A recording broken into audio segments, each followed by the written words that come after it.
Broadcasting live from the Veritex Community Bank Studios, it's the Del Olaleye Show. On ESPN 97.5 and 92.5. Now back to Del Olaleye. Since this will be a quick one, I'll just give you some news from the NFL. The Falcons have been fined and docked a draft pick because of their tampering with Kirk Cousins. It'll be a fifth-round pick in the 2025 draft, and $250K. They violated the league's anti-tampering policy, so they cost themselves a pick and some money. I don't care about Arthur Blank's bank account. He'll be fine there. But the fifth-round pick, whatever. I mean, it's just really, hey, knock it off. It's not really something where it's going to mean very much to the Falcons. It's just letting them know that, guys, watch it. The Eagles do not get fined or have a draft pick docked for their alleged tampering with Saquon Barkley. So the Eagles, no issues. The Falcons do get hit with it because of improper contact with multiple players beyond Kirk Cousins, Darnell Mooney and Charlie Warner. It was during that negotiating period before the start of the league year, so they got hit for illegally contacting three guys. Okay, a fifth-round pick and some money. Falcons fans have bigger concerns, like Kirk Cousins. A lot of people like the Falcons this year. Having competency at quarterback is enough, I guess. I think people expect finally Kyle Pitts to take off. I'm not a fantasy football guy, but the bane of a lot of people's existence has been Kyle Pitts not putting up numbers when he was supposed to be a generational prospect at tight end. People didn't consider that you got to have old-ass Matt Ryan and Desmond Ridder throwing him the football. That might help hurt the generational status of your pass catcher.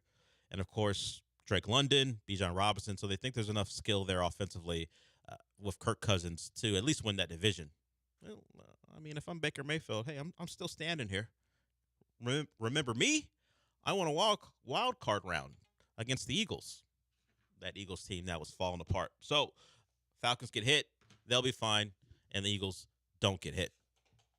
It is funny that the Falcons signed Kirk Cousins illegally, or at least illegally tampered to sign him, and then drafted Michael Penix the first round anyway, and then got caught tampering had to get popped for a fifth-round pick. So really, it cost them 2 picks. This whole quarterback thing for them cost them money and a couple picks. It would have been so much easier if you just didn't sign him. Yeah. It just would have been you so much You would easier. have went through an off season without people crushing you for being stupid. You wouldn't have pissed off the quarterback you gave all that money to. You could have been like, you know what? We're going to run some backup if Michael Penix isn't ready. It doesn't matter. But, the Falcons have duped themselves into thinking you had Kirk Cousins, you got a real shot to contend. Like, what's the best possible scenario for the Falcons? They win the division. That's plausible for them. And then what? Get their heads beat in by the Lions or the 49ers or the Eagles if their coaching moves change some things, and maybe even the Cowboys. You're gonna sign Kirk Cousins to be what, at best, the 6th best team in the NFC? Just draft a quarterback. We know where you top off when it's Kirk Cousins. We've seen it with the Vikings. I didn't get the move, particularly when you obviously go ahead and draft the quarterback. I'm not even killing them for drafting the quarterback, but you draft a first rounder at that position because you think at some point he'll elevate you to a place where you're contending for real things. Kirk Cousins doesn't elevate you into contending for real things. What besides his one career playoff win tells you that? What can I possibly pull from when I make that statement? Again, other than he's like 36 years old, coming off an Achilles. Oh, and has by the way, that too. As one career playoff win. Like the allegations, or maybe not allegations, but the people pointing at the Falcons for being less than bright about their offseason should not be pointing at drafting Michael Penix. It should be the whole banking on Kirk Cousins to do anything for you. Why? Honestly, drafting Penix at 8 or 9 or whatever Might be the smartest part of this whole. Honestly, It might be the smartest thing of this whole charade. Maybe some people don't think much of Michael Penix. I think Lance had him lower. Certainly didn't have him in the top 10. So hater. Well, I've said that for years. So Hate that's a matter of opinion about what you feel at the quarterback position. Is there a matter of opinion when it comes to Kirk Cousins and his level of possibility to succeed? No. We all know what that is. That's a wild card win, maybe. But you said now he's going to have Drake London. Now he's going to have Bijan. When has Kirk Cousins ever had a great wide receiver? Don't set me up for me to get more upset when I have to talk about Justin Jefferson and T.J. Hawkinson and all the guys he's had. Cook. Yeah. When did he ever have talent around him? When? Got beat in a playoff game by Daniel Jones. It's Stephon Diggs. He did. And even the recent moment in Vikings history didn't involve Kirk Cousins. No, it involved Case Keenum. It was a Houston Texan who threw that pass. Throwing to Stephon Diggs. He got the line of demarcation should be, didn't you get beat at home by Daniel Jones in a playoff game? All right, no. Is that you? Wasn't that you? We're not paying you anything. if you're letting that happen to you at home, Daniel Jones outplays you. You're out. You're out the door. We're not paying you. You want to be a journeyman for the Raiders? Go sign with the Raiders. But we actually have aspirations. You can't play for us. We've seen your act for years. But, hey, let's kill the Falcons for looking into their future. Okay. But all that being said, 5th-round pick and money, all for the joy and the privilege of getting on Kirk Cousins early. Like, who are they competing against for him, by the way? That's another thing. Who are they fighting that strongly for that they had to get in early on Kirk Cousins? I mean, if you want to outbid the Raiders, go ahead. They had to rush to give him that 4-year, $180 million deal. Yeah. Who are they fighting against? Who could they possibly have needed to talk to Kirk Cousins first before another team decided to convince him otherwise to sign with them? Who could they be trying to beat out? He might have just stayed with the Vikings then. And then the Vikings wouldn't have drafted J.J. McCarthy. And named Sam Darnold their training camp starter? That's the other thing that happened. The Vikings have decided after watching J.J. McCarthy this offseason that we're going to officially name Sam Darnold our starter for training camp. I saw that from like one of the random like NFL rumors or whatever aggregation sites. I thought it was fake. And I honestly was like, is this trolling? I also don't care enough to investigate it. Yeah. Because naming your starter June 12th for training camp of all things. Who cares? He'll get the snaps first in training camp, and then we'll see how it plays out. Okay. Just middling NFC teams doing things that don't make that much sense. We are done with hour one. We'll hear from EJ Speed on your quarterback. He's not middling at all. He is maybe the brightest as far as his star rising quarterback in the league right now, CJ Stroud. A lot of talking being done. EJ Speed of the Colts responds to it. He was with Kay Adams. We'll also hear from a former Texan about a former coach and general manager in the second hour of the show. Hour one done. We'll be back.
The U.S. Open is on.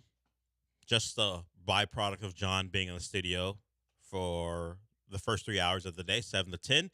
And I mentioned that because we're going to be celebrating the U.S. Open out at East River 9 tomorrow. The entire station will be out there, starting with John and Lance and taking you to the Killer Bees. So if you want to come out there and join us, please do. As long as rain isn't in the forecast, East River 9 is a great place to go out and not just watch golf, because they have a nice sports bar area, a lot of TVs where you can watch the events of the day, whether it be golf or anything else. But the course is nice too. Great views of the city. You also have pickleball if you're into that. So East River 9, ESPN 975 tomorrow, starting at 7 and going all day. So I mentioned before the break, EJ Speed is a linebacker for the Indianapolis Colts. The Colts and the Texans split their season series. We have discussed how close the margins are from the Colts making the playoffs and the Texans being, an up-and-comer that is building towards something, to now where they make the playoffs, they win a wild card game, and now I saw one report considered the sixth best team or most likely team out of the AFC to go ahead and win a Super Bowl. So it's still a lot of teams ahead of you. Disrespect. Okay. Let's rank them. Fine. Since before we get to EJ Speed, joking or not, we can get into this. I mean, Haven of Nonsense can always turn into an actual conversation. Yeah, Happened yesterday. We ranked the top college football coaches. Yeah, we did that yesterday when we were talking about coaches and stupid videos trying to secure recruits. It always happens. In fact, we have a coach doing something stupid that I think is actually a crime that we'll get to a little bit later. At least bullying, I think. At least hazing, maybe. So if we go, are we both saying Chiefs number one? We haven't had this conversation before. Yes. I'm sure it's been in other spots. Chiefs number one and number two. Yeah, it's not a new conversation, but Sean and I haven't had it. So Chiefs number one with the bullet, solid number one. Do you have a two that would surprise me? Let's go with Sean. What do you think? Who's number two? The only team that's done it before, the Cincinnati Bengals. Oh, that would be a surprise, because I think a lot of people say Ravens because they had the best record in the AFC. They had the MVP, but the Bengals win a playoff game. They did. They beat the Texans. Win two. Okay, there it is. Win a second playoff game after you have home field. Yeah. Hey, Texans could win a playoff game, just not against you, but they can win one too. Lamar Doncic. That's what I call him. Wow. What would be the comparison for Lamar on offense? Not being able to hit a guy in stride on 3rd and 10? Yeah. I don't know. I don't know what the comparison is for Go Luka's through the bad reads. defense. I'm not sure. Hey, go through your progressions. Yeah. Something like that. Oh, well, Identify the mic. To be fair, he did go through his possessions, and Zay Flowers fumbled the ball at the goal line. That's not on Lamar. The pick that came later was on him, though. Yeah, and Luka's having to play with Maxi Kleba. All right? We all can't get what we want. You're gonna call you a hater of the people's quarterback. That's hate. It's just in the. So you've got Joe Burrow coming off an injury, and the Bengals with all their issues about their receivers both wanting money and not getting it. Play hard for that money. Earn it. You think Earn it on the field. You think that's how it's going to work? You think they're just going to put aside all the issues and just go out there and ball? You think that's how receivers operate? I mean, honestly, I say all this. The Ravens are number 3, so it's just the order. Flip flop. But I would have the Ravens at 2, mainly because Zach Taylor's still sitting over there. At some point, that deal with the devil has to end. I gotta trust Zach Taylor. That genie wish he made to be an NFL coach. How many wishes does he get? Maybe it's every other year. Well, actually, Joe Burrow got hurt his first year. Then they had the 2 good years, and then Joe Burrow gets hurt. So maybe Joe Burrow gets hurt. They go on a couple runs. They have 2 years to so maybe maybe you're right. Maybe they're back in the Super Bowl. I would doubt it, but they have been really good when Joe Burrow's healthy. He wasn't healthy to start the year, and that certainly hampered them. And then it felt like he was getting healthy, and then the wrist thing took over, and it obviously killed their year. Joe Burrow's very dramatic about his injuries. This is what he said. Whenever the injuries start to stack up, your football mortality kind of comes back into your mind. So that's definitely something I've thought about and something I have to fight through. So, Joe Burrow having some doubts. Are you changing your mind? No. Still number 2. Because you know why? he's confronted his mortality, His football mortality. his mortality, and and now he's gonna live every day like it's live every practice like it could be his last. That's right. That's how you get the best out of him. Well, that's kind of the problem. He pretends like he's indestructible. Hey, T. Higgins, play it's like your last year on your contract. Hey, Joe, get the ball out of your hands a little quicker. That might help your football mortality too. Okay, so we have Bengals. I have Bengals. We're Ravens. never going to get through the rankings if we get into once again the haven of nonsense. So Bengals at 2. I have Ravens at 2. So we're just flip flopping. Who's your number 4? Your Houston Texans. Ooh, above the Bills, huh? Mark-ass Bills. Oh, the Josh Allen disrespect at an all-time high. You've got his favorite weapon here in Houston. So the Texans. That's what I'm saying. What would the Texans be better off with Curtis Samuel and Keon Coleman? No. Would the Texans be better off with Josh Allen? No. Ooh. Yes, so we got CJ ranked ahead of Josh Allen. Yes, they would. I just have to embrace debate. Okay? I can't concede that. Yeah, the producer behind the scenes say yes, say CJ's better than Josh Allen. I'm trying to get on first take. Yeah, I got you. So you got them at 4. I called him Lamar Doncic. Been very insulting to all the quarterbacks. Not CJ Stroud. The only one you haven't might stick around. You love Joe Burrow and Patrick Mahomes. Those are 2 guys you haven't slandered so far as the other team's quarterbacks. Well, because those are the 2 or Pat Mahomes I didn't have to defend, but I was defending Joe Burrow against Lamar. But if I compare Joe Burrow to CJ Stroud, hey, fragile, injury-prone quarterback, play a full season, right? I like my quarterback on the field. I like my quarterback finishing seasons. That's right. So we've got I find the Texans a little high for me. I wouldn't put them at 4. It's an AFC East battle for me. I would say until the Dolphins can prove they can beat the Bills, I'll put the Bills at 4. So, who's your 5? I haven't thought about the 5. Because the Bills. Okay, the Bills are at 5. Yeah, Dolphins. Okay, go ahead. It's part of the game we're playing. I don't mind it. I think. Please. I think since I have to rank them, you know what? I think that's my closest bet right now as far as trying to figure out who's number 5 on the list. I can't go with the tie. That sucks. So I'll take the Dolphins at 5, Texans at 6. And there's barely anything between 4 through 6 for me. There's barely anything. You could put the Texans at 4 like you did, or the Dolphins at 6. Doesn't matter to me right there. Honestly, after you get past the top 3, right? the top one. It's yeah. like how much difference is there between? I think I hold the Ravens in higher regard. We'll see without Mike McDonald, their former DC, if the defense is where it has been. The talent still remains. So I think I hold them as a tier unto themselves at 2, and then 3 through 6 could be anyone for me. But I'm with you. Top 1 is the Chiefs until proven otherwise. I mean, let's see if they make it through the offseason without something awful happening again. But as far as true. As long as Patrick Mahomes isn't involved in anything, I think Patrick Mahomes, Andy Reid, and Travis Kelce. Mahomes, Kelce, Reid, Jones. That's as long as those 4 are ready to go and want to play football.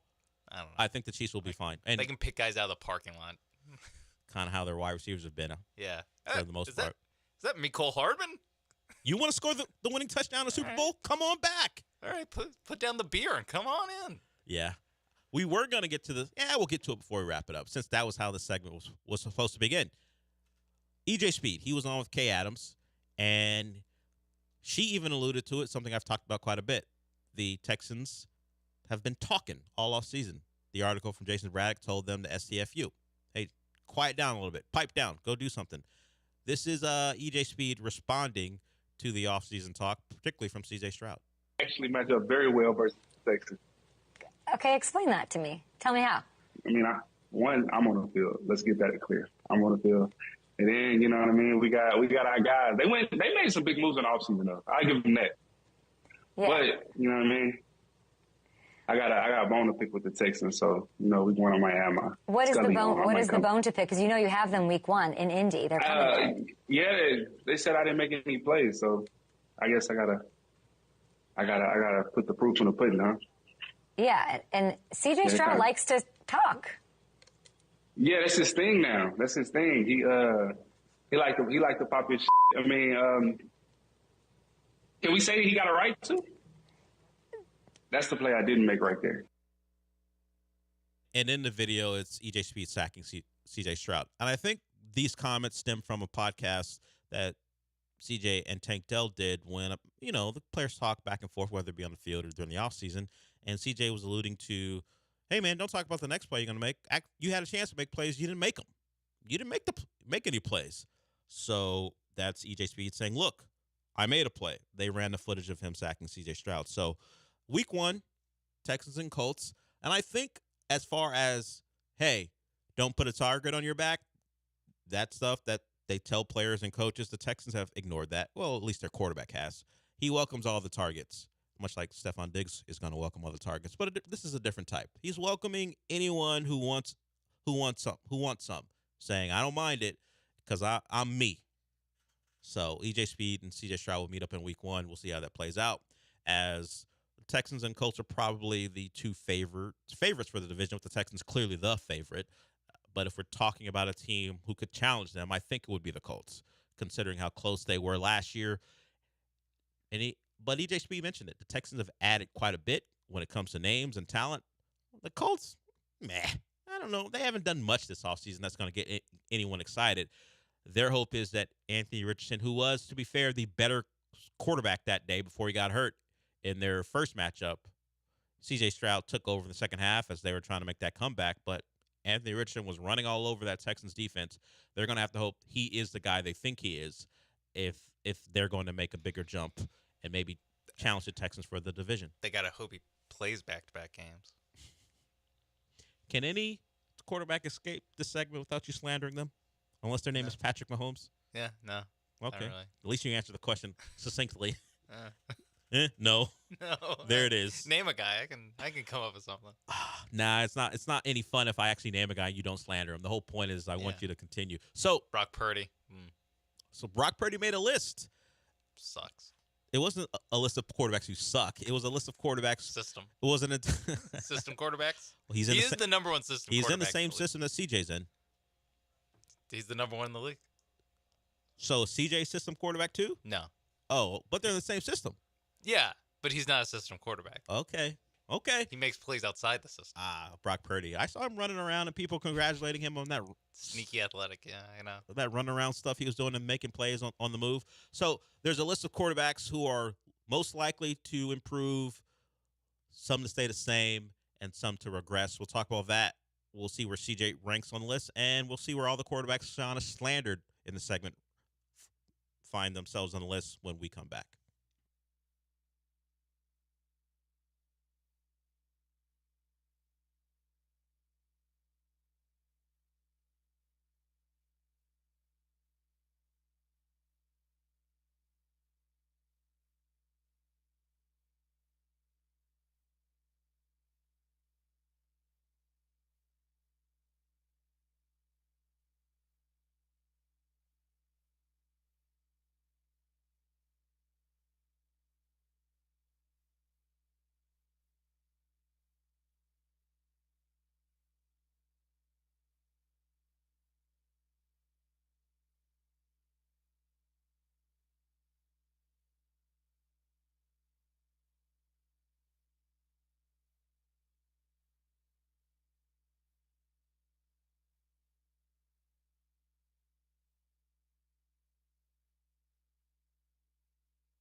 Broadcasting live from the Veritex Community Bank Studios, it's the Del Olaleye Show. On ESPN 97.5 and 92.5. Now back to Del Olaleye. So, CBS Sports has an article about where they expect the quarterbacks, the more prominent ones, the names we all pay attention to throughout the year. They have an article about where these quarterbacks will be during the 2024 season. We know some guys were hurt, like Aaron Rodgers. We also have guys, as the aforementioned Anthony Richardson, another guy who was hurt. But you have guys who played, like CJ, like Patrick Mahomes. And they go into what could help these guys improve or regress. So, Sean, the categories are guys who are coming back from injury. So we know CJ, despite, he had the concussion, he isn't involved in the likely to bounce back from injury category. We've got the category of most likely to improve. And it isn't like they're being ranked from 1 to 5. It's just guys who, considering what they did last year and maybe what was added to their teams, do they fit into this category? We also have, we also have guys who are likely to regress. And maybe a guy you mentioned when you're slandering finds his way into that category. So where do you think our guy, particularly your guy, ranks, or what category does it fit into? Likely to improve or, regress? CJ? Yes. Likely to improve. That's an easy one. No one has written a negative article about CJ all offseason. It's also the weapons got better. Yes, that's part of it. When you mentioned Joe Mixon being here and Stephon Diggs and being a second year in the NFL, you expect some more improvement despite how great he was last year. And he was the offensive rookie of the year.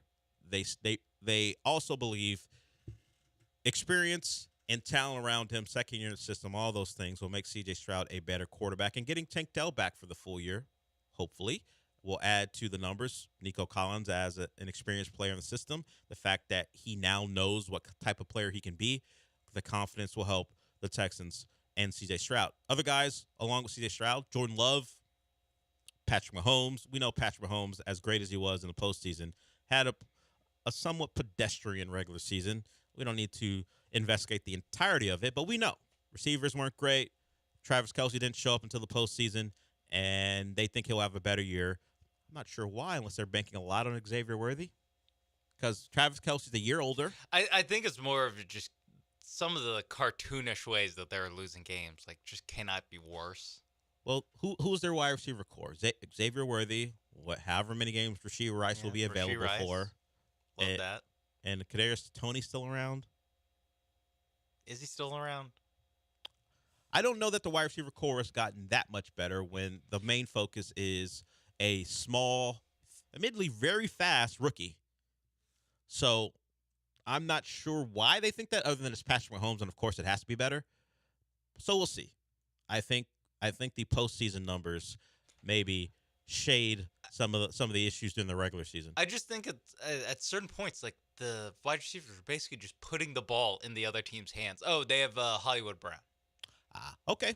That is an acquisition they made in the offseason. But when the Cardinals have decided they don't want Hollywood Brown anymore, I guess you're thinking the magic of Patrick Mahomes and Andy Reid turns Hollywood Brown into a better performer than he was with the Cardinals, and you can't blame anyone for having that thought. So, guys who were thought of very highly last year are expected to get even better. Jordan Love is in that C.J. Stroud category where he came on, they won a playoff game. I don't know how much was expected of Jordan Love, but the talent started to emerge as we saw him play more and more, so they think experience helps. Jalen Hurts, they put in that category too because he'll have a better offensive coordinator in Kellen Moore as opposed to Brian Johnson. And they think he'll bounce back as well. Some other guys, Bryce Young, the guy who everyone thought was the clear number one quarterback. Simply, this is more about, could it be any worse? That's a lot of what the Bryce Young conversation is about. It can't be worse. Maybe he hit a growth spurt. It has. I don't think anyone thinks he's 6'2" now. That's not in the article. That's not in the article. Bryce Young still growing. He's still a growing young man. It's not part of the article. They still think he will be small. They just think they've added help on the offensive line, which they have. And they drafted Xavier Legette, everyone's favorite rookie wide receiver with that accent. They drafted your guy, Jonathan Brooks, and your other guy, Jatavian Sanders. Yeah. So how could he not be better with all that Texas talent around him? Yeah, they said, how do we get better? Just add as many Texas Longhorns as possible. That's right. And if it doesn't work out, we'll have a pick high enough to draft Quinn Ewers. You want to get the band back together, huh? You think that's going to work out? Okay, Yeah, not a bad. It's the future Panthers. cast for the What Panthers. else are the Panthers gonna do? We might as well do this. Well, These silly you ideas. can hire Sark as well if you're going all in. Let's not get. Oh, okay. Now crazy. it's a problem. Okay, fine. Lamar Jackson is a guy who they think will improve along with Tua, and Will Levis makes the list as well. The guy you took a shot at, Brock Purdy, most likely to regress. One of the guys most likely to regress. They point to some of the issues, the volatile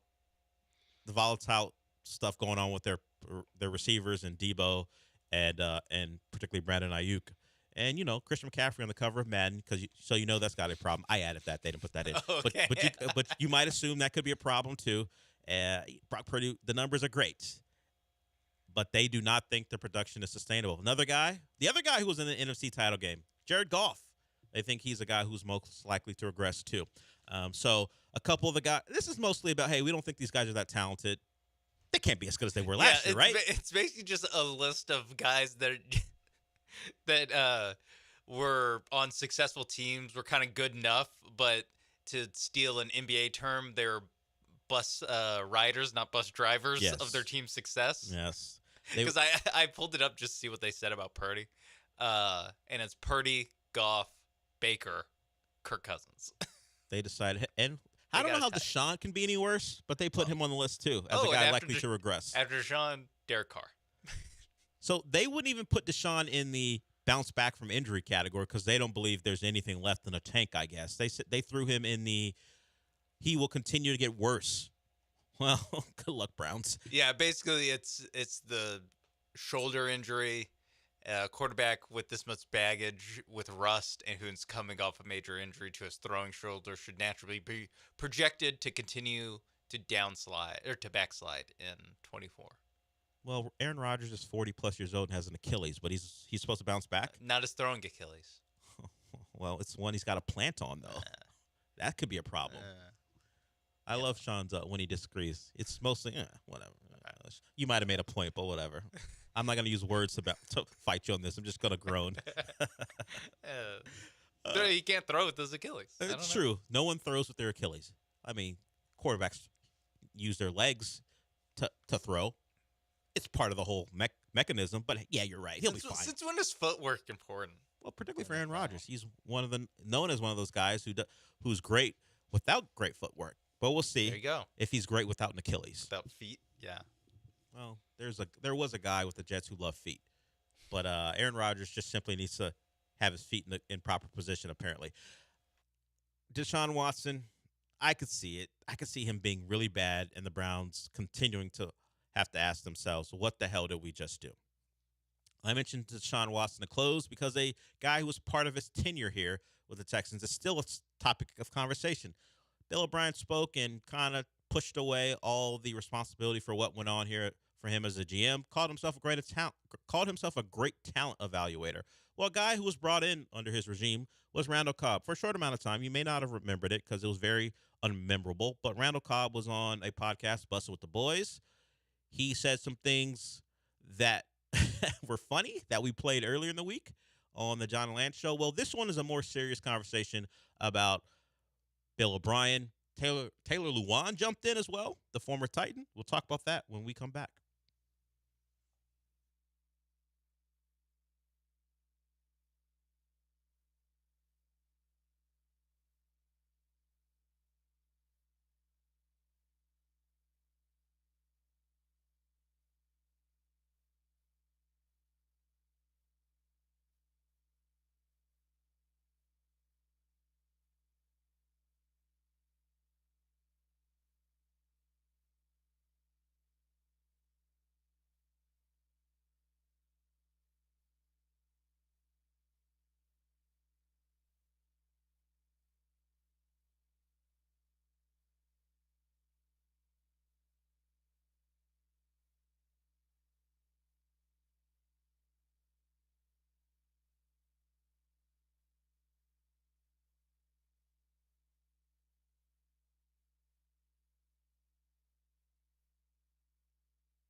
Bank Studios, here's Del Olaleye.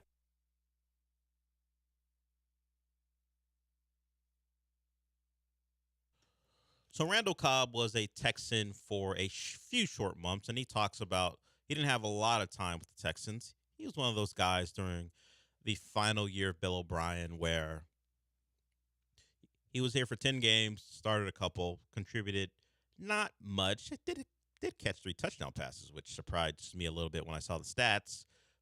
But he was asked about his time here. Taylor Lewan, who hosts that podcast, Bussin' with the Boys, based out of Nashville, former Titan. He asked Randall Cobb about his time here, and Taylor Lewan tells an interesting anecdote about his run-ins with Bill O'Brien as well. So here it is.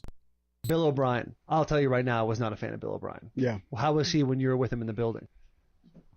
Fair enough. We can move on. Yes, sir.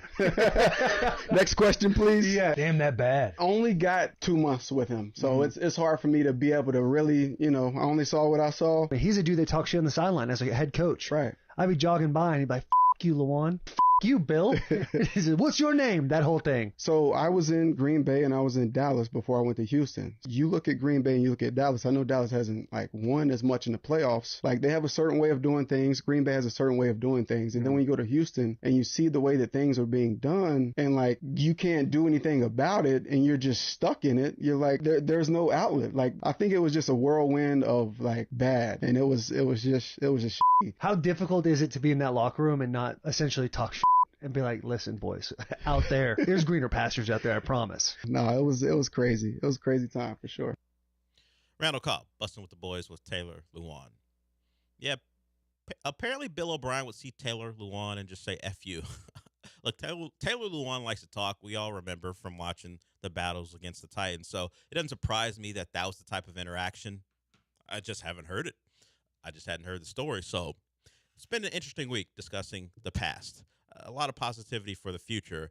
But sometimes you just think back and go, it was rough here. I don't know how much to take from what Randall Cobb is saying, mostly because, as he mentioned, he wasn't here for long. But the time he was here, it was rough.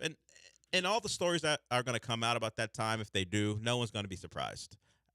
The organization from really the top down, anyone who knows about the ins and outs, and I didn't know firsthand. I would be told these stories from people who knew people in the building. Just a rough place to work.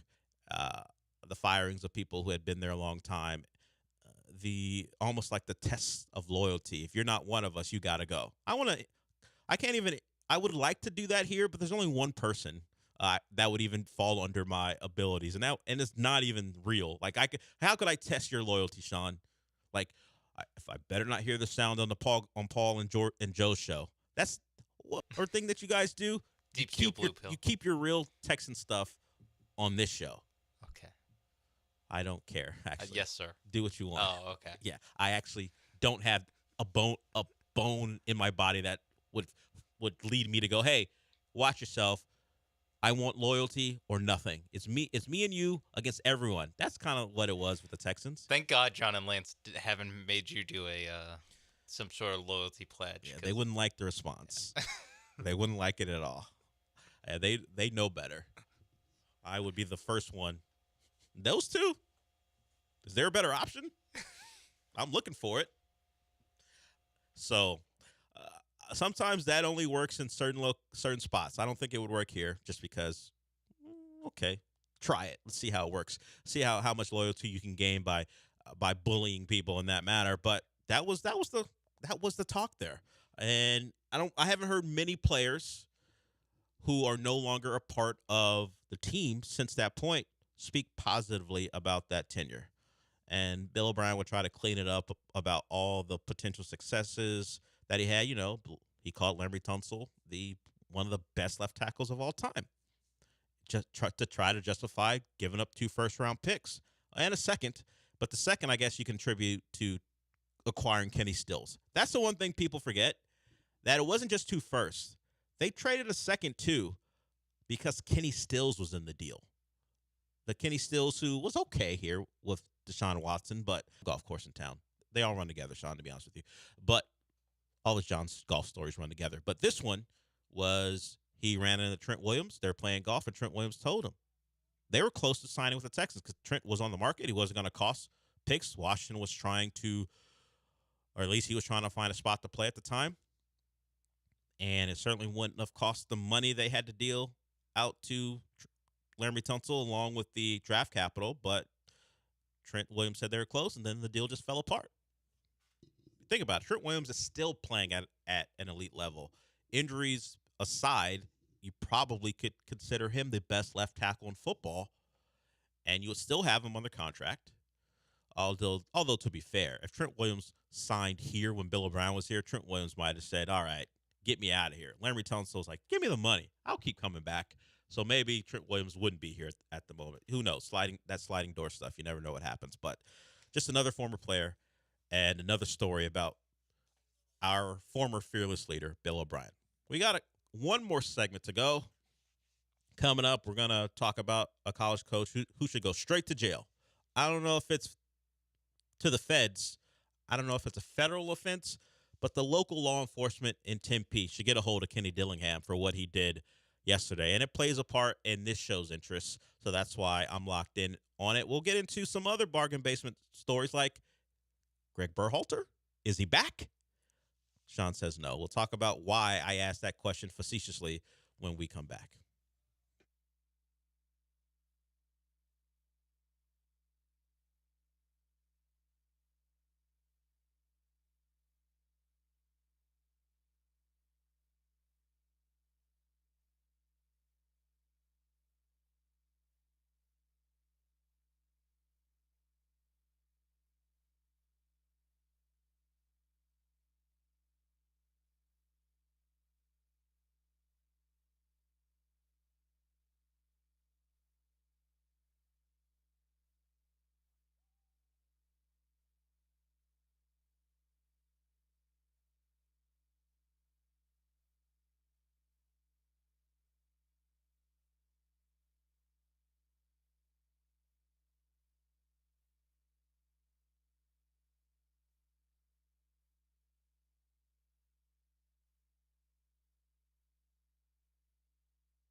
You're back inside the Veritex Community Bank Studios with Del Olaleye.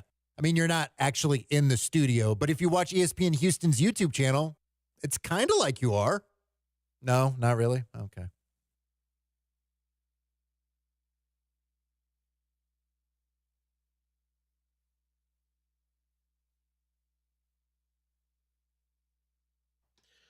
Welcome back. Last segment of the show. Gallant George, follow me once I wrap it up. So, Kenny Dillingham is the head coach at, not Mississippi State, Arizona State. He was the OC for Florida State, and I believe after that he was at Oregon. Now he's the head coach at Arizona State. He, instilling his program for the offseason. Not a lot of football stuff at this time. They're not actually on the field. There are rules in place for that, but they can work out. You work out, you step up your conditioning. This is the time for that before practice rolls around. If you listen to this show, one of the things we've been highly focused on, so focused on that one of us will be missing time for this game, and I don't blame him. The only reason I'm not doing it is because I got to fight the guys in the morning, and I don't have a leg to stand on if this is one of the things that can hold over my head. Sean will not be available to us. He'll be on the producer IL for reasons in mid-July because EA College Football 25 comes out that week, and he has said, I'm going to devote my time to building my dynasty. Got to get better on the sticks. So Sean's going to do that. Well, Kenny Dillingham used that game as a motivational tool for his team. I had Sean, I asked him to at least clip some of the sound because it's like a 2.5 minute thing. There's a lot of music and guys working hard, and you can't see that. It's a visual thing, but you can hear the setup and then the final thing that happened where I think Kenny Dillingham should go straight to jail. So here it is. All right, so we got some stuff in the mail. We get 4 of these special editions to give out today. That's the game. What we're going to do is compete for it. It's the cover for the game. It's going to be a plank. A plank. Last man standing. Last man standing in each category gets one. You finna win? Hell no. You finna win? No way. You know I'm about to win. NCAA rated 99. Jeffrey Clark. All right, here we go. Okay, you're going to show it to the camera. Okay, and then you got to open it up so we can all cheer, et cetera. So 3, 2, 1, show it to the camera. Boom, now open it up like you just got it. Boom. There was no game. The game doesn't come out until at least if you get the regular edition, doesn't come out till the 19th. Sean and I will be getting the early edition by paying a couple extra bucks. So there's no game in those cases. The players just, worked out extra hard for no reason, and I think Kenny Dillingham goes straight to jail. But I also would say if you signed up with the NIL deal that EA College Football had in place, you're getting the game for free anyway as a player. That was part of the appeal, by the way. So I don't think you can fight your coach and go, you know what? I'm not doing that. I'm going to get the game for free anyway. But that's the under-talked about aspect of Kenny Dillingham fooling all those players into working out harder than I guess they normally would have. You were getting the game for free anyway, plus $600. I don't know if they were reading the fine print of the. That was part of the appeal, right? You get a little money, yeah, you get the game for free, and you're in the game. But I can see how you just forget that part of it. Heat stroke is happening. You're out in the 10-piece sun. You forget about things. Oh, and I can get it today. That's true. I can go out and play today. Yeah, I can get it today, then flip it. Oh, sell it. But imagine how much. I mean, we're already paying extra to get it 3 days early. Imagine if you get it a month early. Sure. Someone at Arizona State too. But no offense. But do we call this? Oh, you're talking about what entrance requirements? What do you mean? No offense. Just I can see an Arizona State student being getting fooled by that. No, just being like, I'll be willing to spend $3,000 to play this game early. Look, I love the game. Hell, I went out and bought a PS5 for the game. $3K. Well, a little much. Well, it's probably their parents' money. Well, that's true. Yeah, we're independent men, so we have to pay for our own stuff. Yeah, we have jobs. We have jobs where we have to make budgets and stuff. I wish my parents would buy me this game. All my bookie money went to that PS5. Had to make a decision.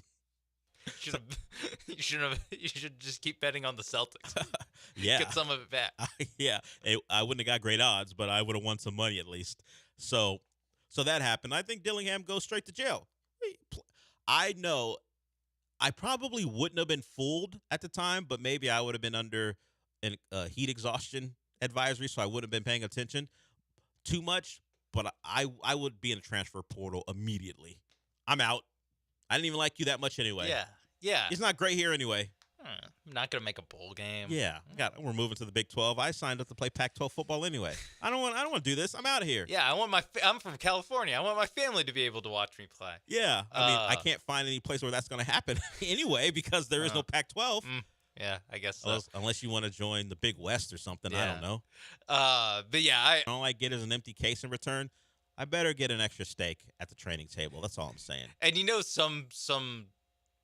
someone with a smart mouth did the math that you did, and so in the locker room afterwards, they're like, "Also, we're all getting the game for free anyway." Yeah, and $600 bucks. Shut up. Now I feel extra stupid. I know. I wouldn't be great on a football team because, like, Josh Rosen at a time got questioned because he got in trouble, at least got knocked in the draft process because he would question his coaches. I would definitely be that guy.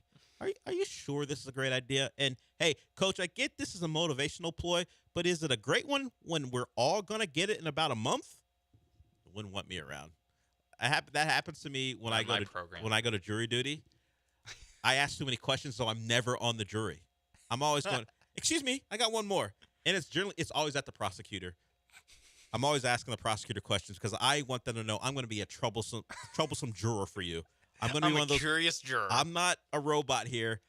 You don't want me as a foreman. You definitely don't want me on your jury because I'm going to ask so many questions. You won't be sure if I will convict or not. So that's a clue. That's a tip for you guys. If you're on a jury and if you make it past the initial pool and you get into that, you go into the room and there's about 40 of you in there. When you're down from the giant pool, ask all the questions you can. Prosecutors hate jurors who ask questions. I think one time I asked, because they don't really tell you what the case is. They try to avoid it. You try to get some sense of it, but they don't want to tell you all the particulars. So I think at one point I asked about, is the punishment for this a little more than I would think it is? Like I kind of asked, maybe a little too penal on the punishment. I was out the door. Just make it seem like there's a real chance you're going to be a rabble-rouser. And they don't want any part of you. Speaking of rabble-rousers, what are they called? What are the what are they called? Just say the men's national team. I forget what the acronym is. USMNT. Yeah. What are the fans called again?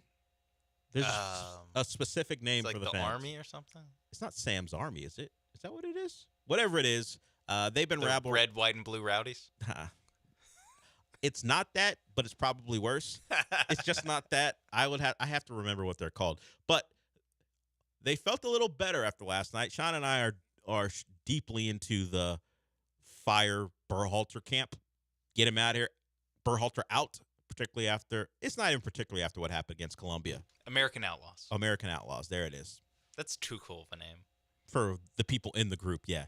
I would agree. Because the chants are the chants are worse than the name. I believe that we will win. They're also they're not outlaws. You go to games, you pay your tickets. What are you doing? You don't cause any fights. What are you doing? Yeah, exactly. Or I'll just say when FIFA or CONCACAF or whoever has to plan an event, they do not take it into never consideration. Crosses their mind about, hey, we got to be careful. The with all U.S. these American soccer hooligans. That is not a topic of conversation. Hey, we got to make sure to cut off alcohol sales. The American Outlaws are coming. When the World Cup was in Qatar, there wasn't a question about how to handle the U.S. fans. We just sit there very politely and go, I believe that we will win over and over again. When really, damn well you're not beating the Netherlands. We all knew that was. They go down 3-0. Yeah, falling asleep at the wheel multiple times as the defenders were. So the U.S. ties Brazil yesterday. Rodrigo scores the first goal. Pulisic responds with one in the first half. So it ends 1-1 after an exciting first 30 minutes. U.S. has some chances. I believe Musa hit the bar, one of their midfielders.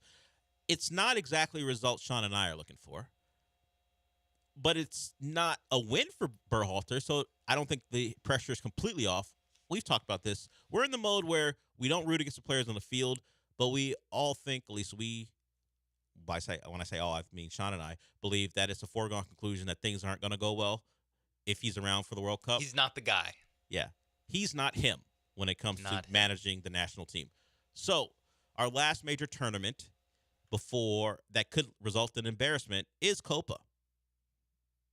That's a tournament where we're going to be facing teams that aren't CONCACAF completely. Now Panama is in the group. You're expected to win that one. We talked about it.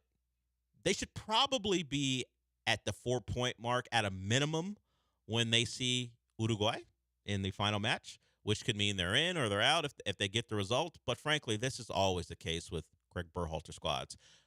they're going to be going to the final game of the group, looking for a result. And if they're looking for a result against a motivated Uruguay side, probably aren't going to get one. So the Copa is a week from is I think the 20th. It begins. Hell, the Euros start tomorrow. The Euros start tomorrow. Shout out to England. See how you do. Can you finally bring one home, as they always like to say? Prediction, Sean. Since we're not going to do that much analysis to figure out, like we need a week more to do analysis, we'll do it here before we wrap it up.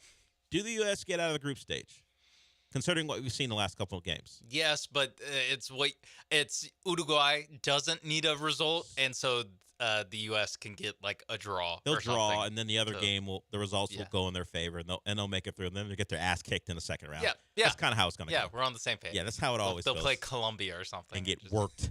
Wait, that just happened, right? We've seen what happens Yeah, there. then probably not Colombia. Can't wait for someone else. Can't wait for Argentina to be on the other side. Ugh.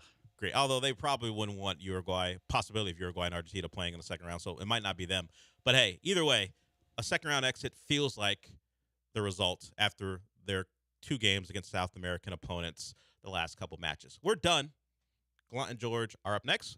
We're going to be out at East River 9. You should come out there and join us. The entire station will be. I'll talk to you from there tomorrow.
0-2 the count. And he tries to hold up. Goes too far. Ball game over. Swing is called by Rob Drake, the first base umpire. That'll be a strikeout for Doval to end the game and end this series with a Giants 5-3 victory. Giants take 2 out of 3 here in this 3-game set. The Astros end the road trip 3-3 on their West Coast swing to Anaheim and San Francisco. In sports, athleticism matters. Talent matters.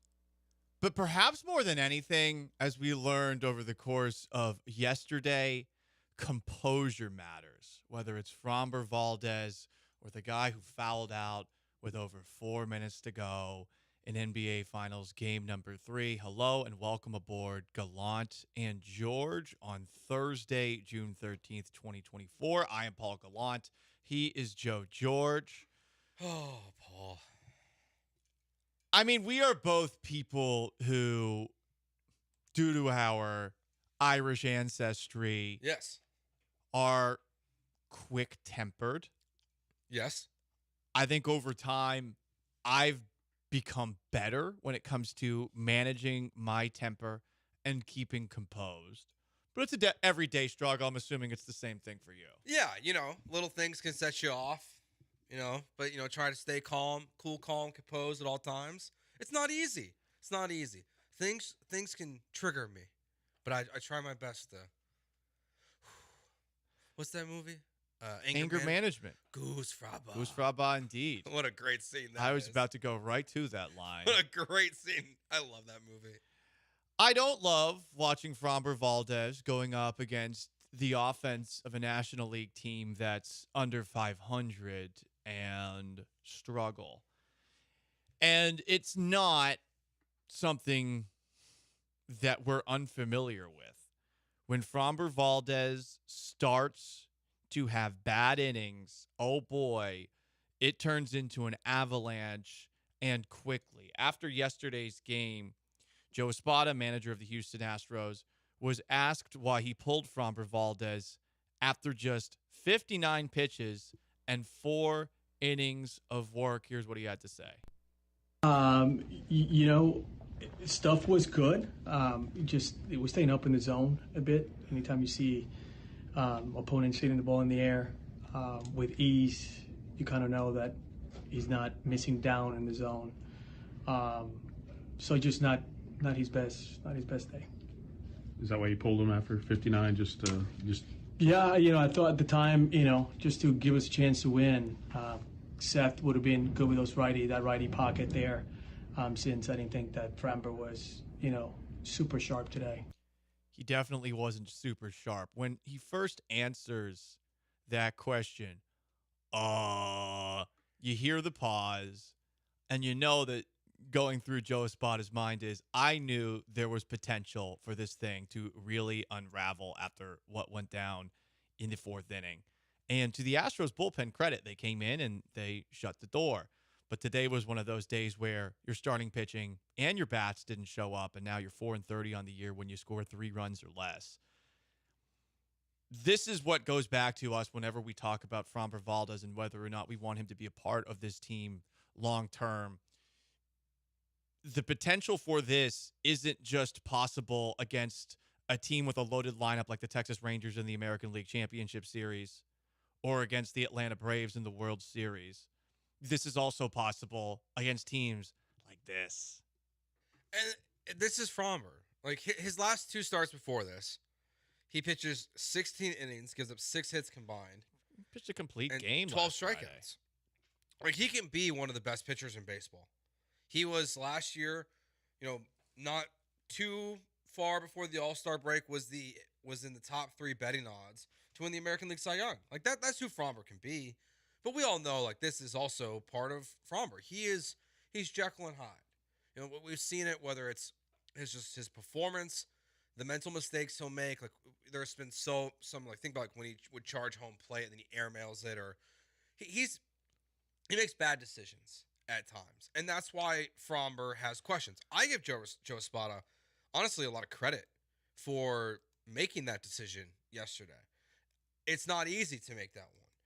especially with a guy like Fromber, who's probably not going to handle it very well, to be honest. I mean, this is a guy that last year we all assume that his downfall of the second half of the season really started when Dusty Baker told him he can't start in the All-Star game because he was going to be on too short of rest for that moment. Yet he chose Garrett Cole, who had pitched like 3 days prior.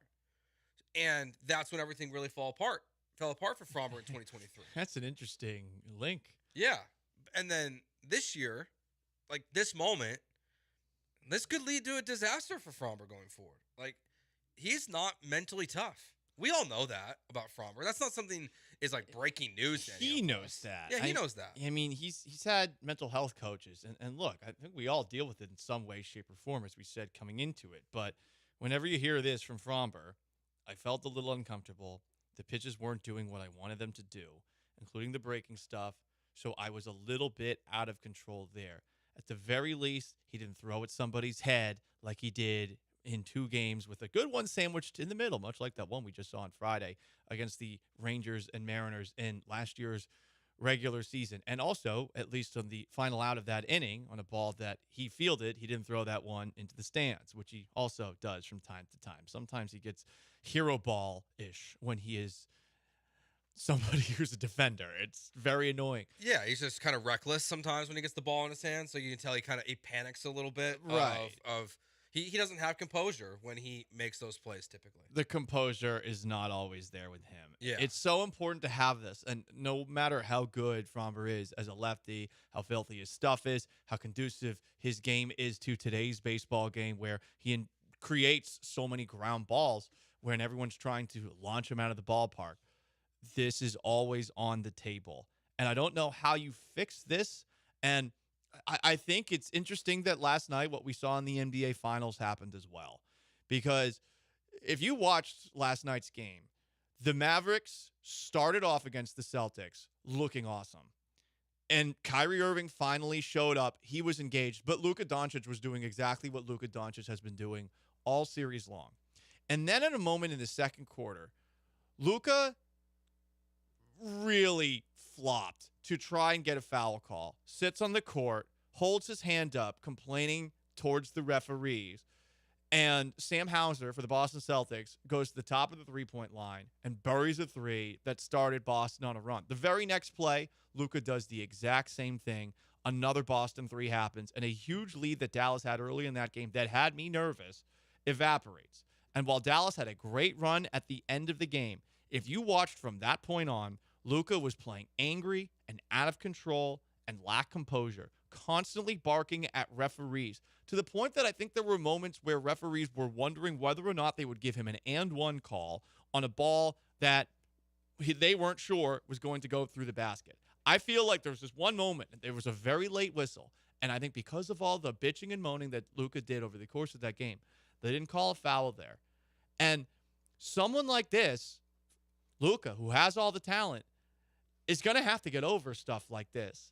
And you can definitely tell that today, June 13th, 2024, unless someone grabbed him by the shirt and started yelling at him in Slovenian, I doubt that his mindset has changed very much from what he said right here when he was asked about the officiating in last night's game, which the Celtics eventually won 109-99. Luka, what did you think of the whistles that went against you in the fourth quarter? I mean, I don't know. We couldn't play physical, so I don't know. I don't want to say nothing, but, 6 foul in the NBA Finals, where I'm like this. Come on, man. Better than that. I mean, I think with Luka is he complains all the time. And he, as great of a player as he is, because of how much he complains, then because of how much he barks at the fans, whatever stadium he's in, I think that's why he doesn't get the LeBron treatment. He doesn't get the Steph Curry, the KD, like trying to be like 6 fouls. Come on, man. Well, dude, you got 3 fouls in 5 minutes? And some of Like, the it was fouls were reckless bad. basketball. I can understand why someone would argue against that last foul call, but the one that he had, his fourth foul on Peyton Pritchard, was terrible. And that's what happens when all of a sudden you lose your composure. And hey, at the very least with Framber Valdez, after yesterday's game where he did get shelled for 4 runs, at the very least, he is self-aware enough to say, yeah, you know what? I lost control. And he didn't have a super meltdown where it looked like he was having a temper tantrum on the mountain. Now, we did have a couple of those last year. But Luka had a temper tantrum in the middle of that game, started playing poorly, stopped playing defense altogether, which has been a problem for a lot of this series. Not all of this game last night, by the way. He played defense for a little bit. Yeah. But the composure is so big in sports. And I think there are a few things more frustrating when you're watching a great athlete who you know is good that can't help but get pissy and then turn into a completely different player. And the thing too about like last night's game for Luke, like Framber's one thing, right, Paul? Like, it's game like what, like 80 something. So like even if he loses his composure, like as much as we know this is like the deal with Framber, it's the middle of the game, like it's the middle of the season. For Luka in the finals to lose your composure like this, that's just you can't do that. Like if Framber lost his composure like we've seen in the past in the World Series a couple years ago, that's an utter disaster. And he hasn't really done that. For the most part in the playoffs, he's not always great in the playoffs, but he's not making huge messes of himself. And I think the big difference between yesterday's game versus the history of Framber is what he acknowledged after the game and what Joe Espada said. Like, he just wasn't getting ground outs. He just was not pitching his best stuff. Blum was talking about it, him and TK on the broadcast, talking about the curveball just like was not working for him yesterday, not being able to get guys out, not getting guys to chase after it. So Framber was just probably didn't have his best stuff, and Joe Espada made the right decision to yank him before he had the full Framber meltdown. Luka, it's just inexcusable to have that performance in which you end up fouling out, even if that last call, they challenged it, and I wasn't sure which way they were going to go with it. So kind of what Luka said, to be honest, Paul, I thought they were going to overturn it. And I thought there was a chance. Not let a star player foul out of a game. That referee had a very dramatic pause before finally saying, yep, it is a foul. Yeah. I mean, because I can't feel like Adam Silver's happy today that, the Mavs are down by 3 points after that still, and Luka's not in the game. No doubt. I mean, look, I'll be honest.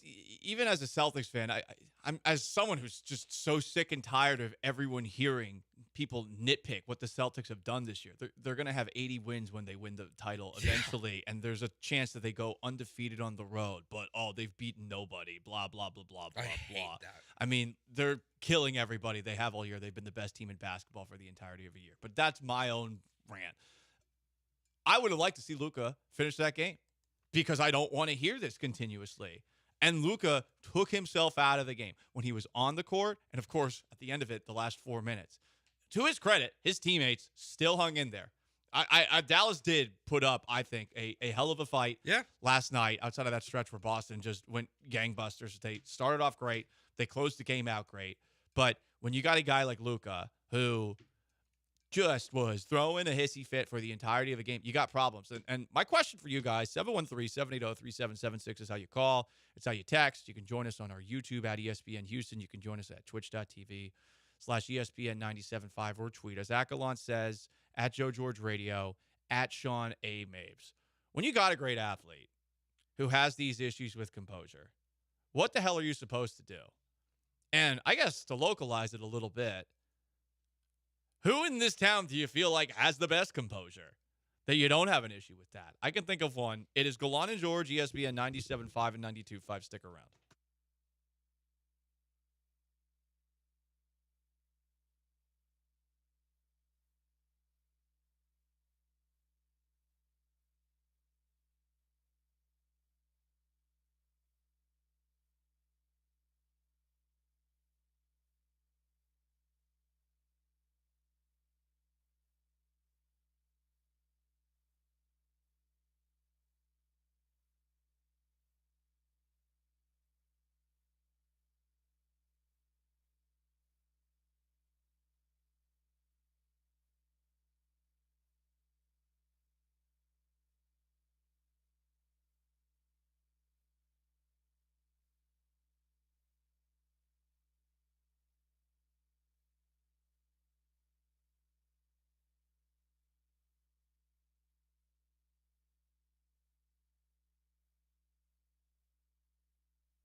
You are back with Gallant and George on ESPN 97.5 and 92.5. from the Veritex Community Bank Studios. Here's Paul and Joe.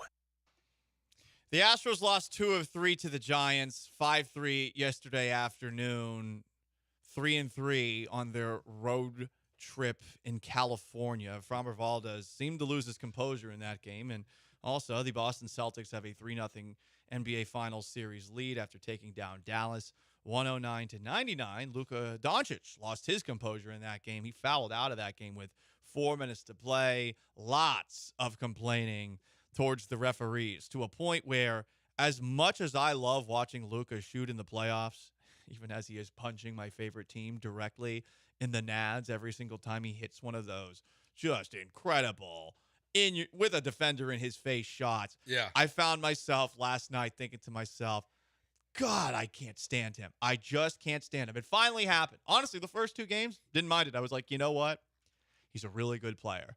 But last night, the complaining, the lack of defense, the seeming lack of accountability, which you heard from him in the last segment where he's talking about how he shouldn't be getting 6 fouls called against him in the NBA Finals when he's clearly playing out of control. To me, I am out in terms of liking Luka Doncic, enjoying him, rooting for him, the sports fan that still lives inside me. Yeah, I don't blame you. Like, he's James Harden. This is everything that, like, when we've only been doing the show for a couple months together, but we have equal disdain for the style of basketball that James Harden plays. This is what I remember. The relentless complaining, the lack of trying on defense, showing up out of shape, trying to play hero ball when there's better opportunities for your teammates on the court. Like, that's what Luka is. He's James Harden. And he will probably he'll win MVPs like James Harden. He'll have scoring titles like James Harden. Now, he's gone farther than James Harden has ever gone. But, like, I wouldn't put money that Luka Doncic ever plays in the finals again. Interesting. He's just... This stuff gets old. And as much of a miracle it is that him and Kyrie, like, maybe that's the biggest difference between him and James, is that Kyrie Irving and Luka get along. But even then, I wonder, like, how long it lasts for. If I'm Kyrie Irving, I'm pissed because you know what I like actually seeing from Kyrie Irving now? All players complain to the referees. But last night, just watch the way that Kyrie Irving spoke to the referees versus the way Luka spoke to him. Yeah. There's a couple of moments where Kyrie goes to the side and has actually a polite conversation with them. And Luka yelling at them all the time. I'm sorry. We all know this in life. You're going to attract flies, right? If there's honey, not vinegar. And Luka is a vinegar thrower. He is just spewing that. Chris Paul. I mean, fair comparison. He's the same way. It's like, see, like, you know, Chris Paul and all the issues he has with refs, like, obviously some are more famous than others. It's the same thing. It's the complaint you do, the way you talk to them. That, like, it puts you in a bad spot, puts your team in a bad spot. Someone's got to get to him before next season, because this season's over. It's donezo. Like they're not coming back down from 3-0. They'll be lucky to play a game on Monday night. This is it. And if I'm the Mavs, like someone's just got to try to figure out a way to get him to just chill out. Just shut up and play basketball. Like, who's going to do that? Could it be Kyrie? Is they going to get a Slovenian war hero from the Slovenian Civil War your of coach is a Hall of 1991? Famer.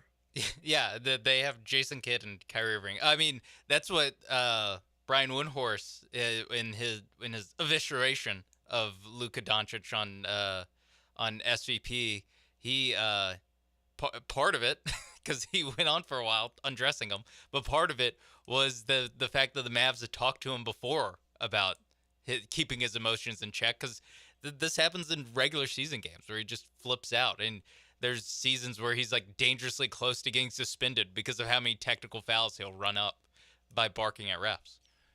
If Jason Kidd or Kyrie Irving can't get to Luka, do you think that he who points his fingers dramatically on television, Brian Windhorst, will reach him? Brian Windhorst joined Scott Van Pelt after the game. I got to say, I did not know that Brian Windhorst had this pitch in him. Windhorst flayed Luka Doncic and set him on fire like he was Ramsey Bolton on ESPN last night. Take it away, Wendy. Yeah, I thought it was perfect that Luka fell onto the ground there in an unacceptable position to put himself in with 4 minutes left with 5 fouls, and then immediately looks at the bench and says, "You better bleeping challenge it," as if it's the bench's fault that he just made a terrible play. I'm standing here in the Mavericks tunnel. Over there is the Celtics tunnel.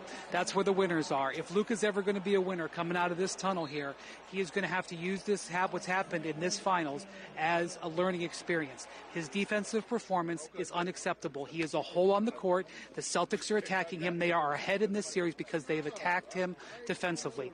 And you've got a situation here where Luka is complaining about the officiating. They have begged him. They have talked with him. They have pleaded with him. He is costing his team because of how he treats the officials. He's a brilliant player. He does so many things well. They are here because of how he did. His performance in this game is unacceptable, and the reason why the Mavericks are not going to win. He's got to get over this. And the fact that he came out after the game and blamed the officials showed me he's nowhere close yet. So maybe over the summer, somebody will get to him, because nobody with the Mavericks or anybody else in his life has. And that's where the Mavericks are at this point. They're never going to get to this tunnel with the trophy if he doesn't improve those aspects of his game. Brian Windhorst, I'll leave it right there. I appreciate your time, and hopefully we'll talk again this series. You think we get to a Game 5 Monday or no? I'm very interested to see what Luka does on Friday. The 18th banner is coming to Boston. The duck boats are getting loaded up at some point. I want to see how Luka reacts, because he owes his team a better performance in Game 4. Brian Windhorst, thank you so much. He's so professional in the second answer, but yeah, man. I mean, Windhorst just outdid whatever the hell the Speak for Your Pizza shows are doing this morning on ESPN and Fox.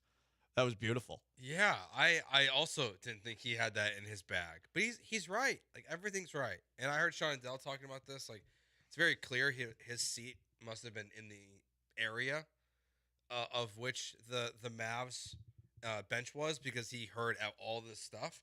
But I just don't know who talks to a guy like Luka. Like who tells Luka Doncic to chill out? It has to be something from within. Like you can't just be like, oh, you know what? Never thought of it like that. Like it has to be getting embarrassed on the biggest stage in basketball, which mission accomplished. You're halfway there. Now it's the change your ways part. But yeah, I mean, I think some of it is like it's your first finals, and a lot of times your first finals doesn't go super well. So there could be some of that, but it's really what he's been under a microscope when things don't go well for the Mavericks, which was the first part of this season and most of last season. When things don't go wrong, or when things do go wrong, this is what bad Luka games look like, and it's still like he was catching a lot of James Harden comparisons. Might want to look at those James Harden turds that he dropped. He would kill for like an 11 for 22. He would kill for that being the embarrassing game. 409 Josh texted in, I haven't watched much NBA these past 4 to 5 years. The playoffs are the first time I've seen Luka play. I don't enjoy watching European Harden style of play, but there is a big difference between these two, and I think it's entirely their demeanor. When things do not go James Harden's way, he checks out. When things do not go Luka Doncic's way, he gets angry and throws hissy fits. I'll be honest, I'd rather the guy throw angry hissy fits and show that he cares, be a competitor, than just check out entirely, shrug. And other than that, I do understand the comparisons, but people were pushing back on me, Joe, online earlier today.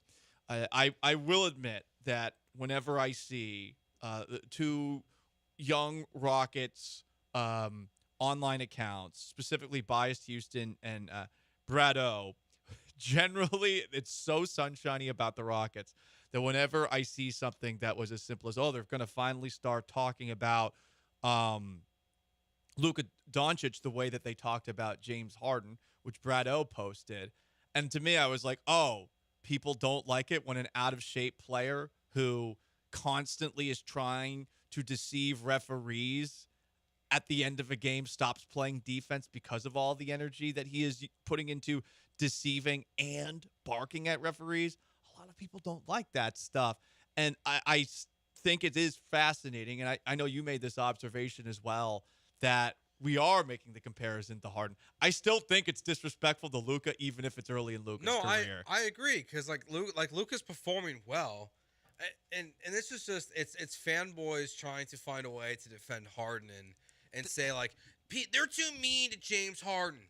Okay, you mean the guy who wasn't at training camp, the guy who was more focused on getting his jersey retired in a strip club, the guy who show up fat, the guy who brought in and ran out Dwight Howard, Chris Paul, Russell Westbrook, the guy who ruined your franchise, the guy who got Steven Silas hired and then quit on the team and played the most pathetic basketball I've ever seen in my life.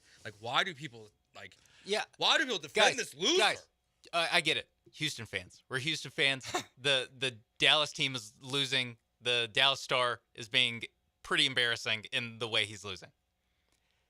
You can just clown him for that. You do not have to then go, aha, James Harden. How about that? No, this is not a James Harden is good moment. This is a Luka Doncic getting dragged down moment. To Harden's level. That is the play. It's honestly not even close to Harden's level. I last night, because I was seeing the same things, I just screenshotted a whole bunch of box scores from elimination games with James Harden. Here's one from 2017 against the Spurs with no Tony Parker, no Kawhi Leonard at home. Toyota Center was rocking. I was watching this game, I think in Austin with a Spurs fan. Didn't have a good time because the Spurs won 114-75. They won by 40. And James Harden came in with a cool 2 for 11 from the field, 10 points, 7 assists, spreading the ball around.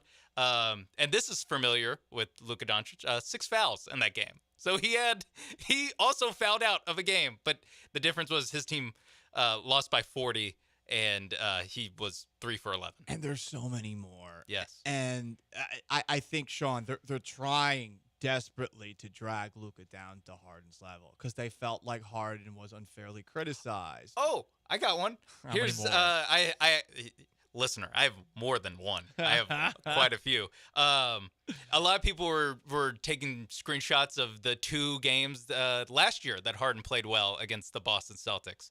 I'll even say it's not these Boston Celtics because these Boston Celtics have Drew Holiday and Kristaps Porzingis on them, but he did play well at the start of that series. However, the last 2 games of the series, not as well. Game 6, Boston won by 9. James Harden came in with 43 minutes. Great. Love it. Out there competing. 4 for 16 from the field. 0 from 6 from 3 for 13 points. And then in Game 7, hey, listen, Game 7, the Garden. I get it. It's tough. So I really can kind of hand wave the 9 points on 3 for 11 shooting, 1 for 5 from the field. That's fine. Again, though, we're clowning Luka for going 11 for 27 with 27 points. I think it's more about, for me, it's even though, Luka's his numbers are much better. Against a better team. He still cost his team the game. He's still, he's kept them in the game more than James did. Yeah, they didn't lose by 40. Yes. But it's still, when the buzzer sounds at the end of the fourth quarter, Luka's not on the court because he's acting like a child. So, he is the new James Harden. He just is going to perform. That's disrespectful. He's just going to perform better. He's going to perform way too better. disrespectful. Just like Anthony Edwards, we crown him next Michael Jordan too fast. We're crowning Luka Doncic next James Harden too fast. I agree. He needs years in the game. Totally he needs agree. years of doing this. Okay. Because again, LeBron had the 2011 finals. Jason Tatum had the 2022 finals. You can be bad in finals. And Your speaking first time. of, Harden, who made the finals in 2012, was so god-awful against the Miami Heat. People forget about that, and he was a bench player then. He was so bad in that series to the point when the Rockets made that trade on Halloween, I was asking Daryl Morey at the introductory press conference, 23-year-old bushy-eyebrowed me, wait, this guy? He was annoyed by that question. That was my first interaction with Daryl. The old Big J. Paul on the warpath, thinking that I was about to get a job in Boston and leave forever. This is not fair to compare Luka Doncic to James Harden. You are dragging Luka down I know, several levels. I am.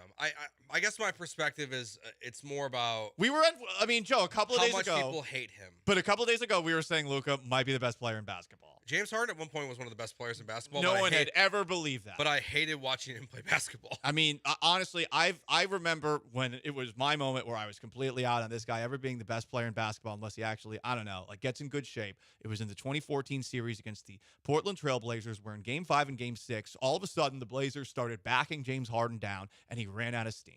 And Dwight Howard was the one who was carrying them those last 2 games before ultimately Chandler Parsons lost Damian Lillard for that game-winning and series-winning three-point shot that he hit. Like, that was there. And then 2015 the next year. I mean, they're down big against the Clippers, and all of a sudden, Harden's missing in action during one of the greatest comebacks that we've seen in NBA history. Those 2 examples right there before the many more afterwards. And sure, you can bring up a couple of different examples, but Harden has such a long track record. This is Luka's first, now everyone thinks he's an a-hole moment. And it happens in the NBA Finals. It does. But I to what Sean was saying, I really want everyone to pump the brakes after one game to make the comparison to James Harden. To me, I mean, that is an indictment on somebody's basketball career. If you are comparing him to that gamesman. Like, I don't even think of Harden as an athlete. I think of him as somebody who saw the way that the game was changing and realized, you know what? If I shoot a ton of threes, even if I'm the 270th greatest all-time three-point shooter in three-point percentage, then I'm going to put up a lot of points. And especially if I play iso ball, because no one actually cares about that during the regular season. No one's going to play intense defense against me. And then you get to the playoffs, and I mean, look at what the Boston Celtics were struggling to do when they were struggling to score last night. And the same thing with the Mavericks. When both those teams sucked last night, they were doing exactly what James Harden does every single playoffs, which is settle for really difficult shots instead of, I don't know, trying to be the best teammate he can be. Yeah, I know it's early for me to put him in that category, so I'll say I'm on Luka is the next Harden watch. No, I'm not even going to do that. My antennas are up. Not even going to do that. No, the examples my eyes are looking. The examples I have are from 2015 to 2013. I know. Yeah, that is, or not 2013, 23 last year. So we have 8 years of, and correct. That's not even counting the 2012 finals. That's not counting the Portland series. He has 8 years of being the guy. I know. He was second MVP that first year. Luke's has got a while to go. Sean Mapes behind the glass, Joe George to my right. I'm Paul Gallant. You want to weigh in on this and the lack of composure that we saw in 2 Texas teams, whether it's your Houston Astros and Framber Valdez or Luka Doncic and the Dallas Mavericks? You can 713-780-3776 to call in, to text in. You can join on Twitter at Gallant Says, at Joe George Radio, at Shawnee Mapes Behind the Glass, or on our YouTube channel at ESPN Houston, twitch.tv/ESPN 97.5. So that is on the table. Also, yesterday we had a conversation about who will be the first person to zag on the Houston Texans? Who will be the first person to ask difficult questions of the prince who was promised, C.J. Stroud? One man did that, and now he's out of a career. Who are we talking about? We'll do that next. Stick around. Gallant and George, ESPN 97.5 and 92.5.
Broadcasting live from the Veritex Community Bank Studios, it's Gallant and George. On ESPN 97.5 and 92.5.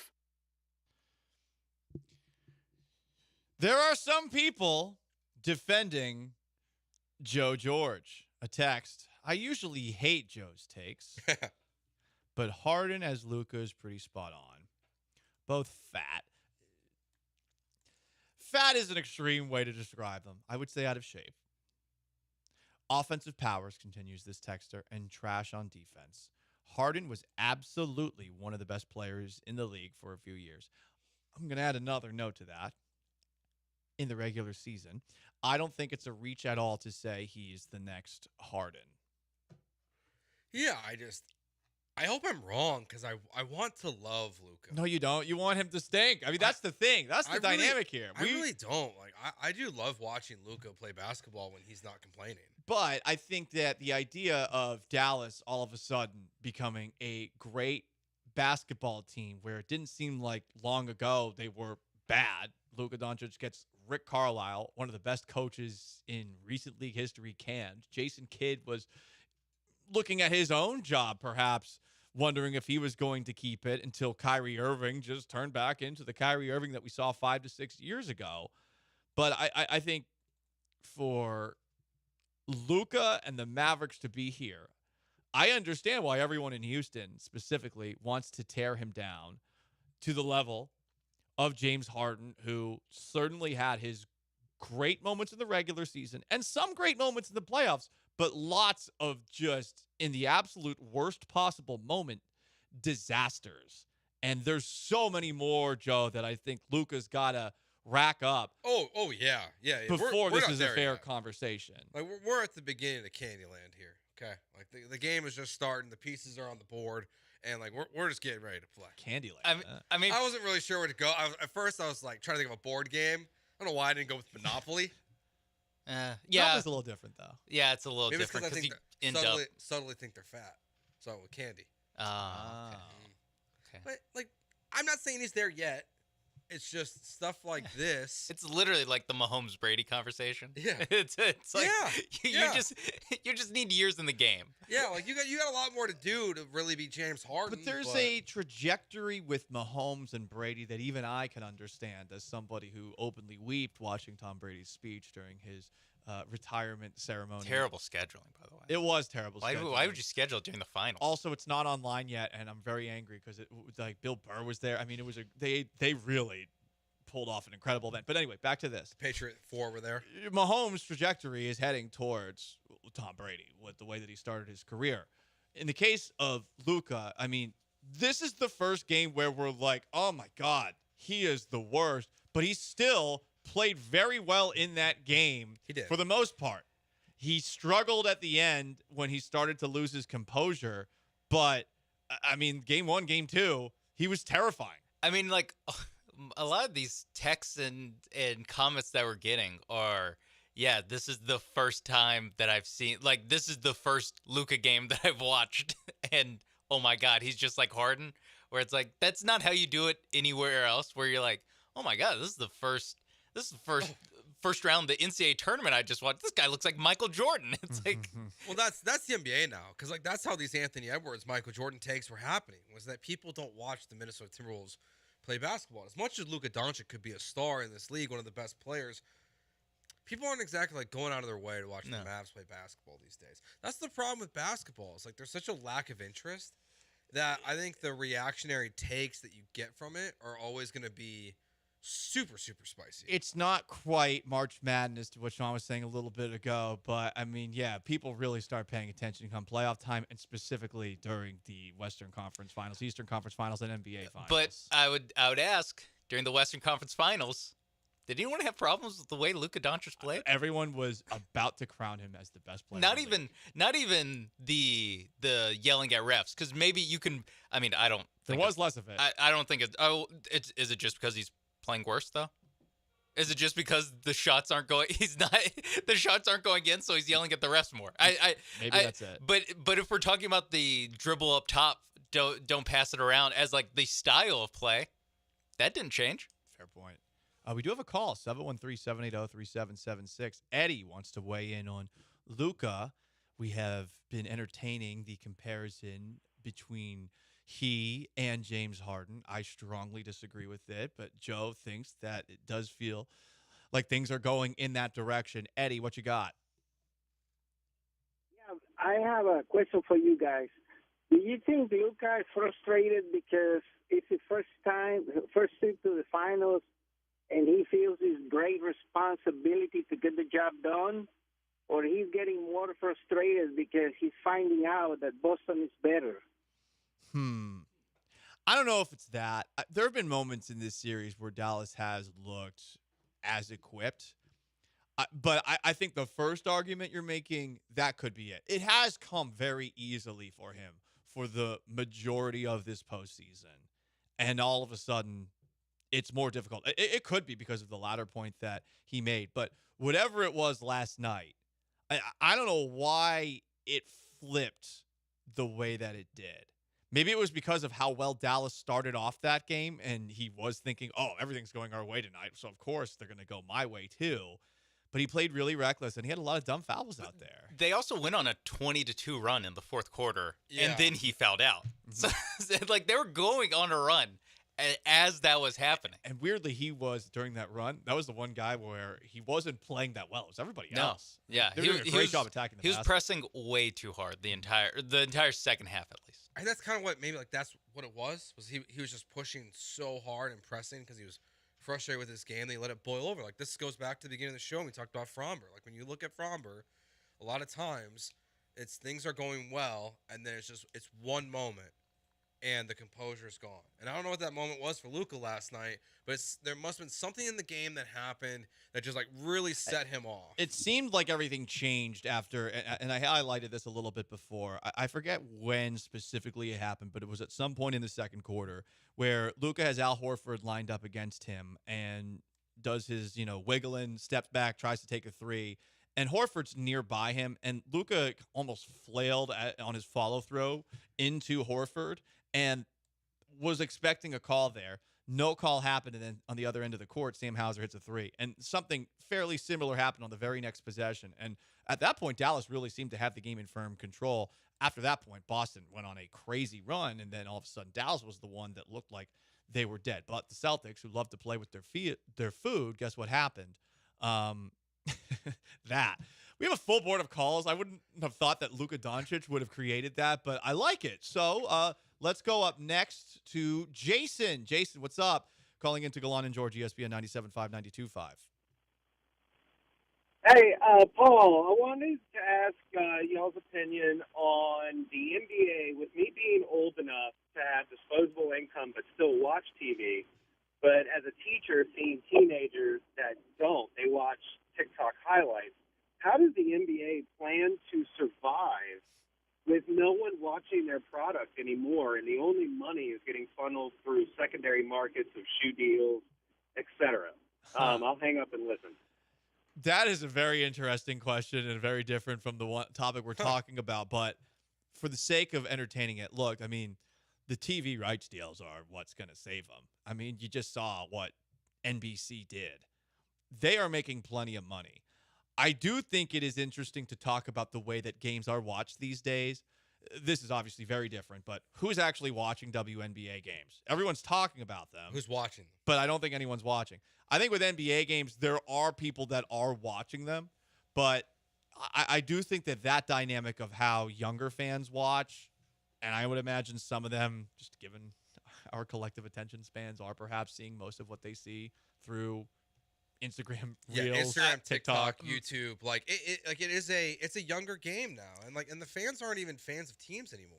Yeah, my brother just graduated high school, so I feel like I have, like Jason, have some insight into this. And yeah, my brother and I talk about basketball, and he's a big soccer guy, so he talks to me about soccer, and I give him the most boilerplate, like, not back in my day, need to rough him up. But he talks about him, and he knows his stuff. He knows what's going on. But I have never seen him watch a game, or I've seen him watch a game like a handful of times. So there is a part of like these.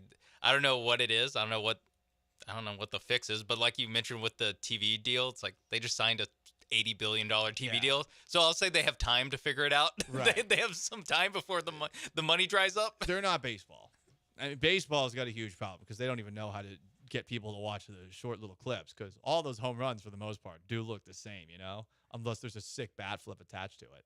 Yeah, they view things very differently than every other sport. Like they're looking at this next generation and saying they're hoping that one day they're gonna stop watching on TikTok and Instagram and YouTube, and they're gonna watch games. But the real problem, like when I worked at Lids, like it was weird. You'd have all these parents come in for Christmas, and like they would buy a Kyle Tucker and a Correa jersey and all these things. And then when they don't come in for basketball, they didn't want a James Harden jersey. They want Steph Curry jerseys. They wanted LeBron jerseys. Like they're fans of individual players. It's almost like how a lot of like the older generation is with fantasy football, but the younger generation, they follow players. Some kids will follow Kevin Durant no matter where he goes. They don't care what team he's on. They have no loyalty to the Phoenix Suns. They're loyal to Kevin Durant. So they're finding a way to make it work. Like the TV deals and all that stuff is just going to go up. They're not in trouble. Long answer short, though. Maybe the way that it's watched is totally different. We got Keith up next, 713-780-3776, wanting to talk about the NBA Finals, which the Boston Celtics lead 3-0 to none. Who would have thought? Hey, guys. What's up, Keith? How you doing? Hey, guys. Love the show. Love the conversation. As much heat as Luka is taking for the Game 3 loss, the Tim Hardaway Jr. minutes are inexcusable, unacceptable by Jason Kidd. Tim Hardaway Jr. has been absolutely terrible, not in the rotation. He hasn't made a bucket since May 18th. I get it. He's paid a lot of money, and he's the son of a former NBA player, but he is so bad. Anybody else on that Mavs bench should be getting those minutes, even Marcus Morris. It's not a good sign, and Keith, appreciate the phone call when, as I call him, seeing as a Celtics fan who doesn't watch every single game, I did not know who the hell that guy was. But when forward Xavier Tillman hit a 3-point shot after being left wide open in the corner for 3, a guy who truly did not look like he belonged on the court at times. Nothing against him, and congratulations to him for hitting that 3. Everyone in the Celtics were super ecstatic about him making it. But, I mean, the way that he made it, it was almost as if they're all like, yeah, he's not supposed to take that shot. Or it's like a high school game where one team's up 40, and it's like everyone on the team is like, now we're trying to get everyone a bucket. Who's the guy on the Cougs that came in? Ryan Elvin. At the end of the Kansas game, and he hit, I think he had 9 points in the last minute, and everyone was losing their minds. Like, Xavier Tillman hitting that shot was akin to that. And, yeah, Tim Hardaway Jr. was not very good. No. That guy sounds like he might be a Mavericks fan. A little frustrated. Yeah, maybe a little bit. I mean, he knows because Dell and I talked about Tim Hardaway Jr. Is that a real stat that he hasn't hit a shot since May 18th? Yes, no, I don't know if it's the 18th, like, but that's brutal. Yeah, he was barely in the rotation during the Timberwolves series, so some of that's like he just didn't play. Yeah. But that speaks to, hey, maybe this guy who didn't play in the Timberwolves series shouldn't be getting 20 minutes in a must-win game. I don't know. One last call. I'm surprised that this many people want to talk about a series that seems very over, but composure. Luka Doncic is making us lose our composure. John on the north side calling in. John, what's up? Fellas, I'm going to tell you, I just love it. You know, I usually don't watch the NBA Finals unless the Rockets is in it. But I watch this one because, personally, I don't like Irving and I don't like Luka. Let me tell you why Luka is mad. Luka is mad because all those crap calls he's been getting his whole career. You know, let me run into this defensive player and they're going to call a foul. He's not getting all that in the NBA Finals. He thinks every time he gets the foul and somebody come close to him, it's supposed to be a foul. Well, Jason Kidd and Kyrie Irving know better than that. They should have told him, hey, man, we play in Boston in the NBA Finals. They're legendary. You're not going to get those cheap, easy calls you've been getting your whole career. Certainly not in Boston, and you're not going to get them in the NBA Finals. So maybe he's getting a wake-up call now and realizing he got to play some ball. He might get a few calls, but the rest is not going to give him all them cheap calls and help him beat the Boston Celtics. That's his problem, and I'm laughing and enjoying it, man. Y'all have a good day. Thank you, John. And you need to call in more. That was a fantastic Call in whenever you want. Whenever you want. I love Always that. welcome. Front of the line. Short, to the point, but entertaining along the way and saying all of the exact same things that I was thinking. There's a clip of Luka with the ball matched up against Peyton Pritchard of the Boston Celtics. Probably has like 5 inches on Peyton Pritchard, Luka does. And he gets the ball. He goes up. He's pump faking, trying to jump into him to get the foul call. He passes out, reposts again, and actually just tries to do the same exact move where he jumps into him twice with Peyton effing Pritchard on him. Yeah. You're not going to get a better matchup all night, Luka. Maybe just try to go past him. One of my good friends is somebody who helps coordinate players who don't make it in the NBA careers in Europe. And we were texting all last night about all the many moments like that where Luka does not need to try and create a foul. And it's like he's addicted to trying to find a way to get that foul to happen. I think that's part of the he losing. Well, it's also there he is. There's Joe. It's also part of the losing composure, where I'm sure he was mad at the refs, and so he was just trying to force them to call fouls. Yeah. Luka would have been like the way they changed the rules recently in the NBA, where you can't like pump fake and then basically dive into the defensive player. Luka definitely misses those calls that he doesn't get anymore. Yes. Joe George, Sean Mapes behind the glass. I'm Paul Gallant. Great job on the phones today, listeners. We love you. Coming up next, we said this yesterday. There's got to be somebody who is going to say that CJ Stroud ain't all that. In a way, we got that, and now that person has decided to walk away from the industry entirely. The take he made was too hot, and he rode off into the sunset. We'll tell you about a battle red pill that Joe George might actually agree with next. Stick around.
Drive over Altuve's head into right center field. Will score 2 runs. Dubon's throw comes in to second base. It's a 4-1 Giants lead on the 2 RBI base hit by Austin Slater, who is now 3 for 3 today.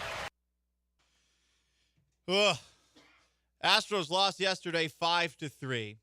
They are 4-30 on the season when they score 3 runs or less.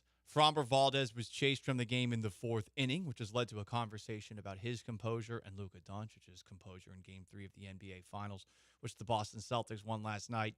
The Astros are now 8.5 games out in the American League West. It's tied for the most games out in the division that they have been all season. Really, all we got on this, Joe, is not good, and just knowing the way that this town operates when it comes to sports. This is very much a start winning or we don't care kind of town, and I don't blame anybody for that.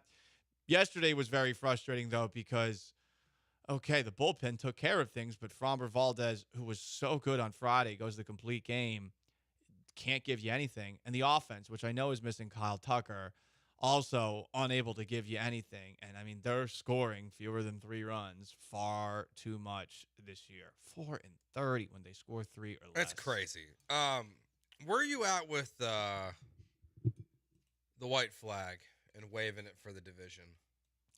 Like officially. No bit, no. They're 8.5 back. They're the wild July card. 31st, I will have the conversation. Especially after the trade deadline. I think I'm holding it, to be honest, for the division, not for the playoffs. They're 5.5 out of the wild card. Wild card's in play. They can catch the Minnesota Twins. They can pass the Red Sox. All these teams in front of them. I really do believe that.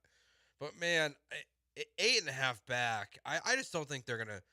I saw McTaggart tweet this. They have to win like 53 games this year. Yeah. To get to 90. Yep. That ain't happening. 16 of the next 19 are against sub-500 baseball clubs, with the Orioles in the middle. And maybe that series the weekend after this one against Baltimore lights a fire under their ass, gives them that eye of the tiger. I don't know how many people have seen Rocky 3, saw that while drinking over the weekend. A lot of people have seen Rocky 3. Well, not everybody has seen Rocky 3, but, I mean, they really try to make Eye of the Tiger happen. Both as a jingle in the background and also Apollo Creed just constantly saying it. Yeah. I feel like he says it at least 5 times He does. in the movie, if not more. Shout out to Survivor making a big deal of dollars off of that movie. Okay. The hot take industry. It is an ever-changing one.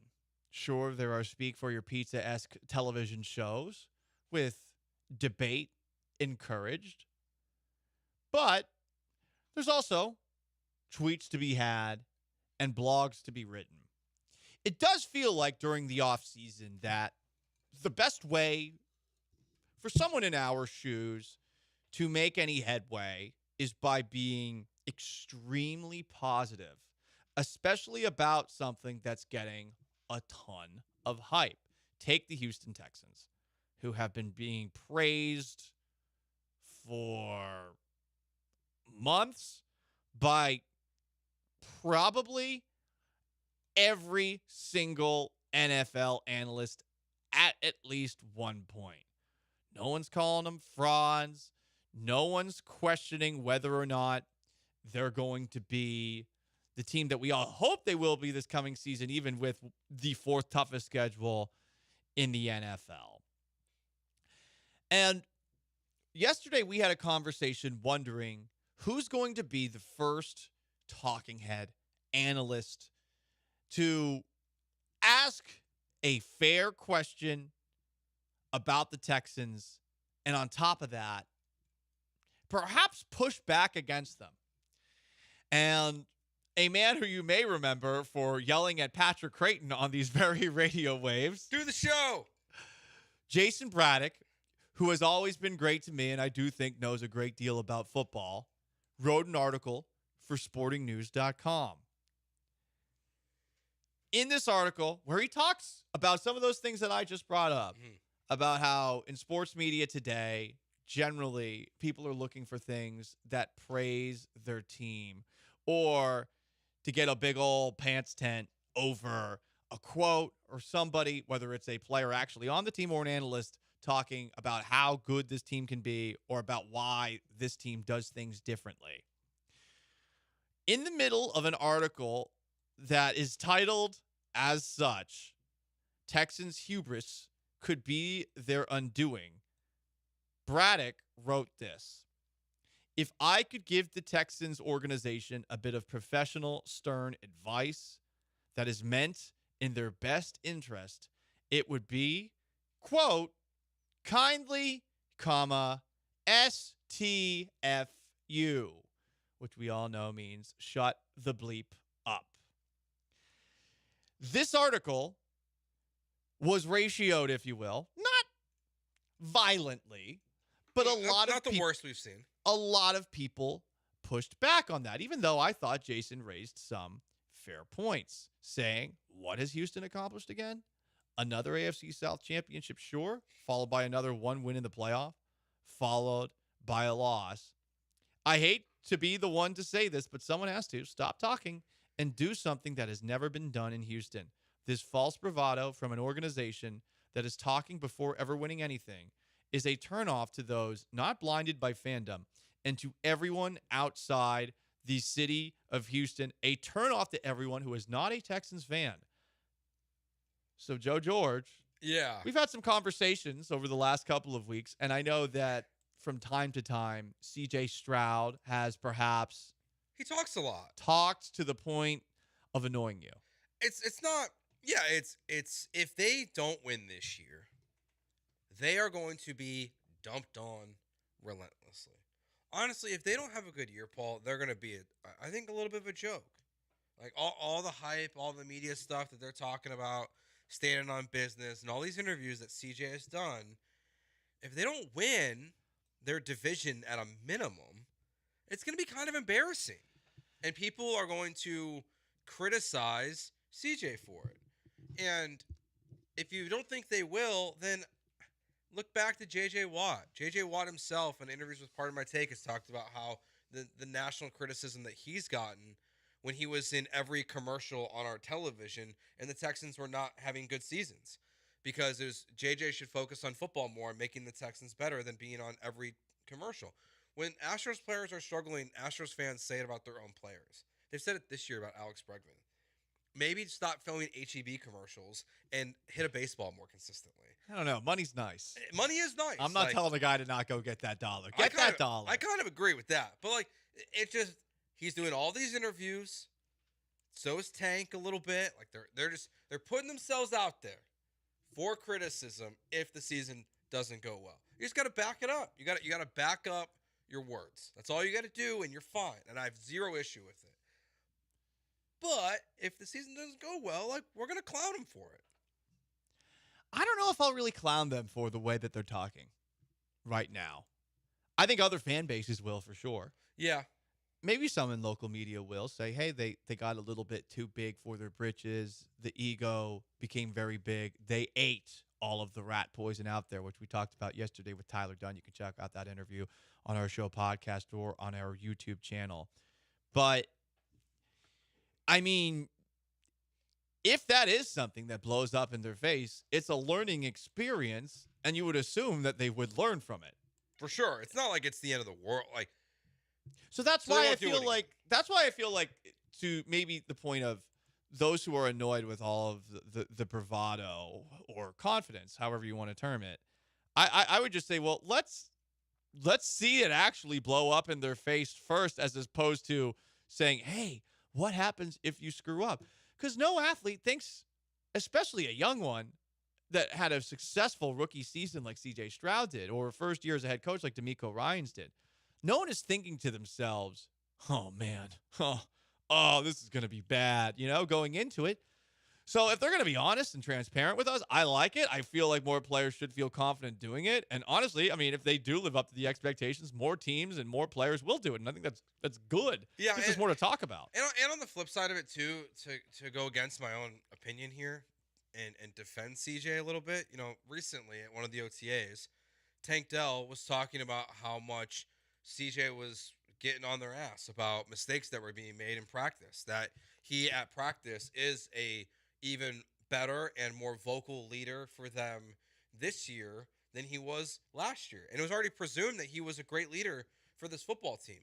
You can do both things at once. I think you can be in the public eye and doing interviews and acknowledging your beefs with the Indianapolis Colts and talking about the run-ins with the Panthers and all these things and giving the bravado of, they're going to have their chance to get me this year. They probably won't, basically, is what CJ's been saying, and still have a great season by being a great leader, a great teammate, great quarterback. Both things can be true. And honestly, if I was going to bet on it, Paul, I would bet on both things being true. Like, I'd still bet on the Texans making the playoffs this year and us not having to have these conversations. But they talk a lot. And I think a lot of people have noticed that, including Jason. I don't think, though, that they've really said anything like, we're the best, or they have gone back and forth with the Indianapolis Colts players who have been, I think, playfully talking trash publicly, specifically Zaire Franklin, E.J. Speed, their two linebackers. But I don't feel like they've said, we're the dream team like Vince Young did when he joined the Philadelphia Eagles back in the day. Yeah, or like only for that to go up in flames. Like, there hasn't been one specific quote where you look at it and you're like, whoa, they are really feeling themselves. CJ Stroud did say he has 5 number 1 receivers. He did say that. But he didn't, but that's okay. Like the Titans said Traylon Burks is like Julio Jones and Terrell Owens. Now he's barely going to make the roster. So look, that happens from time to time. Of course, you're going to talk up your players. And to be fair to CJ Stroud, technically, if he's including Robert Woods in that conversation, and I mean, you can make that argument. Technically, if Robert Woods is your number 1 receiver, you should jump off a bridge. Robert Woods in 2019 had some of the best numbers in the NFL. That's what I'm saying, though. It's like he was the number 1 wide receiver in the NFL at one point. So that's my defense of that. Anyway, I mean, Paul, we made fun of the Buffalo Bills since 2022 when everyone said that they were going to beat the Chiefs. If that happens with the Texans and then they miss the playoffs, which we both think is possible for this team to miss the playoffs, they will get clowned. No doubt, and we'll cross that bridge when we get there. I mean, I feel like we can't be looking ahead thinking it will happen. For me, with the Bills, I'm saying it's possible. You're saying it's not possible. I don't think I said it's not possible. You're saying we shouldn't talk about it. What are you saying? What I'm saying right now is that I don't think that they have said anything that puts a massive target on their back to the point where they're going to be so embarrassed. It's what we were talking about with the Bills. When we talked about the Bills and all the hype that they had, and part of this is me growing up a Patriots fan. It's like, well, the Bills have always sucked. So first off, relax. You can make that same argument about the Texans, no doubt about it. But for the most part, too, with the Bills, it wasn't like the Bills were really saying anything about themselves. It's more or less like everyone's like, oh, yeah, the Bills, undefeated. Oh, yeah, here we go. Yeah, when I think it was an NFL Network thing, like everyone picked them to win the AFC. Yes. No one picked the Chiefs to win the AFC. Everyone picked the Buffalo Bills. That part is crazy. Yeah, like this isn't... And I don't think anyone's picking them above the Chiefs right now. I think everyone's like, well, they're the Clubber Lang to Rocky in Rocky 3. Yeah, like no one is... Did you watch it last night? No, I watched it on Saturday. Okay. Before like drama. This isn't Shedeur Sanders predicting that Colorado's going to win the Big 12 this year and make the college football playoff like he did. Like CJ's not outwardly saying we're going to the Super Bowl. So he hasn't done that yet.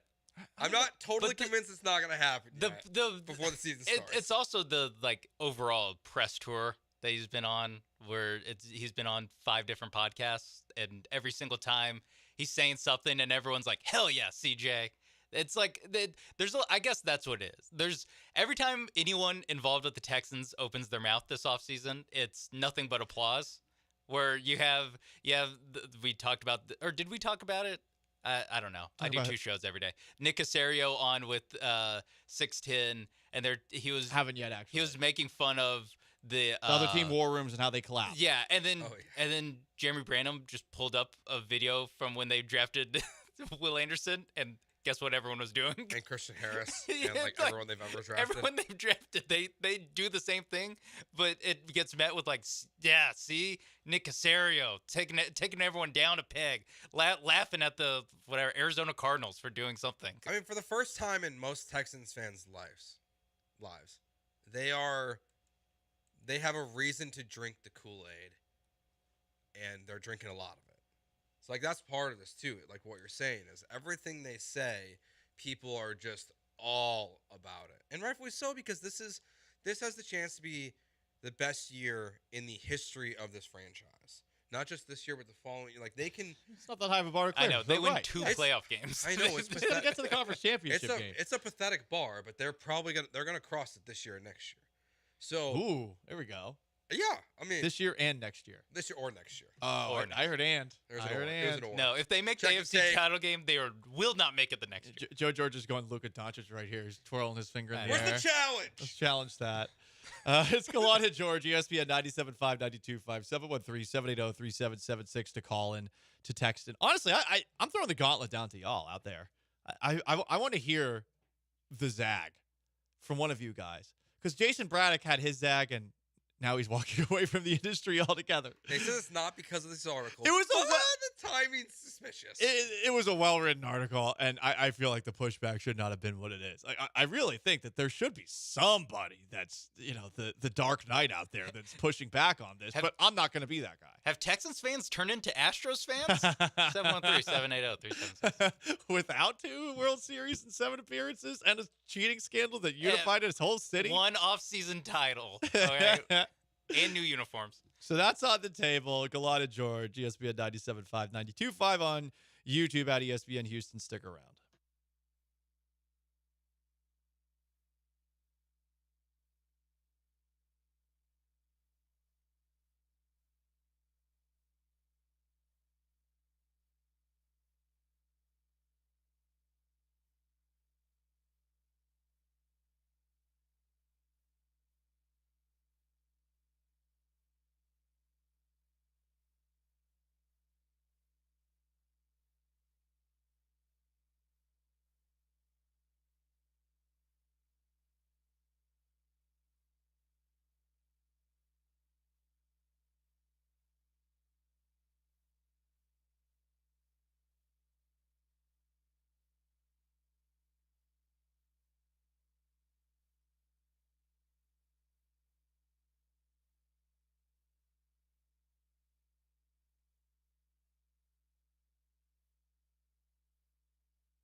Broadcasting live from the Veritex Community Bank Studios, it's Gallant and George. On ESPN 97.5 and 92.5. It is pretty interesting to see the responses to the segment that we just had, where there's a lot of people praising the Houston Texans. One person pushed back, Jason Braddock, with an article that he wrote for the Sporting News, and then afterwards decided, the game done passed me by. I'm gone. I thought it was a well-written article, but there are a lot of chesty Texans fans right now after a 10-7 season where they squeezed by the Indianapolis Colts to advance to the playoffs, did smoke the Cleveland Browns in the first round, but with Joe Flacco under center, only to get pummeled and for C.J. Stroud to do absolutely nothing against the Baltimore Ravens, and their season came to an end. From the 713, laughing my ass off, and people give Cowboys fans crap, and Texans fans act like this after one good season. No, I mean,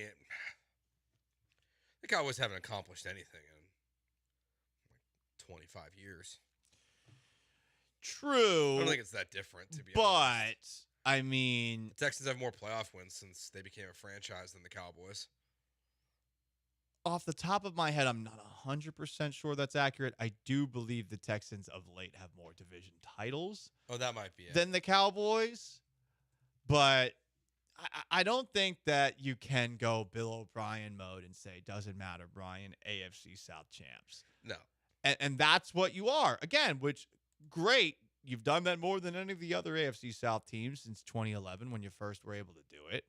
But I do think that we should all allow for some pushback.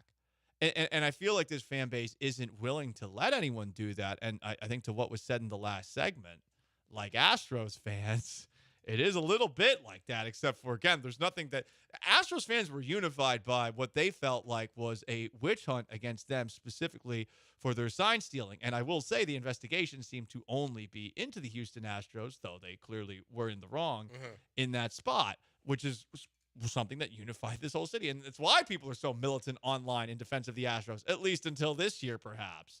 Another text from the 832. The only fans that will talk are Cowboys fans to deflect from their failures.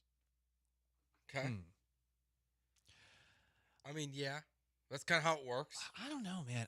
I feel like the Cowboys fans I interact with, and maybe you're interacting with, to be fair to them, to be kind to them, close-minded Cowboys fans. I'm doubting that these Cowboys fans you're talking to are, let's just say, intelligent, because I think Cowboys fans are self-loathing at this point. A real Cowboy fan that watches this team every year is expecting the same thing to happen every single year. At least the ones I interact with. They expect Dak to come up short. Yeah. The ones I interact with, unless they're blood related to me and older than me, they've literally never seen success. Like they've never seen it. So yeah, I get like that's like a trope at this point is the chesty Cowboys fans, but like they're not that chesty. At least the ones that I'm dealing with on a day to day. Even the ones in my family, they're not chesty. Beat down. Yeah. Maybe it's anecdotal. I feel like the Cowboys fans from Dallas are legitimately, to what you said, Joe, beaten down. I think the ones that live in other parts of the country are delusional. Yeah, and we're probably still close enough to it to where they're not as delulu. When I was in college, there were Cowboys fans that went to Syracuse, and I could tell they were all from New York. Yeah. And I was like, yo. See, I do think Cowboy, like from an outside perspective, so that I've lived in Houston now for 9 years. I think Cowboys fans sometimes get a bad rap that are real Cowboys fans because they get lumped in with the people who root the for casuals. They root for the Cowboys, the Yankees. They root for Duke. Like they root for the Lakers. They root for these like four teams that are across the country. They're all have great history, so they're not really fans of any of the teams. Like if you're from like New York and you're a Cowboys fan, your parents better be from Dallas. Like I don't understand. I don't understand how you could ever root for. Like I don't understand those people who root for the Cowboys and the Lakers. Those people make no sense to me. And I think Cowboys fans get largely probably a bad rap because of that. I would say Can I? I'm gonna try. I'm gonna try to do this for you, Paul. Okay. Hit me. The Houston Texans, if they don't go far in the playoffs this year, it'll be CJ Stroud's fault because last year his average points, his expected points per play added, God, you're giving me that, were negative when he played outdoors. CJ Stroud was not good last year when he was outside. How's that? I mean, that's something to build So off. he can't win in the cold. CJ can't win. Oh, okay. Oh, here we go. Where's he from? Ohio. CJ Stroud. Oh wait, my bad. California. Oh, okay. So when the weather gets tough, maybe. Oh no, wait. But he did go to Ohio State, Yeah. and late in the season when they play teams that are of equal measure to them. Oh, like when they play Michigan. Yeah. He did he play well against Michigan? Yeah. He's good. He lost. He was saving himself for the college football playoff. Oh, You know okay. what? Which is also that's played in like January, so Yeah. chances are that's. Oh no, it was played in a dome in Atlanta. CJ can't play outside. You guys aren't serious, are you? No, I just saw this. I'm This tweet just popped up, and it was Texans Cap retweeted Well- it. It was best rookie quarterbacks and expected points added since 2006. Bad vibes. and CJ Stroud's the only one with a negative next to his name playing outdoors. Okay, well, hang on. I also don't know what the stat really means. This is to be fair. this is the challenge here. Because look, Joe, you're new to the game, and there is right now a corner.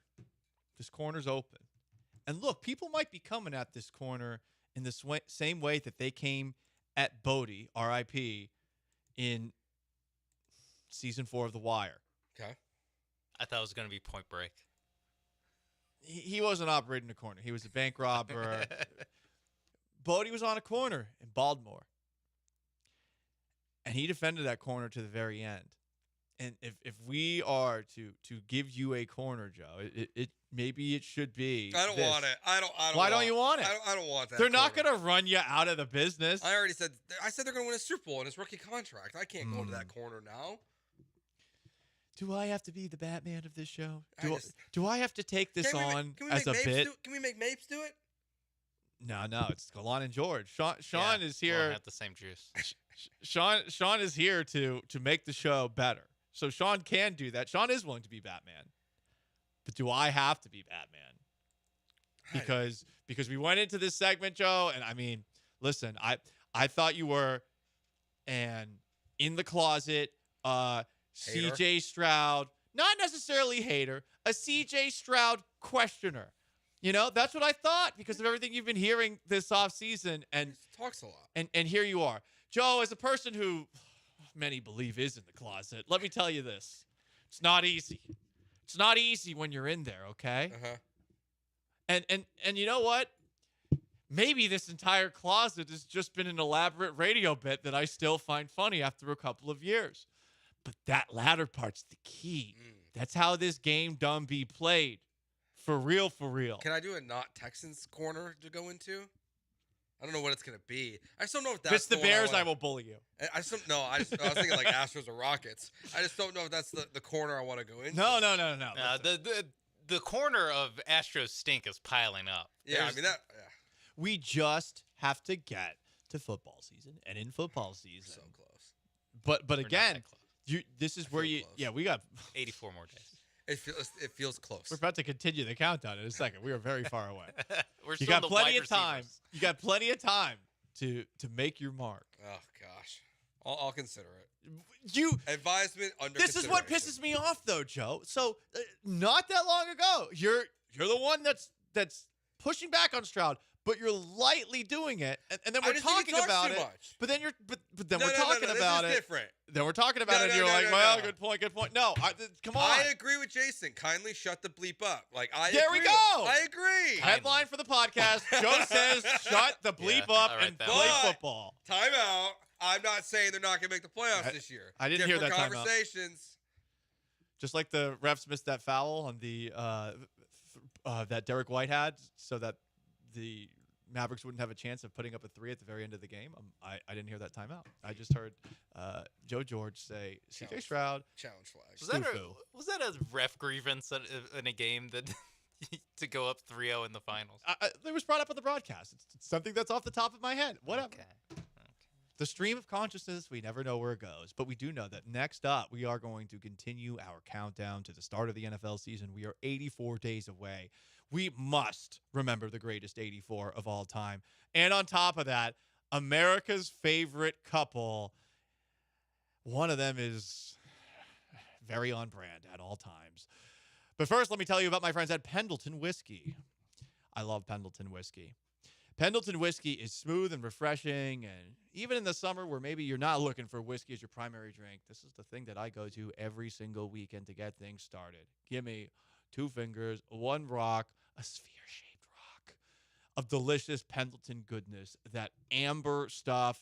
It's so good, and it's so good because of what it's made with. The finest northern grains from the northwestern plains of the United States. You're also talking about glacier water from Oregon's Mount Hood, and then you barrel age it in oak. Oh my goodness, it comes out so smooth, so refreshing, and not too sweet. Pendleton Whiskey is available wherever you get your liquors. That means liquor stores. It also means drizzly.com, or you can get it at pendletonwhiskey.com because they've got all sorts of different flavors. It's Pendleton Whiskey. It's true Western tradition.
Write the check yet, Randy?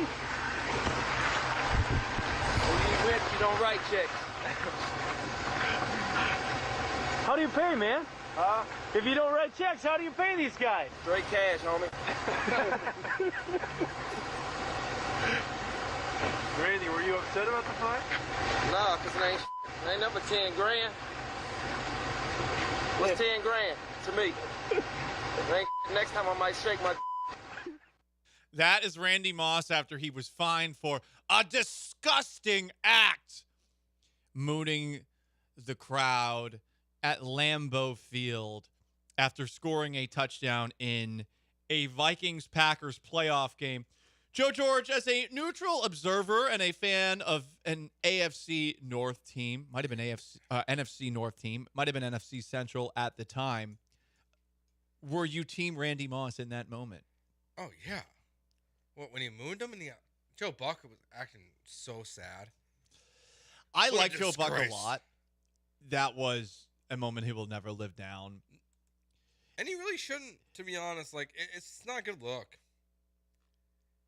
I understand perhaps feeling the need for the broadcast to make sure that the kids are not seeing something they shouldn't.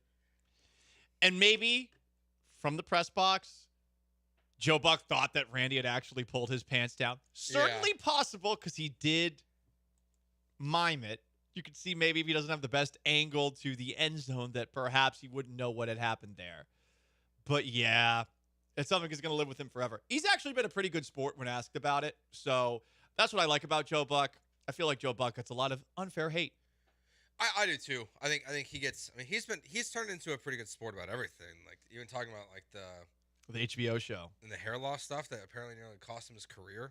Yeah. 84 is a good number though. Moss, Antonio Brown. Yeah, but Moss. Oh yeah. I mean, probably the closest competition to Randy Moss in terms of best player to wear the number would be Shannon Sharp. Probably. Because he's a damn good football player. Yeah, Sharp Brown Moss. I don't think anyone talks about Sharp as one of the top tight ends ever, though. I think I think he's just on the outside. Yeah. Not to say he's not one of them.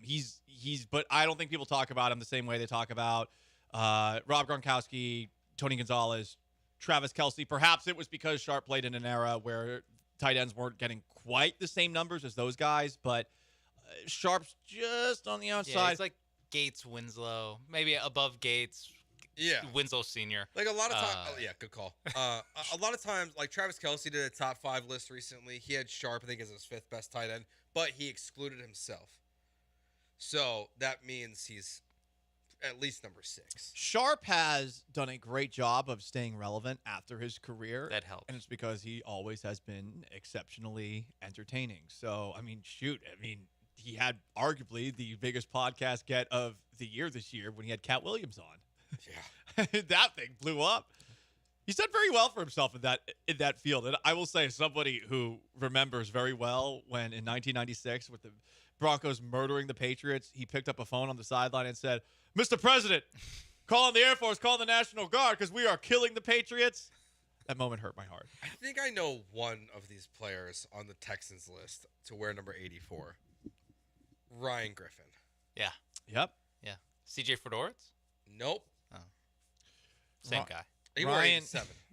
Yeah, he wore 87. Sean that was a shot at Paul. Sean is making fun of, when I confused Ryan Griffin and CJ Fedorowicz, and Bill O'Brien went out of his way to call me out for that as a press 8 conference years ago. when I was trying to I've heard call, this clip. when I was trying to ask him about something that he had said that implied he wasn't a fan of Rick Smith on Sunday, which actually led to the person who was the head of Texans PR at the time basically telling me to not ask a follow-up question, and then afterwards basically reprimanding me as well.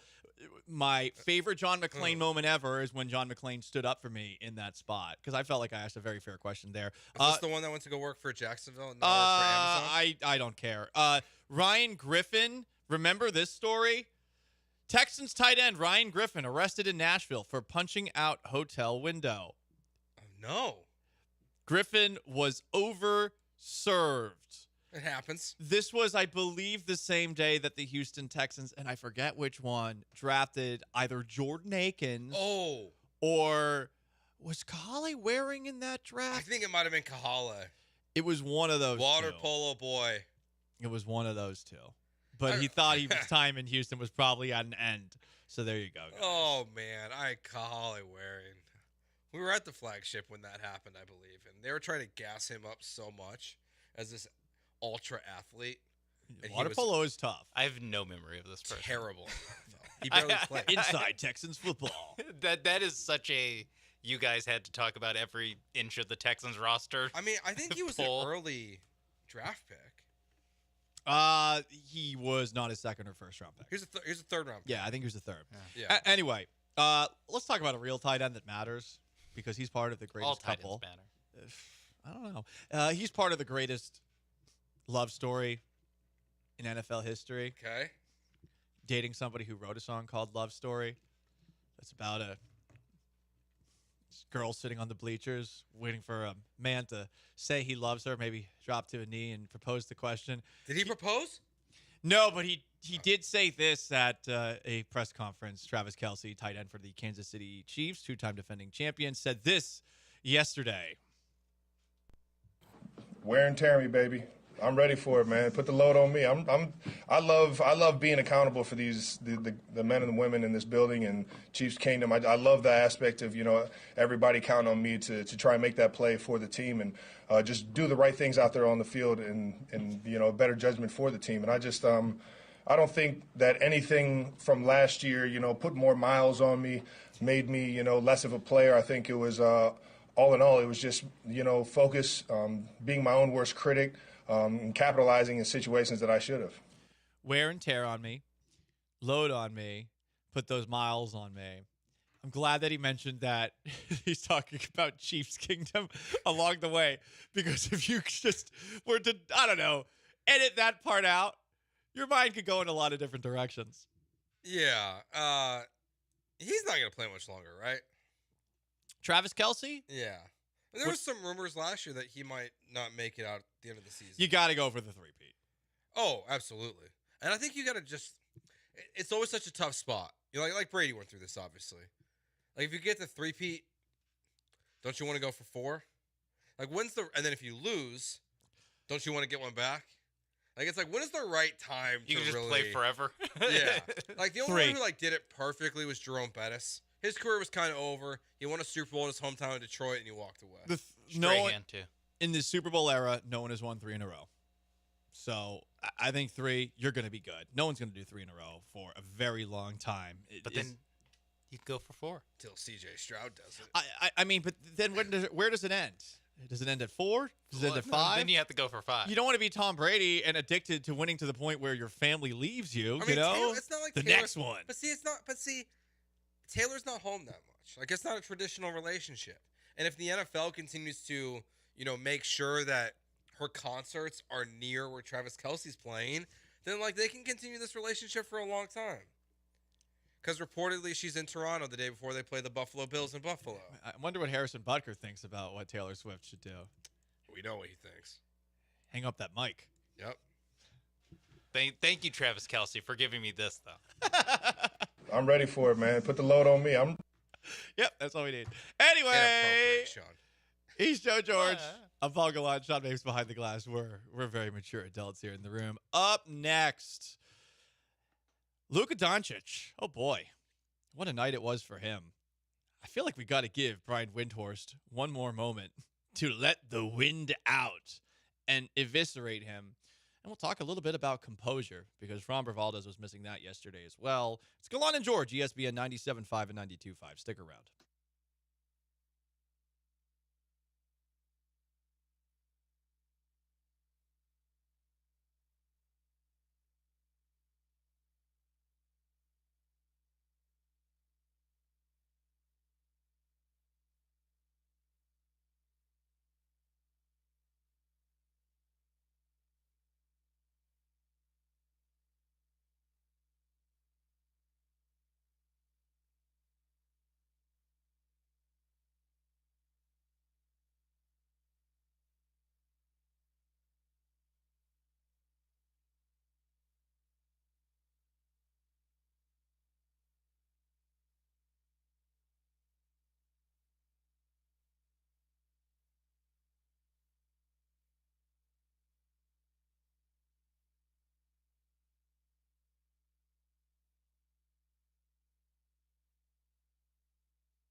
This is Gallant and George. On ESPN 97.5 and 92.5. Now back to Paul and Joe inside the Veritex Community Bank Studios. Astros went 3-3 on their California road trip. They lost yesterday 5-3 to the San Francisco Giants, which means they lost 2 of 3 to the Giants. They have an off day today, 8.5 games back in the American League West. Framber Valdez only went 4 innings yesterday. Seemed to be lacking composure, much like Luka Doncic lacked composure in Game 3 of the NBA Finals last night. Doncic, after a period in the second quarter where he tried to get a foul, didn't play defense, and the Celtics started rallying, really seemed to lose control in the game before fouling out with 4 minutes left. Really didn't seem to be thinking at all about being in jeopardy to be fouled out of a game. Maybe he feels that he is entitled to never foul out. Whatever the case, after the game, he was asked about the calls and fouling out of this game. Here's what he had to say. Luka, what did you think of the whistles that went against you in the fourth quarter? I mean, I don't know. We couldn't play physical, so I don't know. I don't want to say nothing, but 6 foul in the NBA Finals, where basically I'm like this. Come on, man. Better than that. I don't want to say nothing, but come on, man. Better than that. He didn't want to say nothing. I also hate this part of the Luka thing. Is just say what's on your mind. Yeah. Just tell the truth. I mean, who was the Pacers coach, Rick Carlisle, when he talked about it, like it is kind of a loser mentality, the way that they talk about the referees in that Pacers series, or doing the Daryl Morey thing where they write these lengthy reports about everything that goes wrong in a game. But at the same time, if you're going to say it with your chest. Like if you're going to complain about the refs, say they're terrible. Like, what's it going to matter? They're going to be meaner to you? They're going to be worse at their jobs, in your opinion? Like what's really going to happen to Luka Doncic if he just calls him out, besides getting a $5,000 fine? They won't make any calls for him. I think that was one of the reasons that they didn't make some of the calls he was looking for. He was doing so much complaining, and in a, to be frank, douchey way. Mm-hmm. Why, if you're one of those referees, are you going to give him the benefit of the doubt on a borderline call? And I understand that if you play a sport, you believe the referees should always make the right call. But human nature is human nature, and people aren't going to try to help you out when you're being a jerk routinely to them. Being a referee, as much as we think it's an easy job, is not. A lot of moving parts on a basketball court, and imagine, what you're going to miss when there are guys who are 6'4" as the shortest players on the court. And on top of that, the traffic that happens underneath the basket. Are you going to stand right by these players who are going 15 to 20 miles per hour, flying through the air, trying to get a layup or a dunk? It's hard to see a lot of these things. And these players are such a-holes to them. So the ones who really are the worst are not going to get the benefit of the doubt. And I feel like Luka should watch the tape last night of Kyrie Irving speaking with referees after calls he didn't agree with. Because I thought Kyrie, who has played in the league a little bit longer, did it with a class and grace that would get him more calls as the game went on. And also, when you're acting the way Luka is and you complain about everything, even when fouls are clear-cut and dry, and you know it, and he knows it too. He's just complaining to complain. That makes it worse, because it's one thing to have a beef in a moment and it's a judgment call. Like, for example, the last play of the game where it gets challenged, or at least the last foul of the game for him. It does get challenged. You could have seen it going either way, depending on the refs probably. But when you're complaining about stuff that's very straightforward, it makes the refs less likely to do you a solid. And that's what Luka's learning. And that's where he's got to figure out a way to just breathe. Graba, as you said earlier. Yeah, take a deep breath, dude. Yeah, It's gonna be okay. I think it was whether you want to call it the pressure of being down 2-0, basically an elimination game, and just the frustration mounting. But if you look at the fouls he got called for, at least 3 of them were just straight, including the last one, were just straight up frustration. Like, I'm going to reach, and if I get the ball, cool. If I don't, at least I stop the fast break. Like, it was just, I'm upset that we missed a shot, and they're about to fast break, and so I'm just going to reach out. So there's no excuse for him to be fouling out of any game. I mean, you can look at all the stats where he has like 2 foul outs in his entire career, or look at other guys that haven't fouled out of NBA Finals games, and part of it might be swallowing the whistle with the star player. Some of it might be the star player being smart enough and having the common sense to stop doing dumb stuff. Like that could be part of it. Hey, Luka, be less dumb, please. Bob has a thought at 713-780-3776, the HRNP listener line. Bob, what do you got to say about Luka Doncic and his free throws? Oh, not his free throws. But anyways, I thought Doncic quit last night in late in the third quarter. I was watching the game, and then he did something. I thought, he's quitting on the team. And then he fouled out eventually. So I just thought that was kind of low class of him, and nobody talked about it. Where do you feel like he quit? Say again? Where do you feel like he quit? I felt like he was still playing. He looked like he quit.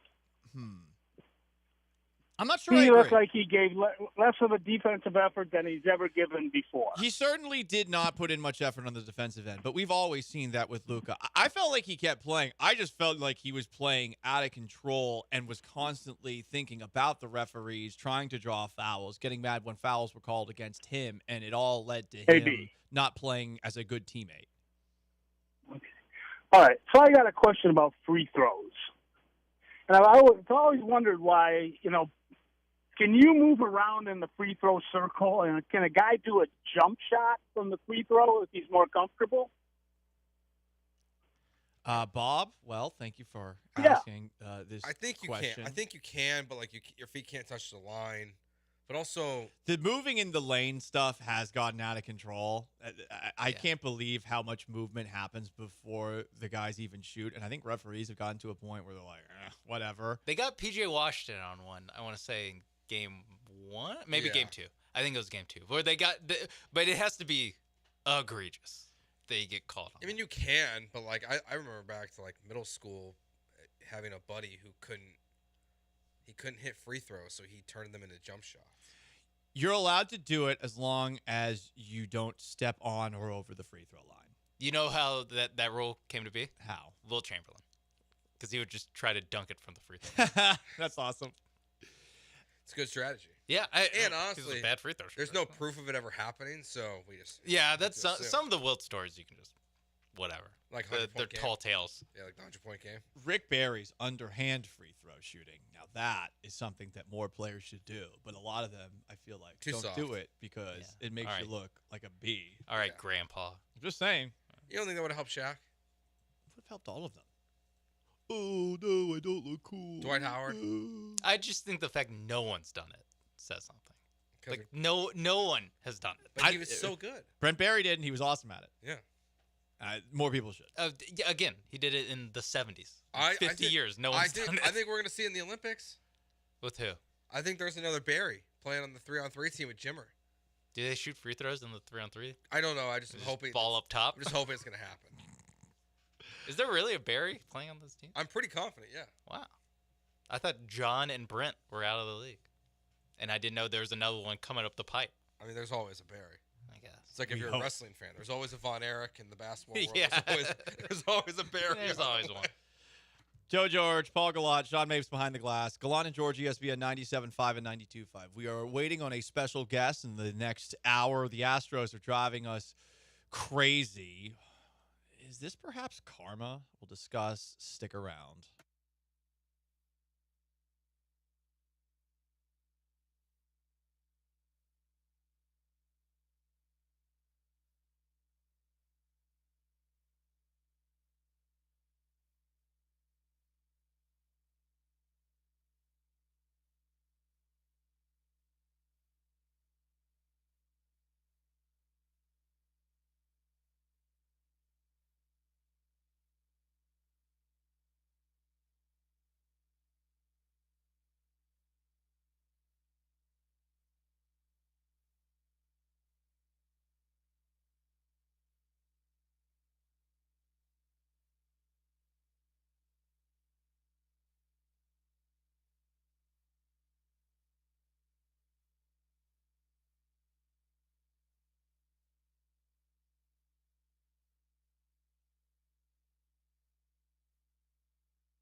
Very interesting tweet on the internet this morning. It came after a fun Astros follow on Astros Twitter. Archbishop Deshays tweeted the question, one that we're all struggling to answer. How did the Astros go from 7 consecutive ALCS appearances to complete dog doo-doo in the matter of one offseason? And we got a response. A response from somebody with a very familiar last name. Her first name is Gina. Her last name, Luno. Simple answer, wrote Gina Luno. Jim Crane fired Jeff Luno. Karma sucks. Yeah. And then she followed it up. There was another one. Gina Luno is Jeff Luno's wife, for those who don't know. You know, I don't really in any way, shape, or form agree with her about karma. And someone challenged her about, the World Series that they've won after Jeff got fired, the 4 LCSs in a row they made after he got fired. And she responded, "Who do you think set them up for years of success? The well finally ran dry, and there's no one there to tell them how to fill it back up. No offense." With a winky face emoji. Winky face emoji at the end. I'm going to circle back to our Trevor Bauer conversation. Hit us. If there's 30 jobs in Major League Baseball and nobody wants to, maybe you're the problem. And I would say the same thing about Jeff. And I get why she's defending her man. And look, he's continued to win. He won 2 championships this year, I think, in professional soccer as the owner of a team. His nerdy math is working in another sport. But no one has hired Jeff Luno.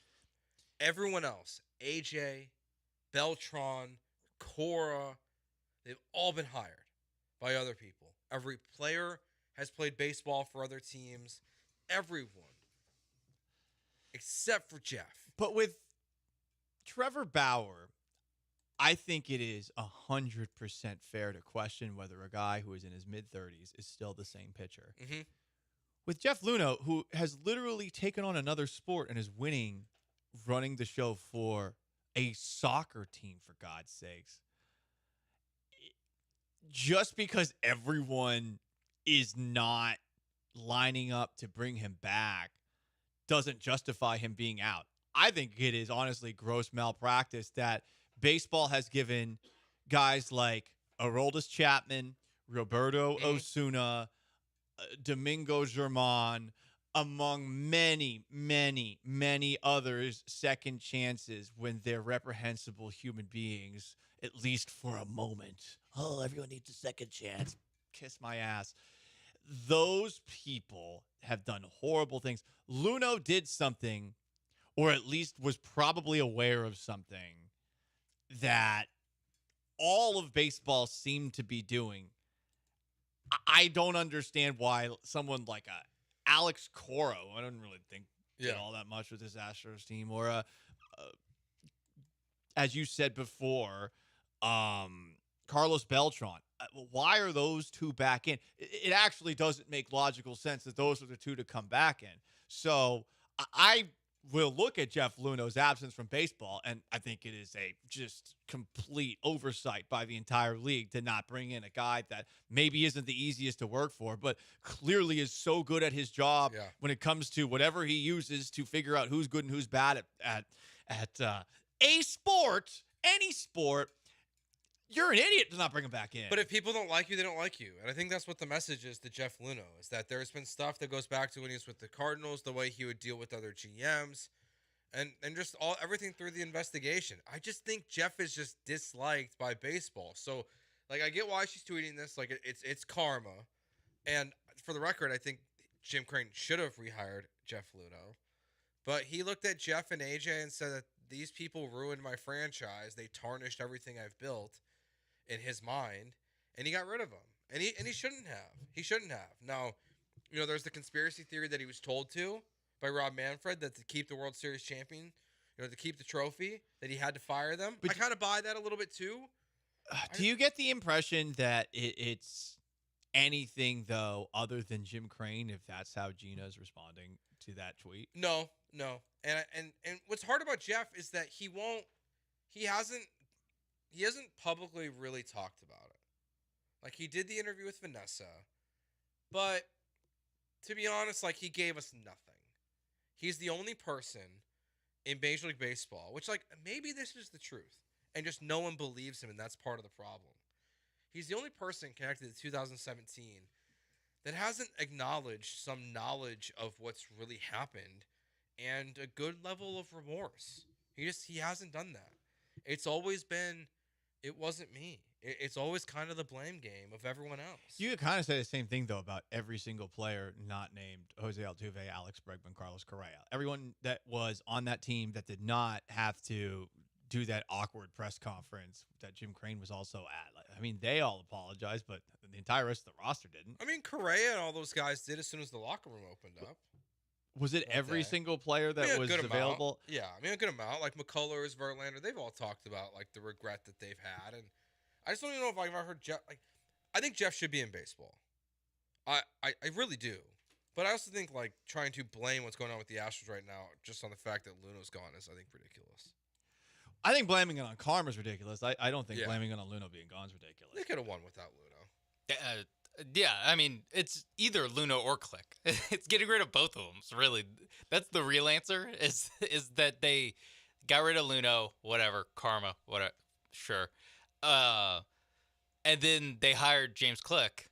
James Click made some good moves, and getting rid of Click. That's really how they end up here. But I wouldn't be surprised if there's also some. I don't know if it's a outright condition or just like a soft, like veiled threat of, hey, listen, the Red Sox, yeah, they can rehire Alex Cora after he gets suspended a year.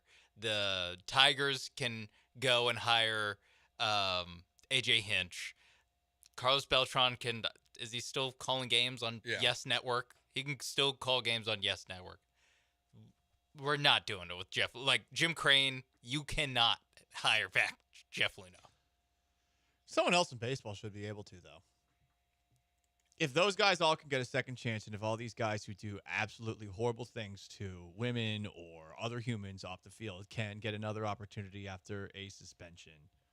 Totally agree. Or, I mean, if you do steroids and you get an 80-game suspension, why is Jeff Luno the only one that can't come back in? I truly believe, and I think a lot of people do, that there were other teams that were doing variations of this, maybe not to the same degree as the Astros, and that doesn't make what the Astros did right. Important to put that qualifier in there, but this one guy is the only one that can't come back, where I don't think that there was really any evidence that suggested this was definitively Jeff, you know? Like, I feel like he had still some plausible deniability. Maybe he would have been proven guilty in a civil court, but would he have been proven guilty in a court of law? No, I think he would have gotten off like OJ. I mean, think about all the members of his team that still worked for the Astros until fairly recently. Like, the guys that he hired that go and find Christian Javier and Jose Urquidy and Ronald Blanco, who had been with the team until like this last offseason. The guy who's the GM for the Giants and the guy who's the GM for the Orioles. Like, they all stayed within the Astros organization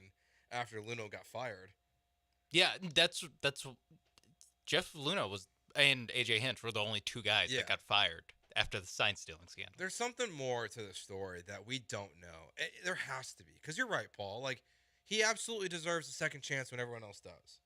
It makes no logical sense why everyone can cheat, do all these different things, and be banned for life publicly or not be banned for life publicly.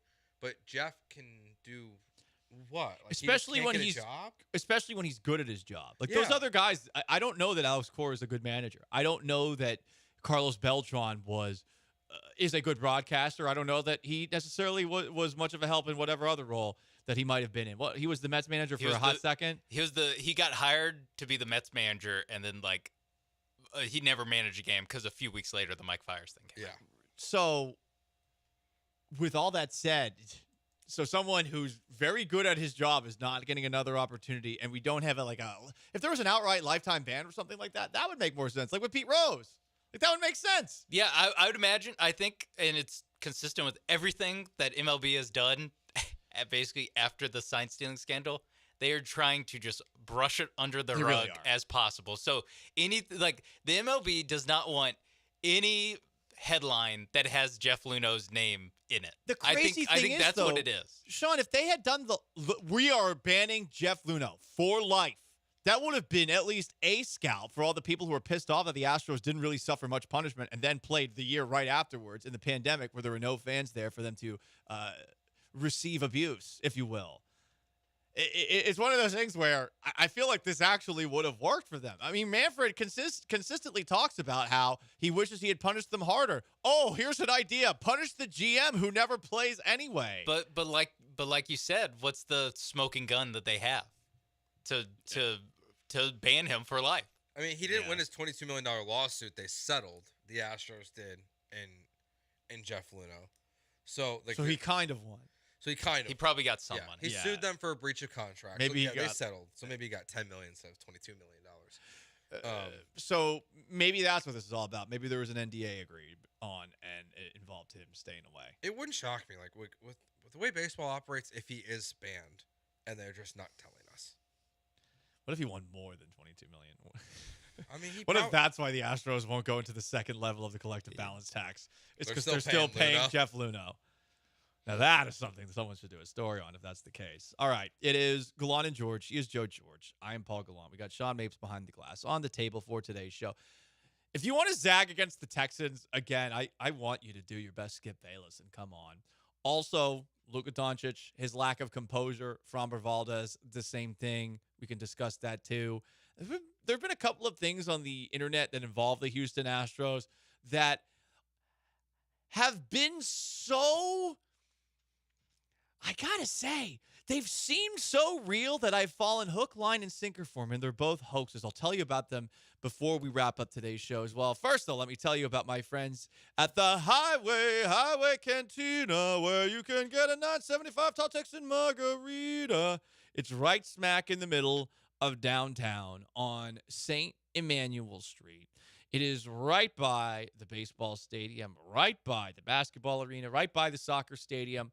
And on top of that, it's right by all of you who work in the greater downtown area. Maybe you're driving around right now, you just got something to eat, but you didn't get the best thing you could eat. Because if you go to the Highway Cantina, you've got some award-winning chefs that are in the kitchen putting together stuff that is truly different. It's not your routine Tex-Mex experience. And of course, they got all the goodies. They got the salsa verde. It's the best salsa verde I've ever had. The salsa rojas.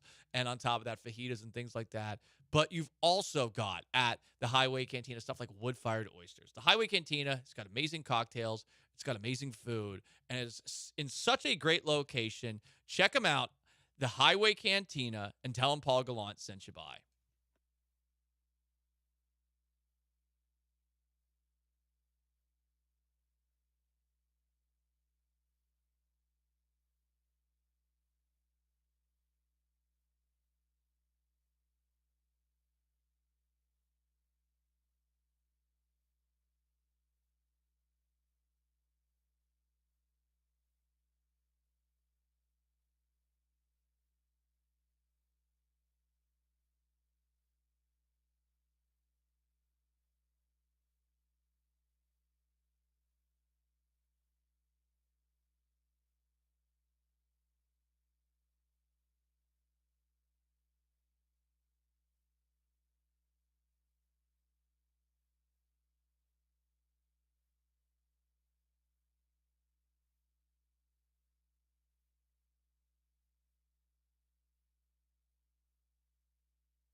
You're listening to Gallant and George on ESPN 97.5 and 92.5 from the Veritex Community Bank Studios. Here's Paul Gallant and Joe George. And joining us in studio right now from KHOU, baseball analyst, a scout, a coach. He is huge, and he's got the takes. And Jeremy, we were talking about in the last segment how Gina Luna, wife of Jeff Luna, responded to a tweet by a rather large Astros Twitter account asking, why are things so bad this year? And she said, TLDR, hey, karma, it bites you in the ass. And if Jeff Luna was still here, maybe we wouldn't be talking about these things. What do you think about that? Oh, this is what I love about Jeremy. This is why he's so good on camera, because he'll do this dramatic look, and then he's going to give you something good. Does karma run both ways? Because he's not working in baseball, right? So, I mean, if there's karma that the Astros, for some mythical reason, 5 years later aren't good. It has been 5 years, right? Yeah. Okay. Mythically, they're not good now because he's not here. Well, he's not with any of the other 29 teams either, right? Right. And the game's going on just fine, last I checked. My thing about Jeff Luna, as I have been very publicly saying, even today when I was talking about it on Twitter, is not that he was a bad general manager when it comes to X's and O's at the big league level. As a matter of fact, I've been pretty open, said to both you guys, and said, you know, on KHOU, I've said he's one of the better ones that we've seen. He's done a great job at the big league level as far as waiver claims and free agency and some of the things that, you know, asset efficiency, I think they would say, right, at that level. But if you go back and look at his tenure, he was left a very full cupboard, and I'm just not up for the debate anymore. It's tired and it's old, by Bobby Heck drafted. His drafts yielded Alex Bregman, Kyle Tucker, Jeremy Pena. He was here for that. Are there any other impact big leaguers that I'm missing? Impact guys. Not pieces, not analytical guys later. Impact. So Jordan, he traded trade. for. He traded for. Yeah. Draft. Yeah, draft? No, not really. Okay. So then the draft's an F. That's an F because you've got to have more than 3 players in 8 years. That's an F. Now, if you're looking at international signings, okay, 2015, Fromber, Javier, the list is okay there. They got rid of their department after that, right? But, I mean, they still had a pretty good track record to a point. You got to give him what he earned. But in 2012, you still had Bobby Heck as a scouting director. He drafted McCullers. He drafted Correa. After that, you can go to Luno and Elias and company and then to Chris Gross and down the line. But Jordan Alvarez is a trade. That's a fleecing. That's a heck of a job. That's not what we're talking about. We're not talking about the pitch data and the development. Nothing was terrible from a baseball side. What was bad was the culture, was the rule breaking, was the stain it put on the city and the team around the league.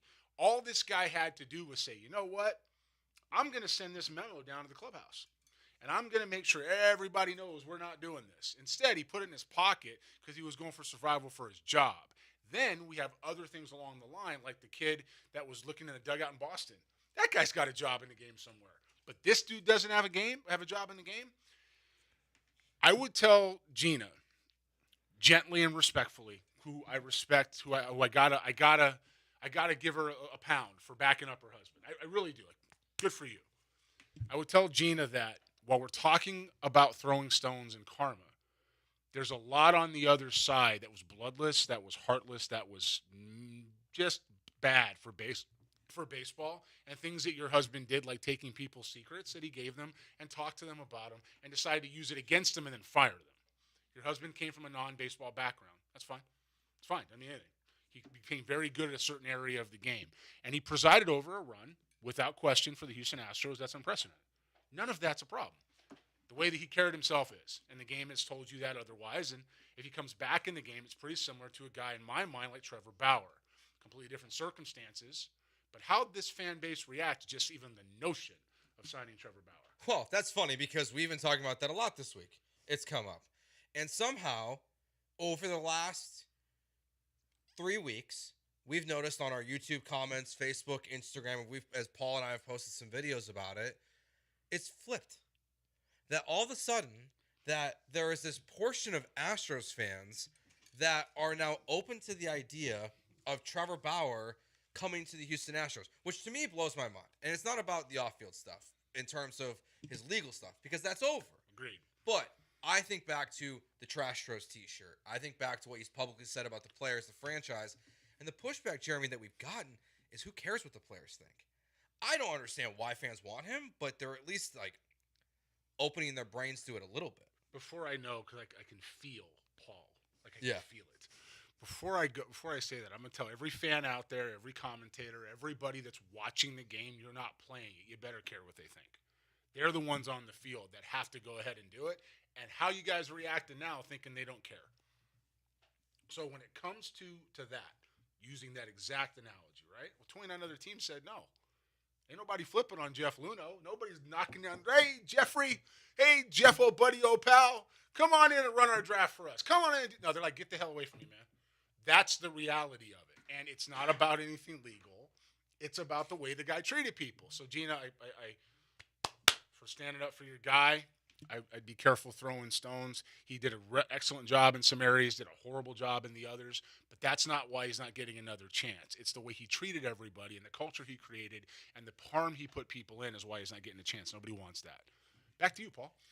But it is interesting, Jeremy Booth with us in studio, that so many guys do get that extra opportunity when they've shown that they're good at their job. And, okay, maybe Luhnow isn't everything that we view him as, because for baseball scouting departments and general managers, it's just a different timeline than other sports where things take a really long time to develop.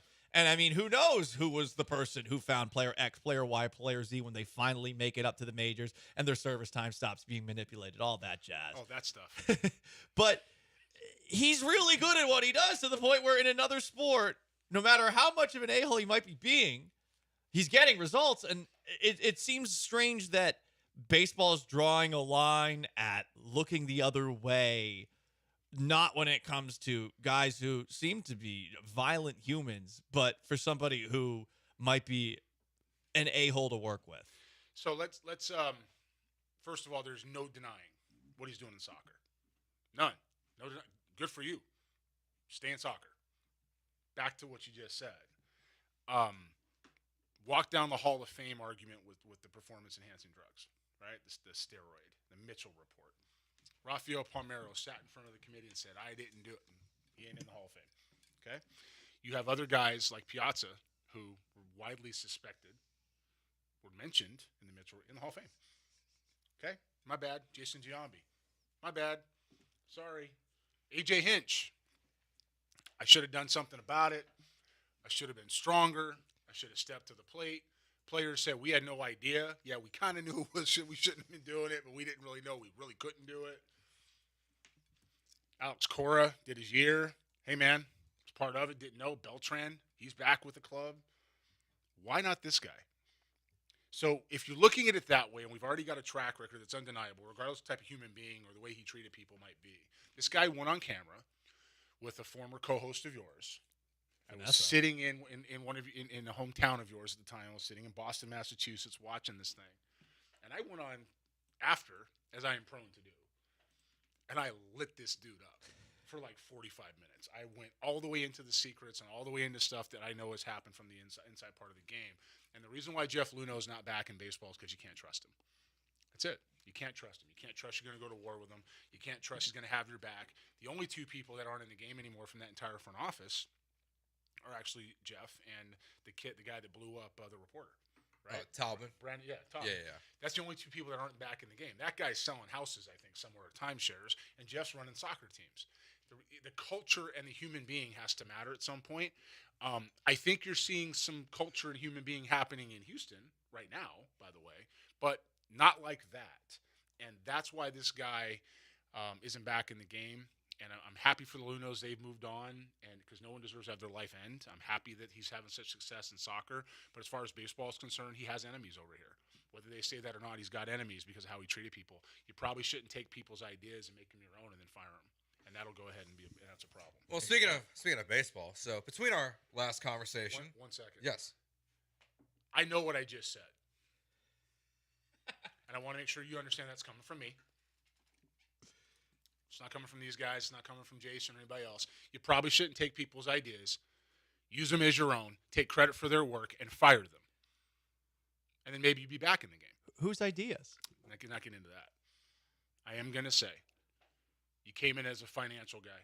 Your bloodless efficiency from McKenzie, all really good things in a very bloated sometimes game. No one's going to argue that, even me. But the way you went about it, you don't deserve to be back in the game. That's it. End of conversation. So I'm happy that you're in soccer. I'm happy that you're doing well in soccer. I wish you the best. The baseball people wish you the best. They can't say it. I can, and I will. And so I want to make sure you understand it's coming from me right here. And I applaud again Gina for. But that's the line on Jeff Luhnow. Interesting. I remember when after we did the interview with Vanessa, we tried to get him on the Astros, shut it down. I was at the flagship at the time because there was text messages going back and forth between your friend Adam Clinton, who I know very well, and Gina about having Jeff come on the show, and then the Astros like swooped in and stopped it. But between our last conversation and this one, we've seen the Astros crawl back to 4.5 games back of the division, and now they're back to 8.5 back. Yiner's out, Tucker's out, Javier and Urquidy are out for probably all of 2025. Yeah. So the injuries have gotten worse, but the team hasn't really gotten too much better. What's your thoughts on the Astros' recent stretch of baseball? I look at the pitching. So my theory on the pitching, I kind of saved it for something we would do here. My theory on the pitching is pretty simple. There's some mechanics that have been off because we got to talk injuries, right? We're talking breakdowns that are unprecedented for this organization. Last 8 years? I mean, this is a rash. It's pretty serious. Across the sport too, seems like, right? Yeah, I think those are different reasons though. Okay. Because the Astros have strangely, and maybe this is a credit to Luhnow and the pitch data when he was here and Quentin McCracken, but they kind of avoided that. Right, they kind of missed the boat here, little tweak here. I mean, McCullers has been hurt pretty much since he, came out of the womb. But as far as anybody else, they've had some issues where they've kind of sidestepped and they've dodged it and they've had reinforcements, and that is a credit to whatever the organization was doing. It's not happening now, right? So something changed with Strom for his philosophy. Something changed with how they were doing it with. And I don't know the answer, and none of us do. But something's different. But I also think what added up was the amount of postseason games these guys have been playing. And short windows, right? Because that's still stress on the arm. We just did an event in NorCal. That's where I was at. I was in Northern California. I'm going to the draft combine in a couple days. And the amount of pitches we actually tabulated were far more than what's thrown in the game. And you know that because you think about warm-ups and bullpen and playing catch, but you're not really thinking about it. So if you do as a whole watching the game, so if you do that analyzing it and you start doing it wrong, you're going to pop. And so if you do that for 9 months a year or 10 months a year, you're going to pop. And so I think what the Astros are seeing are just that wear and tear over an extended period of time where guys are breaking. Now, from an injury standpoint with pitching, Javier and Urquidy gone for a year and a half. Okay, maybe. But you've got Garcia who's getting closer. You got McCullers who's got to go in the bullpen. It's getting closer. You don't have your surplus anymore, but you might have reinforcements. They've been billed by Dana Brown as trade deadline acquisitions. Sounds like Dana. It does. He did that last year too. But with it, you got Hunter Brown, Eric Getty, who their last 4 starts each have been much, much better.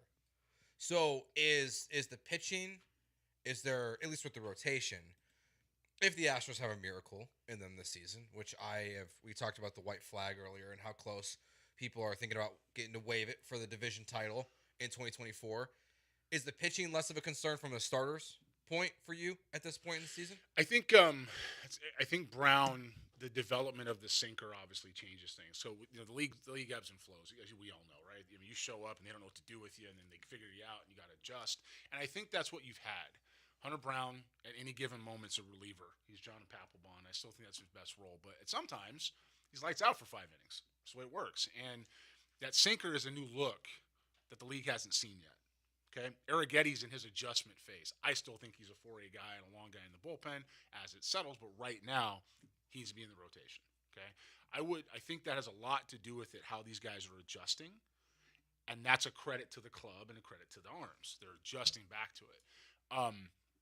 I still am not concerned pitching wise. It's not going to be as pretty as you thought. It's going to battle a little bit, but I think they got enough, barring anything else, right, to go forward and still be, especially in this division, get into the playoffs. I really do.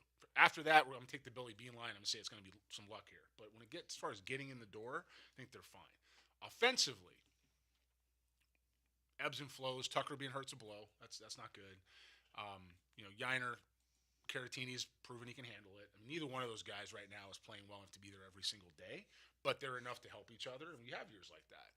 Where you run into issues, I think, with this lineup is that you're still not hitting guys in the right spot. Like anytime Singleton's hitting ahead of Jeremy Pena, I want to see the notes. I want to know why that happened. I want to understand how we arrived. Explain the work. Right, because for all this time, we've talked, the best guys got to hit second, and we have this top 5 hitters, and then you put that cat up there. Nothing against John, man.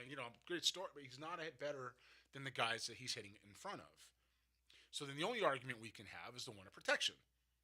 Well, where the hell was that 4 months or 2 months ago, right? If we're worried about protecting guys, now you want to do it, you're protecting the wrong dude. So for me, you've got an Astros. We did this last night. A 1-run game swing. You guys know the numbers, I'm sure. It's like 9-14 or something like that. It's not good. It's very bad. So if they're they're 31-38. Is that right? Top of my head. Does that sound right? Yeah. Okay, 31-38. If you were 500 or just under on the 1-run games, you're a game over 500 in the season.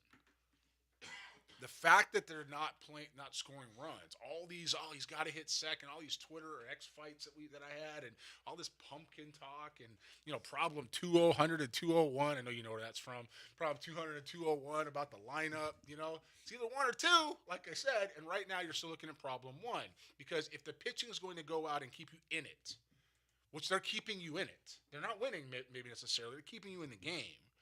All those times you don't move runners, and all those times you don't play the game, and all those times you try to ambush 3 home runs, they add up, and they add up, and they add up. And the next thing you know, you've lost 15 games you should win. And by my count at home, that's about how many games these guys have lost they should have won. If you don't win all 15 and you win 10, you're 6 over. That's how you win World Series, and that's how you win championships. And that is not what this team is doing. They certainly aren't. I gotta go back to what you said a little bit earlier, and I know you don't want to name names here. So what is that Jeff Luna maybe took from somebody else?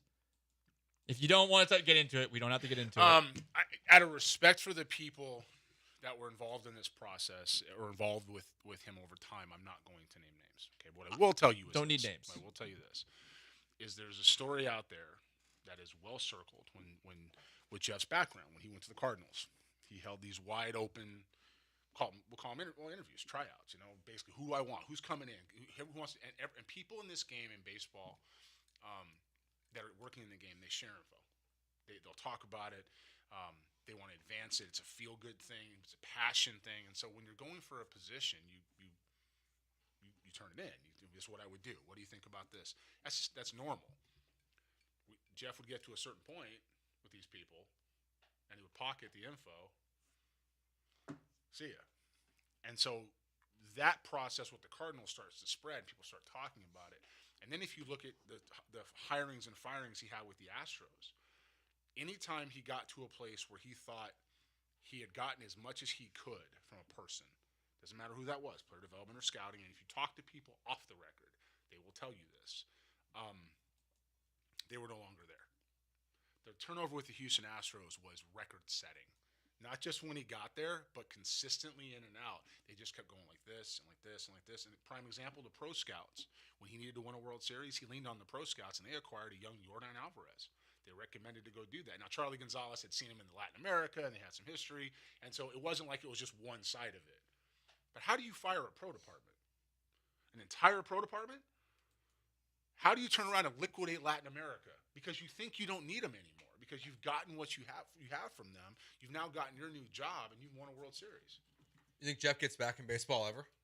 I can never say never. I think that I think he's obviously proven to be a very smart human being. Like I'm not like I can do that. I can sit here and say with you guys, as much as I dislike how he carried himself, I'm not saying he's bad at his job. Right? You know what I'm saying? I think if somebody gets past that point, then he's got a lot to offer. The only question is going to be is if he's got enough value or learned enough, right? This guy got some pretty serious nicknames behind his back, in the game, and not for me to repeat because I'm not going to throw shade and insult people. I'm just not going to do that. But he's got But I mean, the enemies are lined up, bro. I mean, it's just this Houston's a big city. It don't hold it.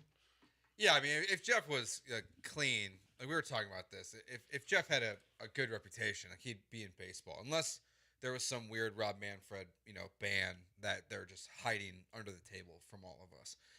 I still personally, like, I don't know how Paul feels, but I feel like he's still gonna end up in baseball eventually. I just, to me, like, time passes and there will eventually be a team that's desperate enough to make that kind of move.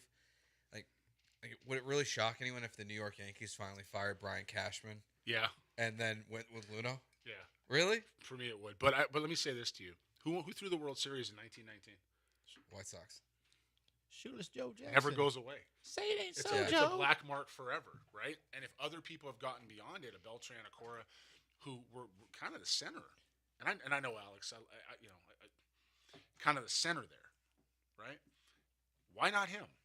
That's a real question that there's really no answer to besides people just don't want him around. Now as far as Gina, back to that,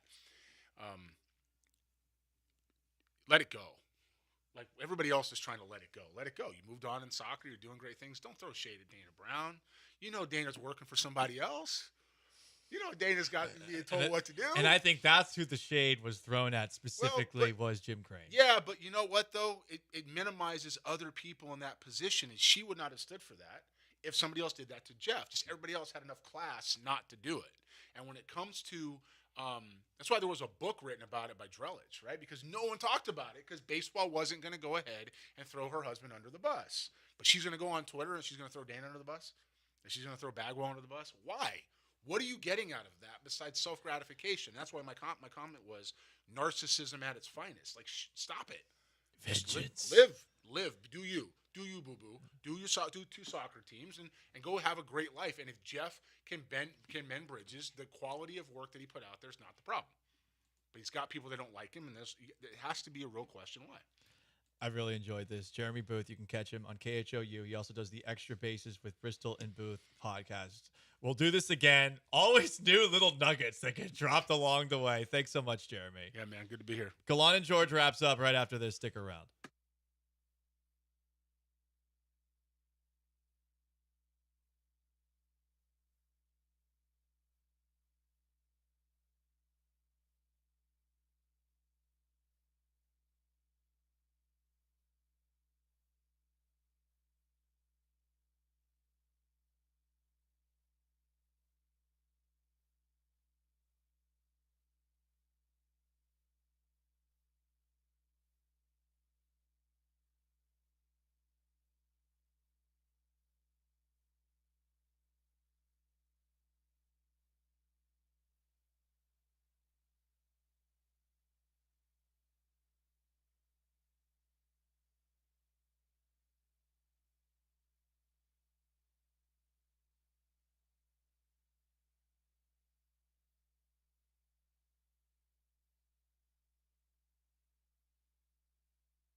You're listening to Gallant and George on ESPN 97.5 and 92.5 from the Veritex Community Bank Studios. Here's Paul Gallant and Joe George.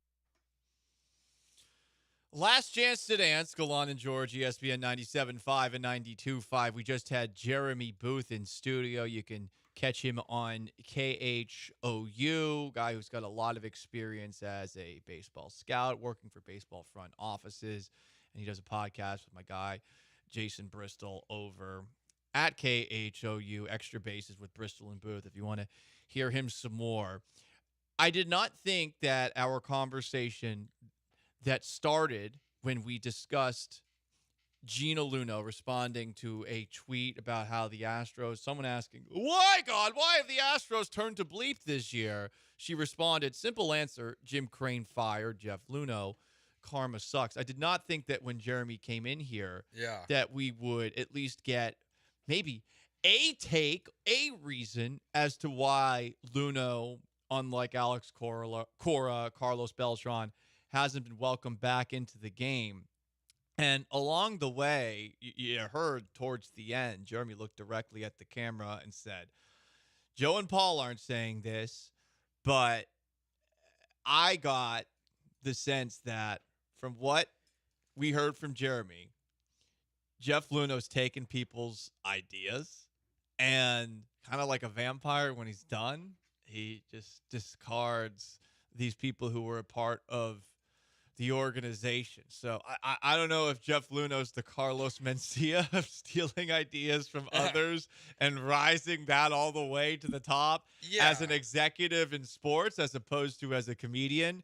But that certainly was interesting, and that'll be on our podcast in case you missed it. It'll also be available on ESPN's Houston's YouTube channel. Yeah, I mean, if you go back in time, like there was even some weird stuff from like the Cardinals, where when all the Chris Correa stuff was coming out that they were stealing from the Astros, there was these little comments that were being made by members of the Cardinals front office, media members of like, well, like Jeff would know about this in terms of stealing ideas. So like it lines up with what Jeremy said. And that's why like what I was saying earlier too is if he was liked, he'd have a job.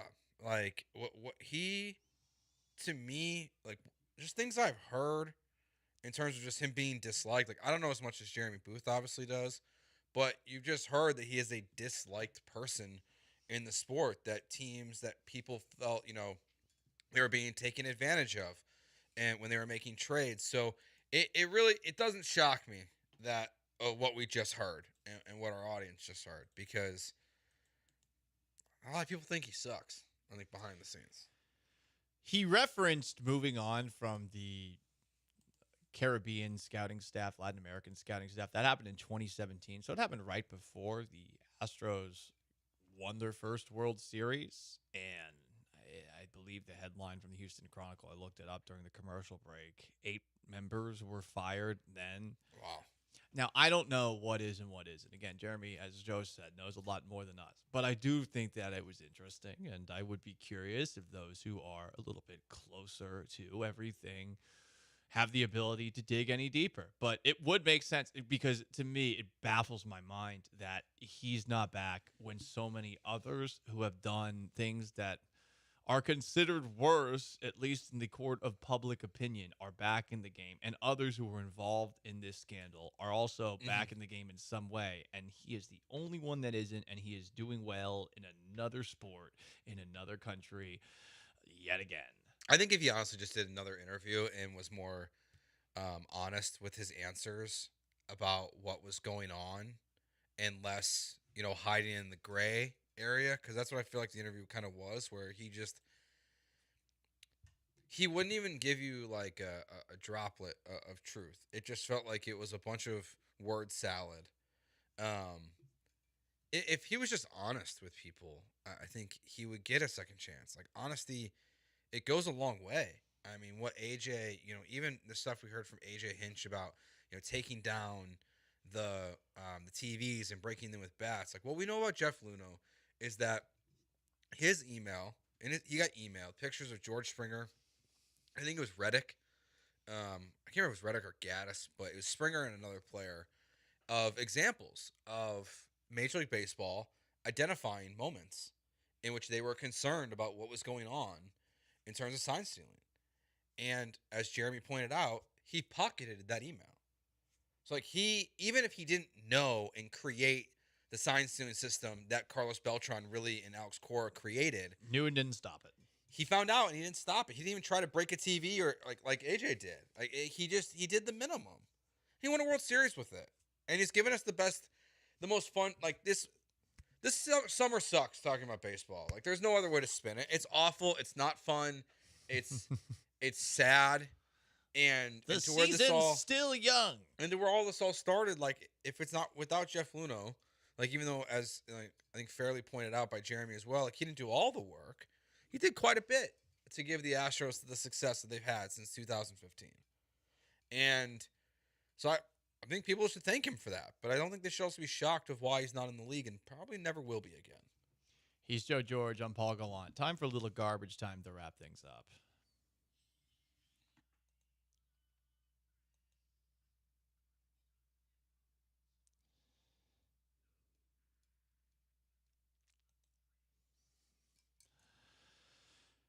This story fascinates me, and it's a nice way to drift away from talking about Framber Valdez's struggles, the Houston Astros struggles, and how some are trying to compare James Harden to Luka Doncic when Harden has failed so many more times in the postseason. This story may, though, mark the end of Pax Americana. An Arkansas woman who did not know she was pregnant gave birth to a healthy baby boy at a Golden Corral restaurant.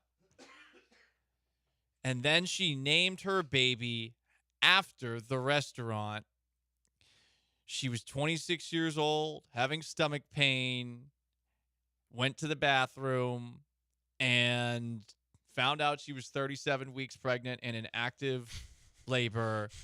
And she named her 6-pound, 1-ounce child Tamar Kylan Corral. So he's got two middle names, and Corral is one of them because he was born in a Golden Corral. Oh, there's a size shame here. Must be a large person to not know you're 37 weeks pregnant. How is that possible? That's is fat shaming. I think with the it is the show. Was the show I didn't know I was pregnant? I mean, like remember that show? Yeah, like how often do you see like Mad Men? It happens in as well. Wow, I got like no response from that. That's a great TV show. I watched the first season. I was like, this is boring. Oh.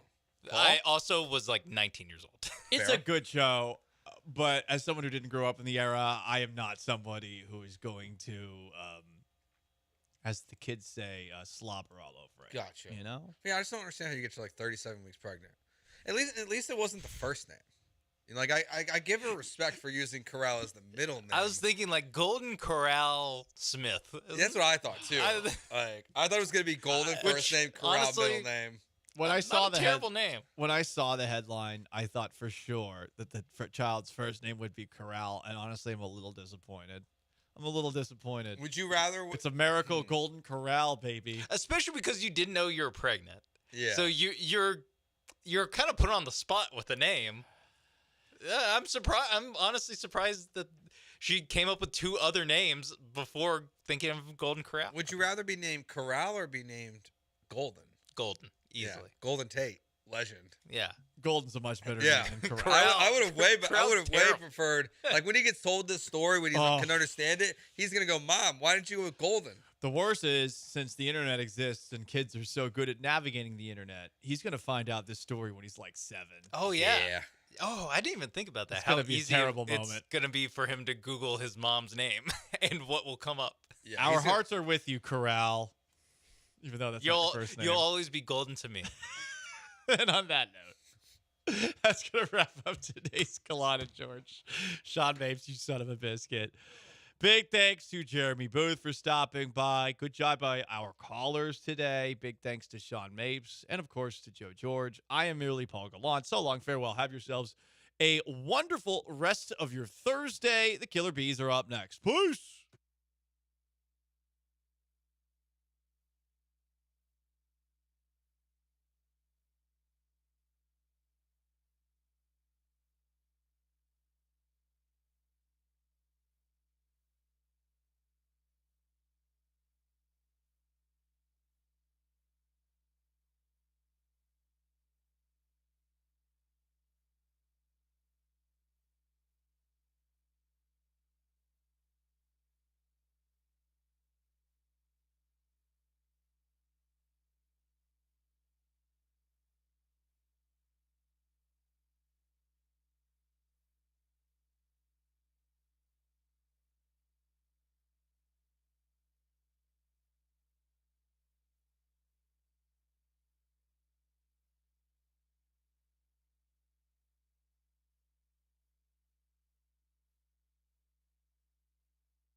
What up, H-Town? Hey, how we doing? He's Blank. I'm Branham. Boston Rodriguez behind the glass. B-Rod filling in for Brian McDonald all week.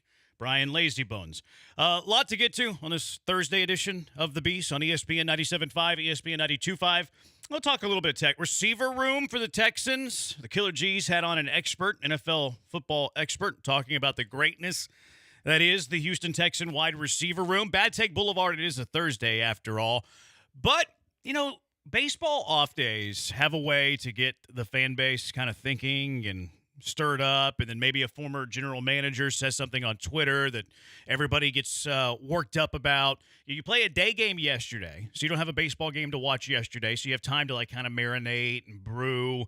Then you don't have a game today for the Astros, so it's like, okay, you know, they lost. That's not good. Astros are not doing very well this year. They're under 500, so off days give you time to think, and after a loss, time to think, not a great spot to be. And then there was a tweet out earlier today from former Astro general manager wife, Gina Luno is her name. She tweeted that the reason the Astros are falling off is because they fired one Jeff Luno. And like, okay, we know the reason that they fired Jeff Luno. Jim Crane felt that he had to because of the sign stealing scandal. Now you could argue that. I mean, Boston kept Alex Cora. Everybody that's working, or everybody that was involved in that sign-stealing scandal is working in baseball to some extent. Not Jeff Luno, though. He would be the exception there. So, you know, that popped off. I started thinking to myself, because, you know, Jeff Bagwell right now is public enemy number one when it comes to the Houston Astros and the fan base for most people. And our show is named The Killer Bees. The Killer Bees, of course, made popular in Houston with Bagwell, Biggio, Bell at the time, Sean Barry at the time, later Lance Berkman, et cetera, et cetera. And I was wondering, Blankers, in 713-780-ESPN, should we consider changing our name to try to distance ourselves away from one Jeff Bagwell? I mean, we can. I think the bigger thing is that maybe the fact more so than anything else, the people realize that we've kind of taken it in another direction to where we can be the men of the people, as opposed to the, how should I put this, the AWOL killer bee or bees that are stinging the owner right now. Yeah, they are stinging the owner. I've been saying going to break sometimes it's the bees on ESPN 97.5, ESPN 92.5. People have been wondering, am I saying that to distance ourselves from Jeff Bagwell? The answer to that is no. I'm just a little bit lazy and it's quicker to break. But, you know, John and Lance changed the name of their show not that long ago. They dropped The Bench, kind of like the Facebook dropped The Bench dropped The Bench and started to go just by John and Lance. So there is We are the only show in the lineup right now that is currently going by a show name as opposed to names. Yeah, we could be like Branham and Blank or Joel and Jeremy. We could drop the Killer Bees and go by our names like the Gag Show does, like the Del Olaleye Show does, like John and Lance after they drop The Bench. Should we change our name of the show because we do not like Jeff Bagwell right now? 713-780-ESPN. I did open this up to Twitter earlier today. PW on Twitter. Just call it The Playoffs. Baggy never showed up there. Ooh. It's pretty good. Wow. So, I mean, if we were really trying to distance ourselves from Jeff Bagwell, we could call ourselves The Playoffs, and then we would know, everybody would know that Bagwell has nothing to do with this. Biz show up? Not much. No, not really. Yeah, I mean, either guy. at least Biggio was like active, super active whenever they went to the World Series. Yeah. Bagwell's shoulder was pretty much toast at that point. Yeah, and the other thing is if you open it up to the Twitter poll, just vote on should we or shouldn't we. I don't know that we want to open it up to the name suggestion because that could get really we're tongue in cheek here. We're not going to really. Yeah. Well, we might. I mean, if there's enough of a groundswell, if there's enough grassroots movement to change the name of the Killer Bees. Ryan on Twitter earlier today, he said, "Oh man, I lost it." He was talking about changing the name to the Bee's Knees instead of the Killer Bees. Somebody said the Bumblebees. I don't know how I feel about that. Go from the Killer Bees down to the Bumblebees. That wouldn't be great. No, it's a demotion. No, that wouldn't be very good at all. It's a huge miss. There's no Intangibles podcast. I'm thinking that's a shot at Bagwell not being a very analytical person. Okay. I think that's what it is. Yeah, I'm not quite clear on that, but okay. I mean, we already know that. We know that Bagwell is a man of many titles, but anything to do with analytics is not going to be one of them. No, he's not. I Know More Than You, featuring Jim Crane and Jeff Easterby. I don't think that we're going to get them on the show anytime soon, so I don't think that one really plays. Chris says 100% change it. Alex says yes. Bob says change it to the DFA Abreu today. Okay. Could you imagine if our show name was just DFA Jose Abreu until they DFA'd Jose Abreu? It'd be a lot of work for the voiceover people, but yeah, I don't care about adding work to their plate. It's not that. me. Steven says the No BS show. It's not the worst thing in the world. Not bad. Anything that you want to add on? Well, someone texted in. You could name it the Blitz House, and that's why I said we got to be careful about going down and letting people go and have suggestions for what the name would be, because of course they are going to go crazy with that one. Yeah. I mean, Lance called the Wheelhouse the White Boys the other day. He could remember the name, and he said the White House. We're not going to name it that. 5535. That's off the table. 9695 says, I thought Dell was Mopey and Mapes. I've never heard that. Mopes and Mapes is what Granado calls them. Oh, does he? Yeah. Oh, okay. Yeah, he calls it for Dell Mopes and Mapes. He mopes around. Mm-hmm. 1790, the Murderous Jays. That was the we used to have that soundbite. Yeah, we did. It was whenever it was in the previous regime. Yeah, I do recall. Killer Bees? What about the Murderous Jays? Right. Yeah. Because Joe was the producer then. That's so right. he didn't have a B in his name, so it's like, what do you mean, the Killer Bees? How about the Murderous Jays? He left the show and didn't care about us anymore. So that is true. He's adding work to our plate. You had to engineer, was it last Friday? Friday. I'm engineering tomorrow at East River 9. Come watch me on the 1s and 2s at East River 9 as we watch round 2 of the U.S. Open. But yeah, Joe, he's like, hey, you're going to engineer this one show. I'm like, okay. He's like, it's the last time you'll ever do it. All right. I think this is going to be like the 6th time. And he doesn't even ask me anymore. He doesn't even ask. He asked me the first time. This will be the only time that it ever happens. Okay, Joe, no big deal. I got you. And now he just adds it to the column, I guess. Hey, you're doing this, and he doesn't even tell me. Oh, you're not alone. Yeah. So when you were out last Friday, and he was asking me about what we were going to do, the first he goes, oh, by the way, you're engineering too. What? Didn't ask at all. Just said, oh, by the way, you're engineering. He's like, BMAC will give you a tutorial before you take the equipment. Yeah. Oh, yeah. really? Okay. Yeah, he doesn't even ask anymore. Hey, and it was funny, though. Hey, can you do it just this one time? We're shorthanded. Help me out just this once. You won't ever have to do it again. Yeah, I mean, I got you. No problem. And then just here you go. You're doing it once a week now. Don't even ask a question. Can you believe that, B-Rod? As someone who is not talent like we are, you might not be able to relate, but you don't ask talent to engineer. Well, you might ask them to engineer, and if they're cool talent like Blankers and I, will be like, yeah, sure, no problem. But you don't just demand that they engineer without asking the talent. Can you believe that? Can you believe that? Put a feeler out there first. Yeah. You might want to, just do the right thing to do when we talked about is this Bush League or not. I mean, you do want to extend the invitation and just go, hey, would it be possible? We're in a jam. Could you help? But instead, I didn't even get the question. I just got, hey, by the way, you're engineering Friday. He's I don't know. Maybe since he's talent now, he feels like he can boss us around. Maybe that's what it is. Breaking news. Okay, I'm not reading that.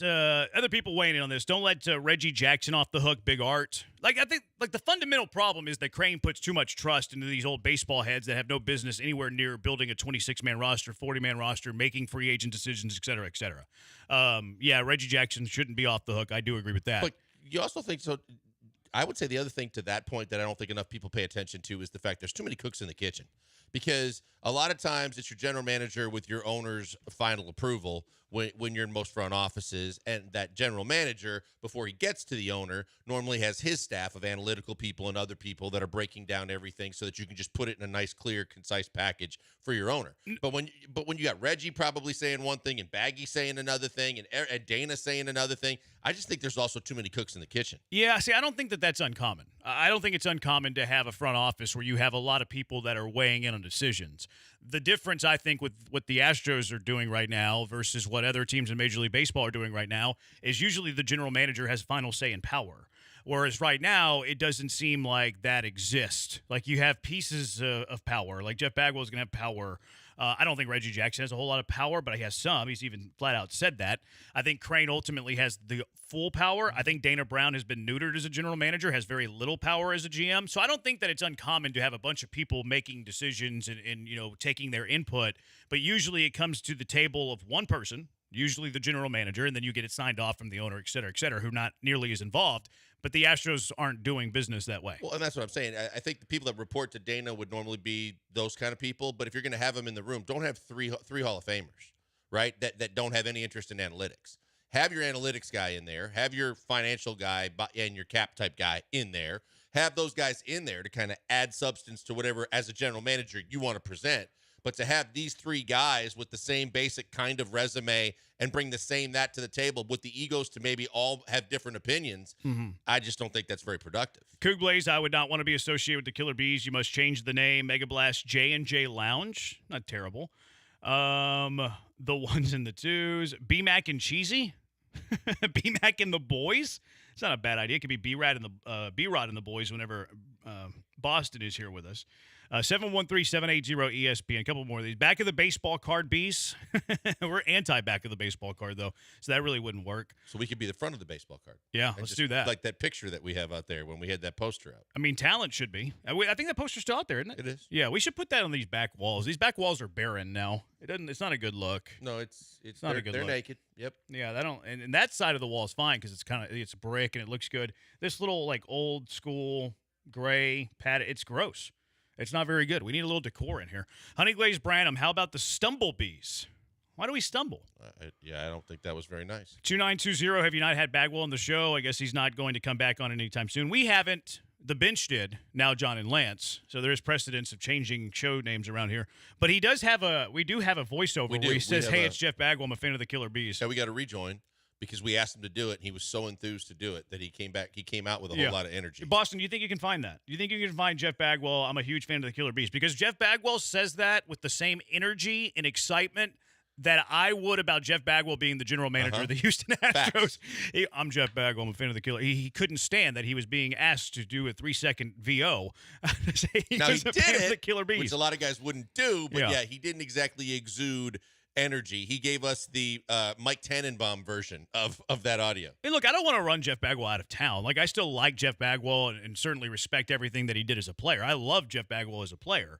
I just want Jeff Bagwell to sit in the owner's suite and not have the owner's ear. That's what I want. Like, I'm not saying kick him out of the city. Like, some people are saying unretire the 5. Like, I still want him to be part of the organization. He can go around. He can do color. I like whenever Jeff TV. Blum's gone. He can do radio. Like, he can do all of these things. You just can't have say of the roster anymore. Like, let's push him away from power a little bit. I still want him around. I just don't want him to be the general manager of the Houston Astros. Yeah, I'm with you on that. I enjoy him when he has to fill in for Blummer and some of the kind of different perspectives he gives. And from that's when it matters that as an ex-player, he brings some things to the table in terms of how do you deal with an umpire and what do you deal with this and the hitting perspective. Those are great things. I don't need him ever having a say-so in being a general manager. Yeah, 60-30, the season is shot. It's going to get worse when the gang starts buying at the deadline, draining the prospects we have left. We'll talk about that in a little bit. The show name is paying homage to the Killer Bees, which should still be respected, IMO. It's not named Bagwell's Buddies. Yeah, I mean, we're not changing the name. We're just having some fun with it. 6482, Judgmental Jays. I mean, that's fair.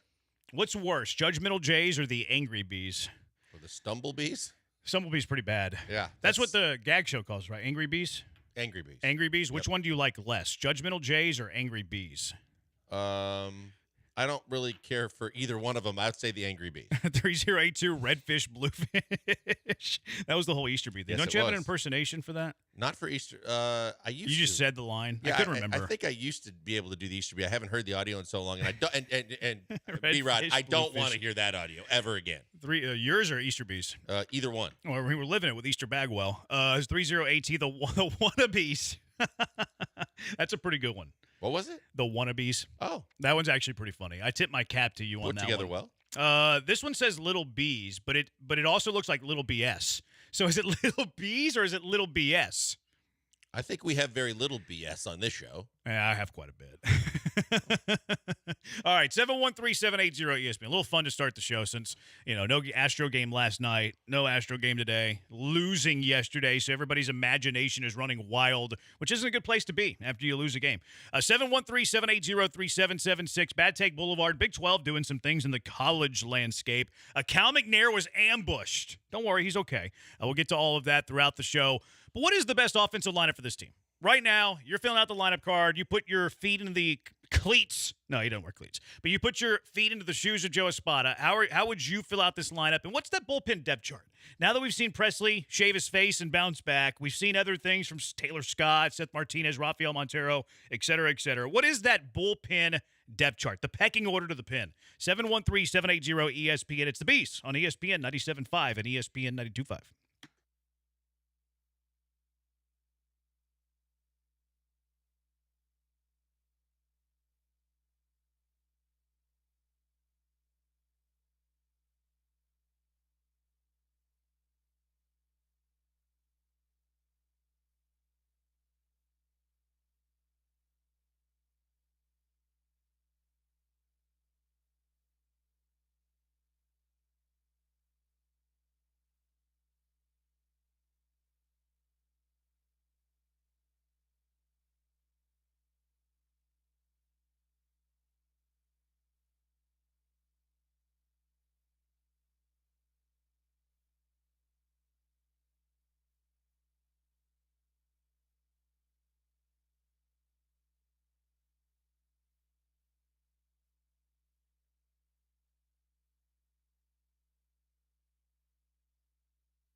Hi, this is Jeff Bagwell. I love the Killer Bees at 97.5. Jeff Bagwell. Love them. Wow, I forgot that part. Big fan of the Killer Bees. He's a big fan of the Killer Bees. He likes us more than we like him, I think. I'm afraid. I hate. We have to let Jeff Bagwell down easy. I've never been good at this. Never been good at letting other people oh, we love that. We love you, Branham, which I hear a lot. Love you, Branham. And then to let him down easy and be like, the feelings aren't mutual. They're not quite the same right now. Maybe someday. Maybe if you come to realization, you do a little bit of self-help, you improve yourself as a person, as not the general manager of the Houston Astros. Maybe I can love you back one day. But I don't love you right now, Jeff. I'm sorry the feelings aren't mutual. I'm sure he probably doesn't love us as radio hosts, but he might love us or like us as people. He said he loved the Killer Bees. That's true. He said, I think he recorded that this morning, too. I think that was recorded this morning. He called in, said, I just have a message for the Bees. Let them know that I love them. Okay, thank you, Jeff. Feeling's not mutual, though. Dab says Bone and Blank. That's not bad. They call me J-Bone on the Twitch for whatever reason. They do. I don't know why. I don't know where that came from, but I'll take it. It rolls a little bit. Yeah, Bone and Blank sounds good. Yeah, Bone and Blanked, did he say? Yeah, but I took out the D's because I'm not going to – he added a D to Bone and Blank. Yeah. I don't think that sounds good. I don't think boned is the thing we want. No, I was avoiding that. Yeah. Yeah. I took the D out of that. Don't change the name. You're the Killer Bees because you kill it every time you're on the radio. Oh, you're so very nice. That's Bagwell again. It's Bagwell again texting into the Bees in real time. Kissing butt isn't going to curry any favor. We're not Crane. We're not impressionable. But do appreciate the compliment. All right, 713-780-ESPN. You're a spotter. What would your 9 look like, I guess, most days? Well, to me, now can I ask a question on this? Can I have Joey Loperfido as a possibility? Oh yeah, it's a good point. Let's set parameters Yeah. here. Like, are we talking about the current 26, or are we also putting together our 26? Yeah, that's. I think Joey should be in the conversation. I like the latter. Like you can have control of the 26. Now you can't like add players from a different team, but you have everybody in the organization at your disposal. And you assume they're healthy or they're gonna be healthy, like Yiner and Tuck. Yeah, sure. That's the way I was thinking. Yeah. All right. Okay. All right. So then I'm gonna go with Altuve at second, Tucker in right field, Jordan in left field, Bregman at third base, Pena at shortstop, Yiner at designated hitter, Jake in center field, Loperfido.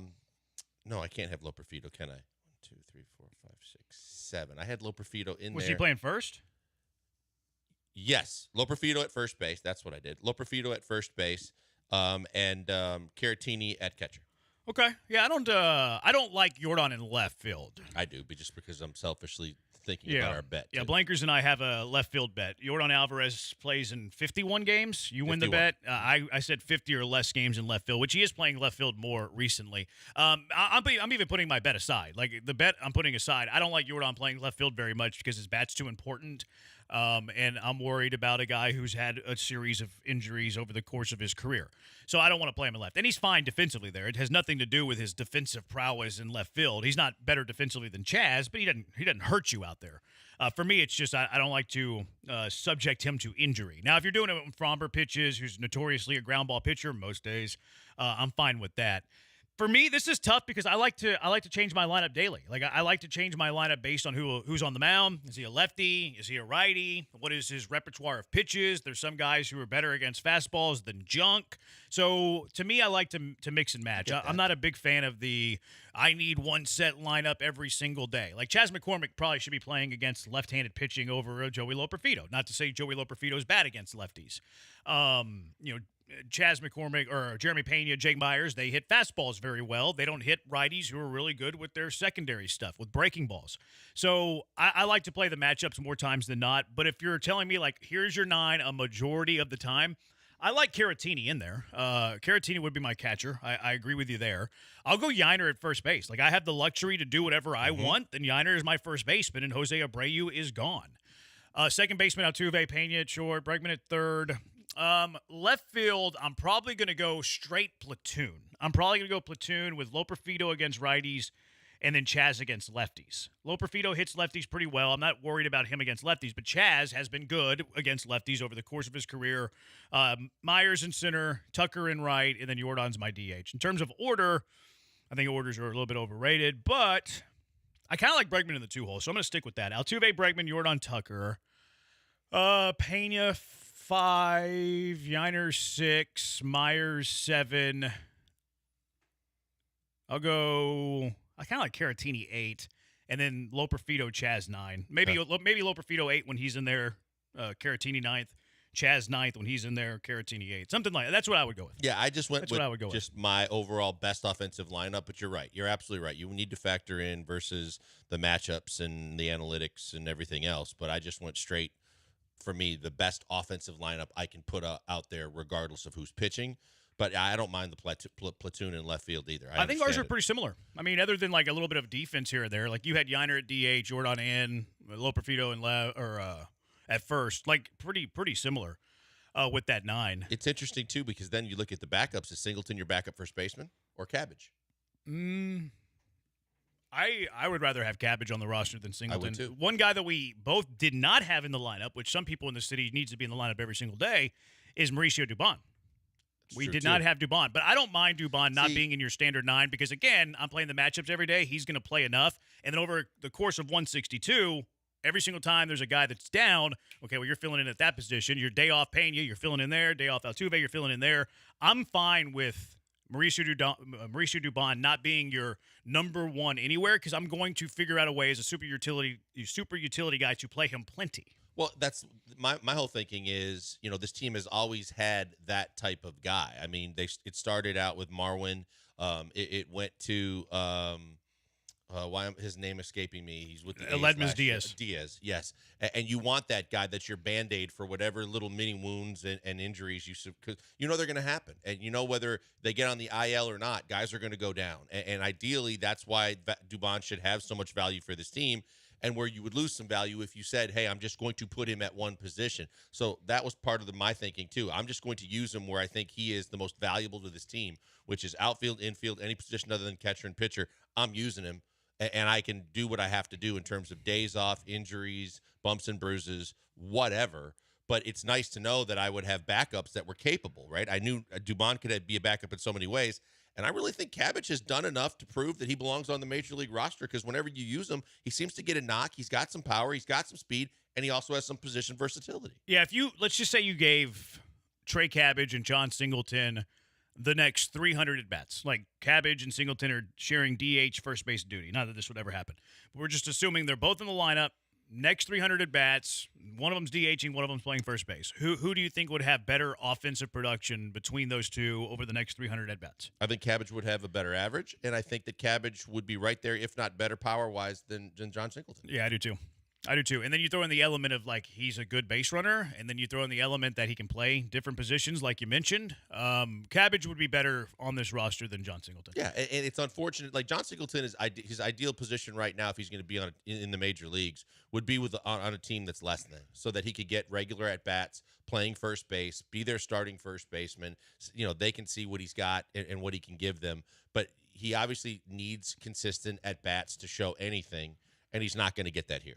No, he's not. Unless they're like, okay, we're DFAing Abreu, and you're just going to be our first baseman, like they did whenever he went to West Palm Beach. I don't know if that would be wise, quite frankly. Cabbage played some center field last year in Anaheim, too. I didn't realize that. I honestly think I'd like him in center field better than Joey Loperfido.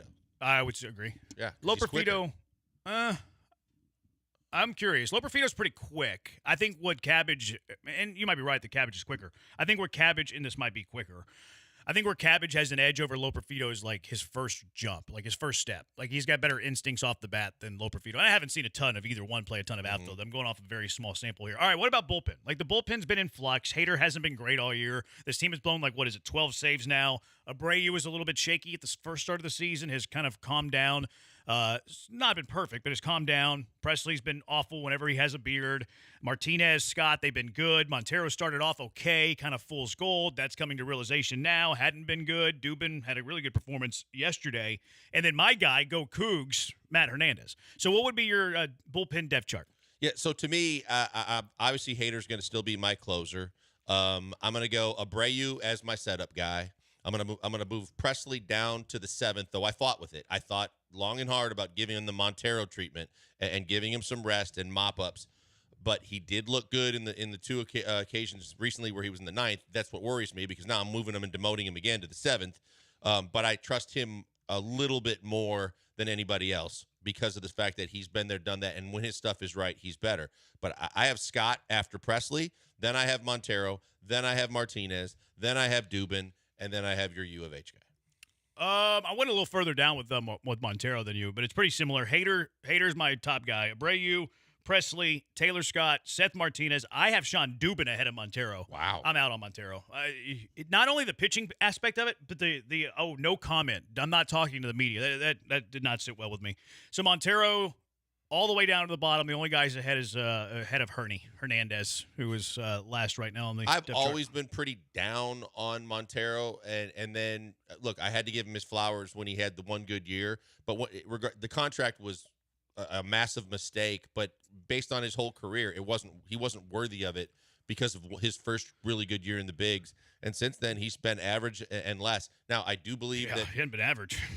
I mean, maybe this year at the beginning, but yeah, he started off okay again this year, and everybody always looked at before that. Well, last year, second half, he really turned it around. Yeah, but it took a while, and it wasn't in high leverage situations. And now you're looking at a guy that is right back to and reverted back to who he's kind of been his whole career, with the exception of 1 year. And I have no confidence in him at all. Yeah. I'm going recency bias here. Montero blowing that game. Yes, it was his third game in 3 days. Not talking to the media was the bigger crime, in my opinion. And then Sean Dubin struck out, was it 5 yesterday in his 2 innings? So yeah, I'm going to go Dubin ahead of Montero. 713-780-ESPN. Where do we go wrong? 713-780-3776. If the Astros are indeed buyers, and look, a lot has to happen between now and then, but if they are buyers at the deadline, what should they be looking to upgrade? What do you want?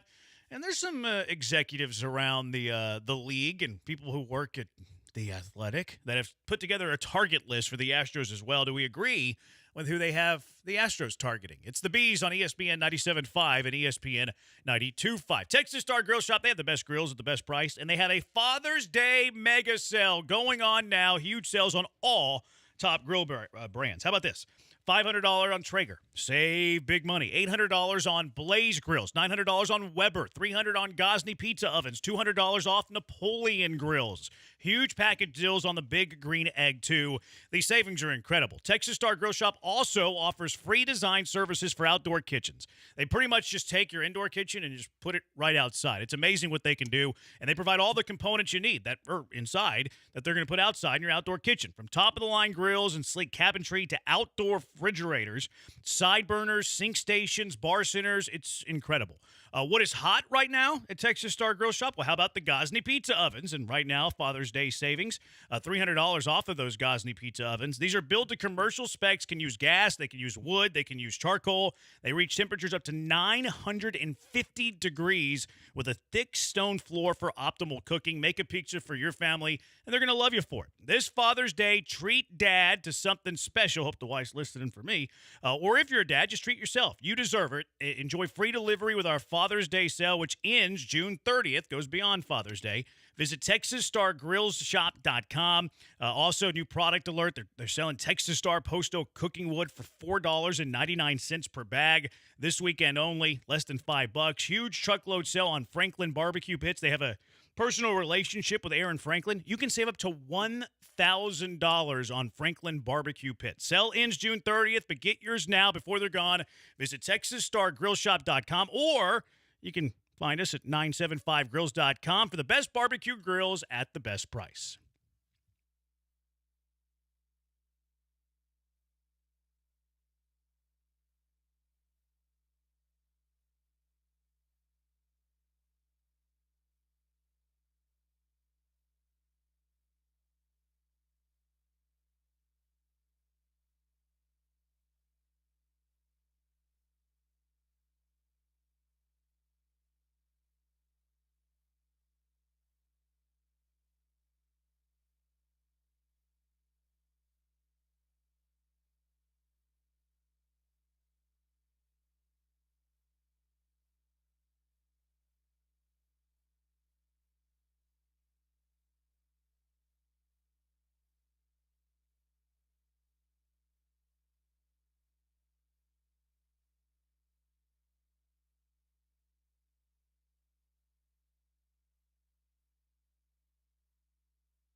Coming to you live from the Veritex Community Bank Studios, it's the Killer Bees. On ESPN 97.5 and 92.5. Here's Joel Blank and Jeremy Branham.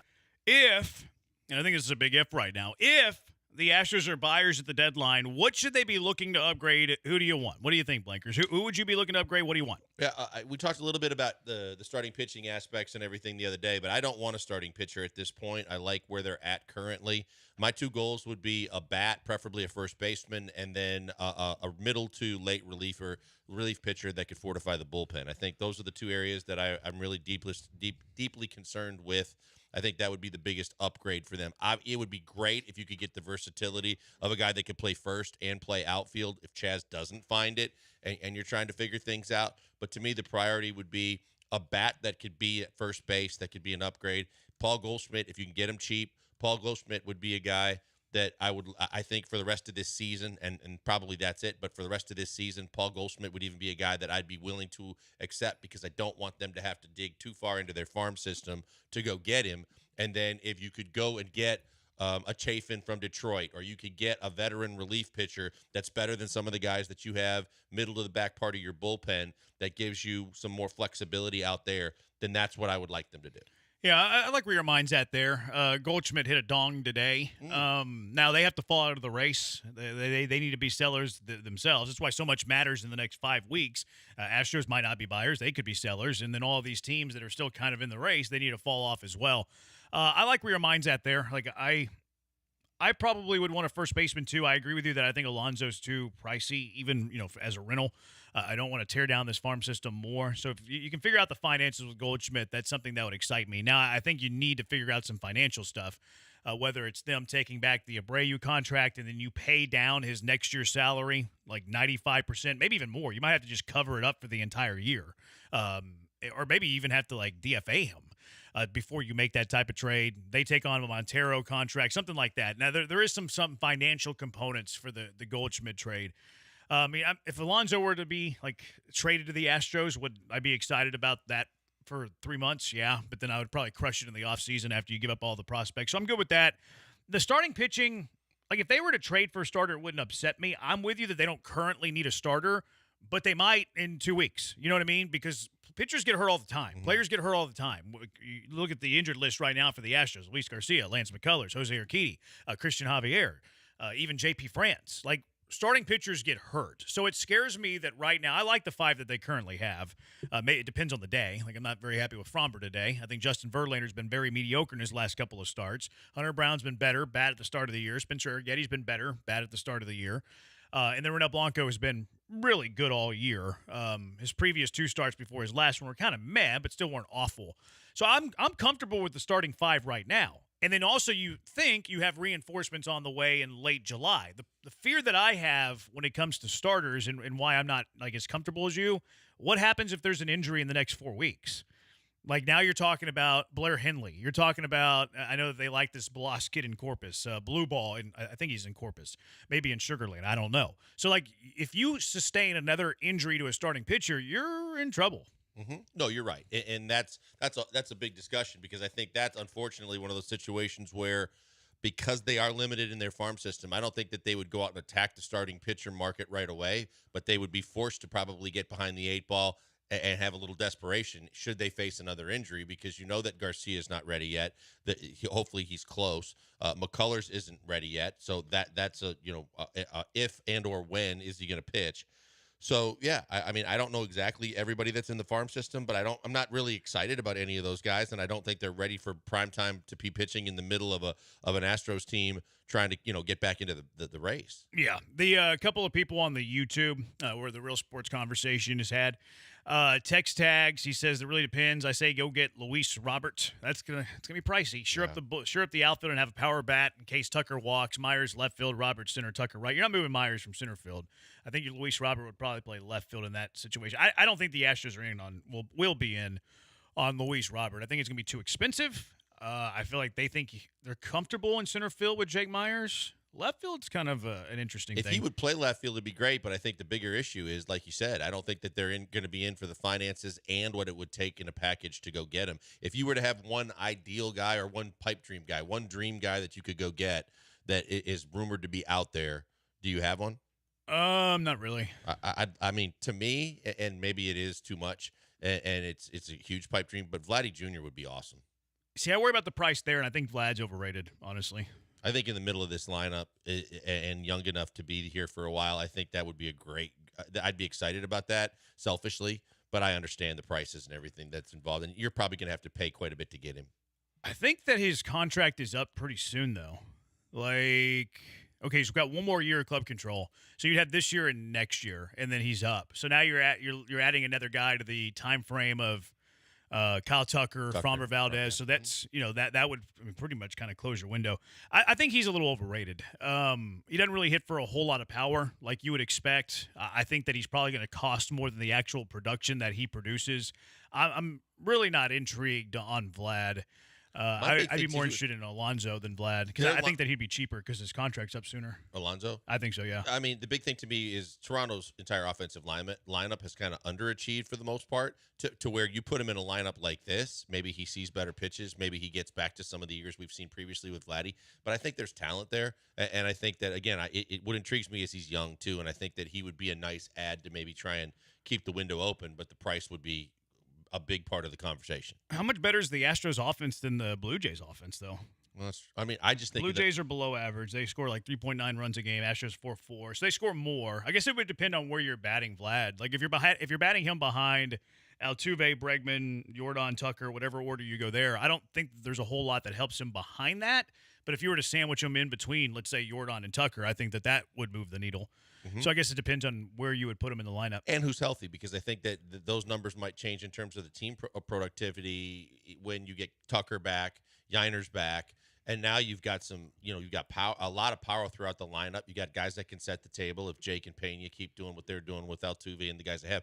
I just think that would be a pretty sweet lineup to see play the rest of the year and see what they can do. Mr. Berkman, 17, who I'm pretty sure is Lance Berkman. He's not doing anything these days. Starting pitcher and a trusted reliever. Again, the starting pitcher he says we have no depth in the starting pitching.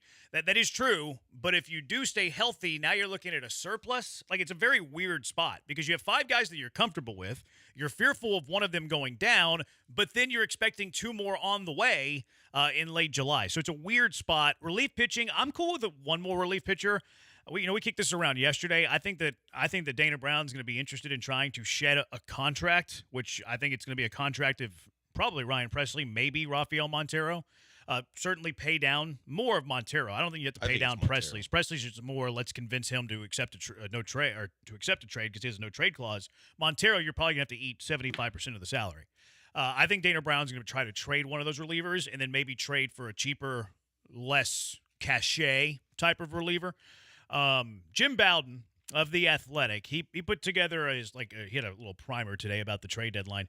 He listed a positional targets for each of these teams that could be buyers at the deadline. His 3 were the ones we talked about: starting pitcher, first baseman, reliever. The starting pitchers he mentioned: Luzardo from Miami, Garrett Crochet. I think that's how it's pronounced. I have no idea. Luis, is he with is he with Miami?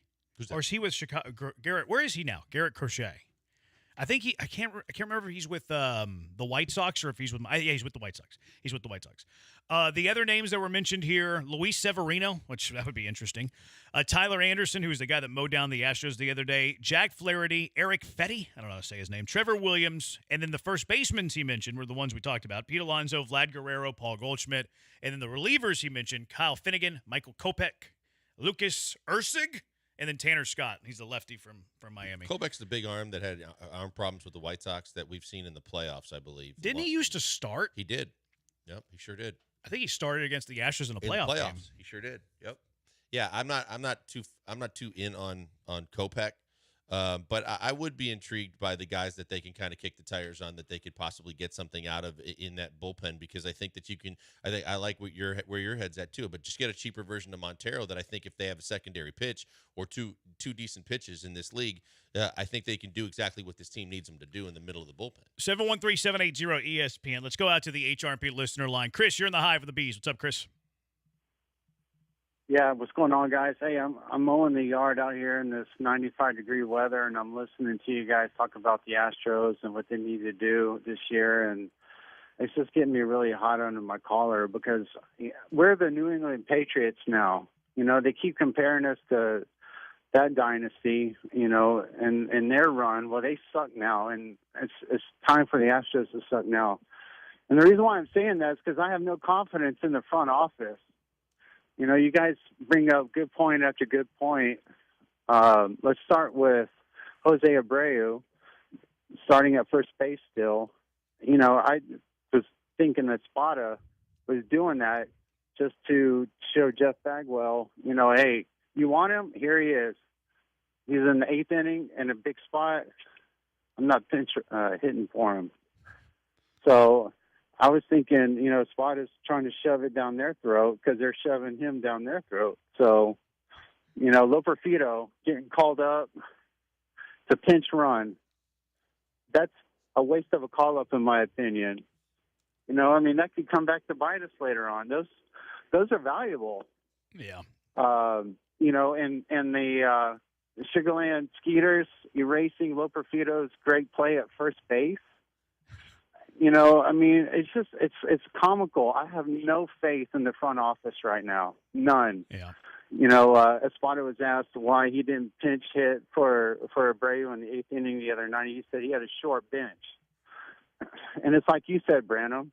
You know, Diaz, if he's hurt, put him on the DL, right? So you won't have a short bench. I mean, right now we're carrying 3 catchers and only 2 can play. You know, I have no faith in this team right now. I don't want to deplete our farm system trying to salvage whatever it is we're trying to salvage this year. So, you know, my take on it is I don't have faith in the front office right now. I think his spot is probably gone next year, and it's been fun while it lasted. Good show, guys. Thanks for the call, Chris. Look, I don't think your sentiments are you all by yourself. You're not alone. I mean, everybody feels like they don't trust the front office. But I think when you look at it, you have to be realistic about what the front office has showed you.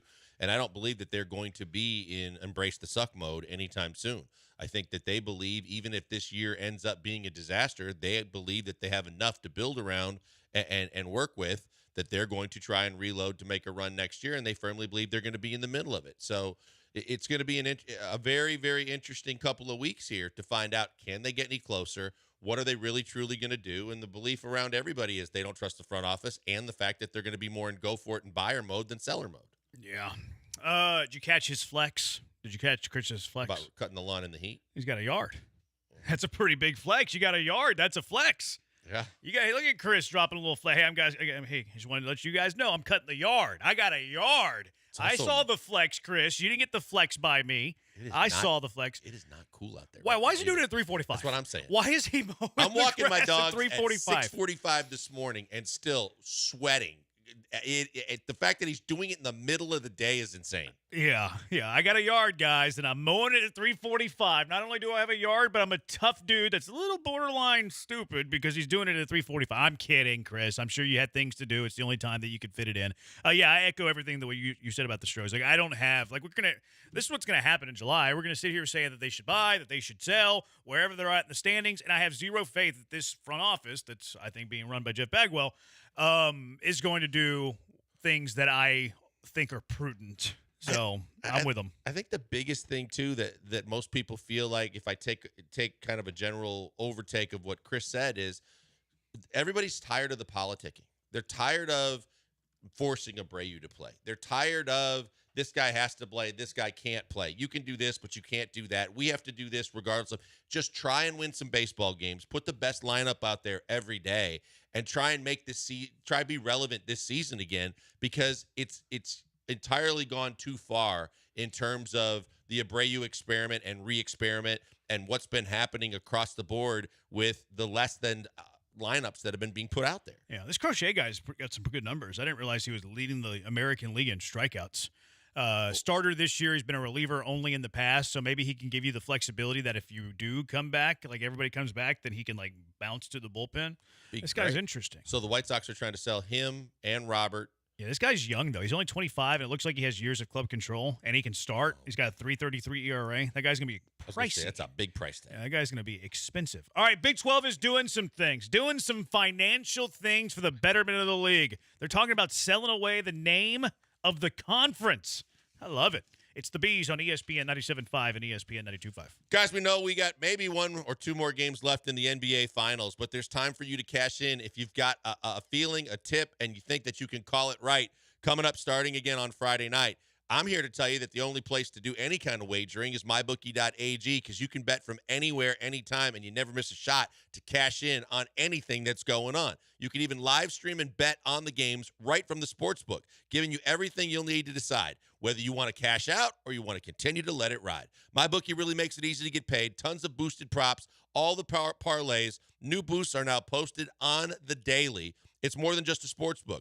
There's also live dealers standing by, casino games going on all the time. Whether you're not looking, and there's no games to bet on, or you're just bored with the games for a while and you want to get that casino aspect. The live dealers give you every element of the casino, but it comes to you instead of you driving or flying there. It's absolutely fantastic. And you can make it all even more fun because you listen to us. You can get a head start and play with house money if you use our promo code BET975 when you make your first deposit. Use that promo code BET975 wherever and whenever you can use it. Existing customers, you can cash in too. It's a limited time bonus as you sign up and make your first deposit, or you reload your existing account. That's what MyBookie does. Takes care of you, and because you listen to us, you get that added bonus. Always remember that promo code BET975, and always go to mybookie.ag when you're thinking about putting down a wager on a game, whether it's golf, UFC, or baseball, basketball, you name it, they have it, and they are waiting for you. Get to there and do, as I always tell you, bet anything, anytime, anywhere. With the only place I tell you to do it, it's mybookie.ag, and use that promo code BET975.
You found the killer bees. Live from the Veritex Community Bank Studios, here's Joel Blank and Jeremy Branham. See this stuff the Big 12's doing? I love your Mark. He's fantastic.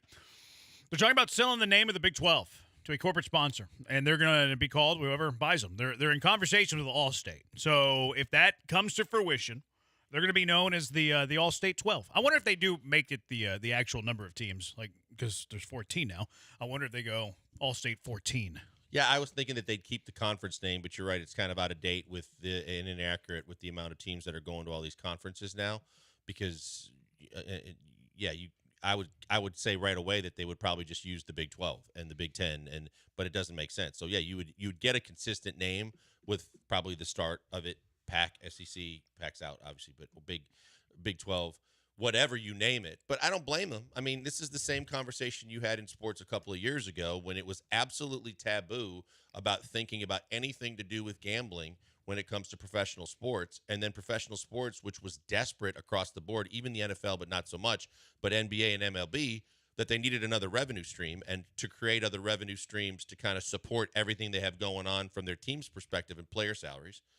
And they finally relented, and it's been huge for everybody involved. And they've cashed in based on daily fantasy and gambling. So I don't think there's anything wrong with this. When you're watching games, you see just about everything sponsored, including in the NBA, there's fake sponsors that aren't literally on the floor that are superimposed during games. In Major League Baseball, the batter's eye is the perfect green screen for them to throw a logo that's not there when you're watching the game live. So I don't think anybody should have any problems with the fact that they're creating more revenue streams to stay as competitive as they can when they start talking about conferences and money. Yeah, I believe in capitalism. I'm currently wearing a Gentle Bin hat, which you can find at gentlebin.com. I do believe in this, though. Like, the Big 12 is trying to be the they're trying to be the third biggest conference in the country. They're trying to catch up to the SEC. They're trying to catch up to the Big 10. So how do you do things to create more funds? Well, you start selling naming rights. You start selling, logos on your field, putting logos on your jersey. And this isn't people are going to make fun of this, obviously, because you're going to go from the Big 12 to either the,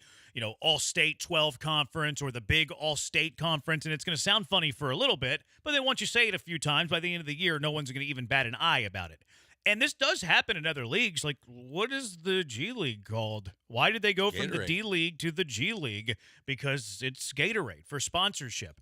You look at, like, golf, the FedEx Cup. Mm-hmm. Why do they call it the FedEx Cup? I'm pretty sure NASCAR has naming rights on their trophy. I don't know. I don't keep up with NASCAR. Some of these European soccer leagues, they like the Emirates Cup.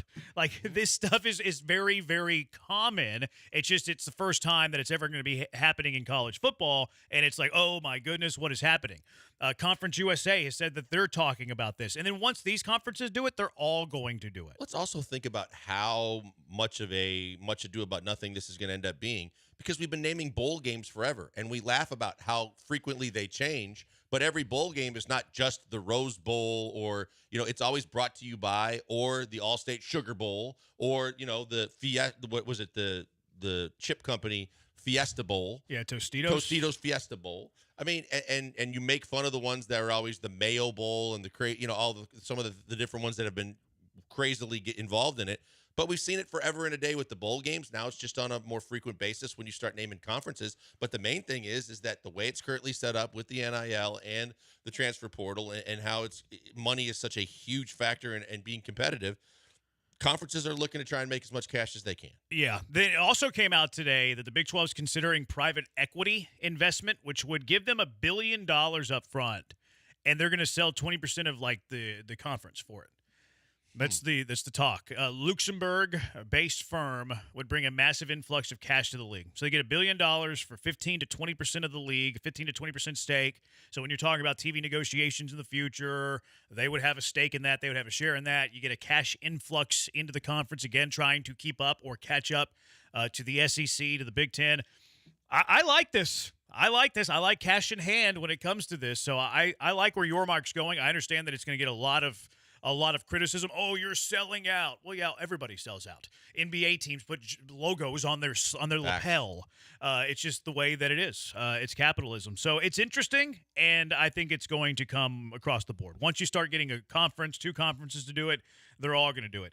If the Big 12 is going to get $50 million to call themselves the All-State Conference, the SEC is going to sell their naming rights to be the SEC presented by for $100 million. Yep. It's going to become universal here pretty soon. And soccer was way ahead of the game because forever and a day from their kits and what they wore during games with all the sponsors all over it to the fact that they weren't afraid to add whatever ways that they could create more revenue streams. And it's worked. And people, originally we heard from, people going, I don't want any logos on a jersey if I buy it to get my favorite player. Well, guess what? Now, not just the game jerseys of, all these professional sports teams, baseball, basketball, and football, but the practice jerseys are sponsored. And every time, you see a practice jersey, they not only have the team's logo, they have at least one logo also on the lapel of those two. It happens. Soccer was ahead of the game, and they had multiples on their kits. Now it's happening, and it's going to be with the conference names, and yet people are going to lose their mind. Did you see this, that someone tweeted yesterday that the strike zone mistakenly had progressive at the bottom of it? And they're like, oh, great. Are you kidding me? Now they're even sponsoring the strike zone. It turns out it It was was an a accident. mistake. Someone investigated it, and it was the graphics guy that messed up. Don't be surprised if the Strike Zone isn't sponsored very, very soon. It could, especially if it becomes like RoboZone, like like a contact company, an eyeglass company. It'd be perfect, actually. Well, yeah, of course it would, because again, what was unheard of previously in the past? When game action is going on, you don't do commercials while the game action is going on. Now, even in golf, but in baseball and in basketball, they do squeeze backs so that you get split screens with a smaller version of the game while they're shooting free throws or doing something while they're still talking about another sponsor. Yeah. 713-780-ESPN, HRP listener line. How do you deploy the Texans wide receiver room? How do you maximize it to get the best out of what is a crowded room? It's the Bees on ESPN 97.5 and ESPN 92.5.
You're locked in with the Killer Bees on ESPN 97.5 and 92.5. Live from the Veritex Community Bank Studios, here's Joel Blank and Jeremy Branham. Texans wide receiver room is crowded. Nico Collins, big extension. Tank Dell had a really good year. Stephon Diggs, a lot of clout in the league. Traded a second-round pick for him. Restructured his deal to a one-year deal. Robert Woods still under contract. Noah Brown, you re-signed. Skoranek, you traded for. John Mechie, you used a second-round pick on. And Xavier Hutchinson, a sixth-round draft pick. You also have, like, Mims, who you re-signed. You brought him back into the fold. A couple of others undrafted free agent types that are in the room as well. So it begs the question, how do you deploy this? Like, how do you get the most out of this? How good are they? Tyler Dunn, who covers football for a place that pays him to cover football, he was on with the Killer G's a couple of days ago, maybe yesterday, I don't know. He was on with Gag, which Tyler Dunn, sounds like a Fight Club name. What was it, Tyler Durden? Tyler Dunn. Anyways, here was Tyler Dunn with the Gag Show talking about this Texans receiver room. Now that you see a little bit more behind the scenes, do you think that this has a chance to be one of the best wide receiver groups in the NFL, if not the best? Without question. I don't really know which receiving core rivals what Houston has. And I'm probably higher on Nico Collins than most. That's a dangerous receiver. You saw it. I mean, this is a legit alpha number one receiver that you've got a game plan around. And then you sprinkle in Tank Dell, who had close to 800 yards in 11 games. He was on his way to having a similar season. And Stephon Diggs, if he's a third option playing in the slot, you're going to have advantageous matchups all game. Now, he's got to be okay with that role. If he's okay with that, well, where do you even start as a defense? Well, where do you even start to defend all of these weapons? Yeah, it's the best in the NFL. I mean, I'm not just pandering. I really believe that. And you've got the quarterback. You've got the trigger man that you believe in. I don't know how you defend the Texans, especially with the coaching. It's going to be really tough for anybody that faces this team. There you go. Big words from Tyler Dunn, football reporter talking about football things. It's great to hear. I mean, it's exciting, and you want him on the show all the time, especially if you are the flagship. But at the same time, it's good to hear that national guys are looking at this room, and they're excited about what the Texans can do, because it should be exciting. And we talked about this a few weeks ago. It's a different story if you're just talking about wide receiver duos, but when you talk about the totality of everybody that you mentioned and the fact that you're versatile, you have so many options, you have insurance in case things go wrong, and we didn't even talk about tight end and running back, and especially just Mixon and Schultz. The weapons are all over the place. The possibilities are endless. The potential is there. Now they just have to go out and do it. But a stark difference from what we were talking about at the start of last season when we were talking about them and Carolina possibly being the two worst receiver rooms in the NFL going into the season. Thank goodness we found out in short order Nico was a different quarterback, a different player with a good quarterback. Tank was ready for prime time right away, and they were doing things. So now that you've upgraded, you've added even more depth, you've got everything that you need, it is time to get really excited about this offense with a guy like Bobby Slowick running it. Yeah, I think that they're the top wide receiver trio in the league as well. There's other teams out there that I think can rival it. The Bears can obviously rival it. The Dolphins, who steps up as the number 3, I think they can rival it. What the Bengals end up with, I think they could rival it. Now they gotta keep T. Higgins if they want to have that big trio. But there's teams up there. I think you're right, but the Bengals are one of the first teams that comes to my mind, along with Philadelphia and Miami. But those are duos right now looking for their third. If they find an adequate third, there's no doubt that their first two are top tier. San Fran's pretty good too. If they keep it all together with Ayuk, Debo, and then drafting Pearsall in the first Jennings round. Left, right? I think he might still be there. I don't know where Jennings is at, but I mean they drafted Pearsall in the first round. That's right. Like they have a first round running wide receiver to pair along with 2 others. Now are they all going to be there by the time camp rolls around and into the season? I was reading an article talking about the Texans receiving room on Yahoo, and they were talking about Nico Collins taking that step up. Kind of, this guy's more like analytical, like looking at like yards of separation and things like that. Was bullish on Nico. Was like Nico is a wide receiver 1 on good NFL teams. It wasn't a one-year wonder. You look at some of the metrics, and Nico is a clear-cut, deserved his money type of player. Was bullish on Tank Dell. Was really, really pleased with what he saw in the numbers in Tank Dell in his rookie year. The guy that he was out on was Diggs. He didn't think that Diggs' separation was anywhere that it needed to be or where it had been in the past. It wasn't like he said he wasn't having a bias to the first half and the second half, that this was something you could see all year. But he thinks he's still good, not great, and where he could really help the Texans is like as a third down, safety blanket, possession receiver type. You need 5 yards on a 3rd and 4. He's that guy. See, I think that's a possibility. I know that we've heard, and again, it's just a mini camp, but we've heard that his speed looks great, his cuts and breaks look fantastic, his route running and all those things.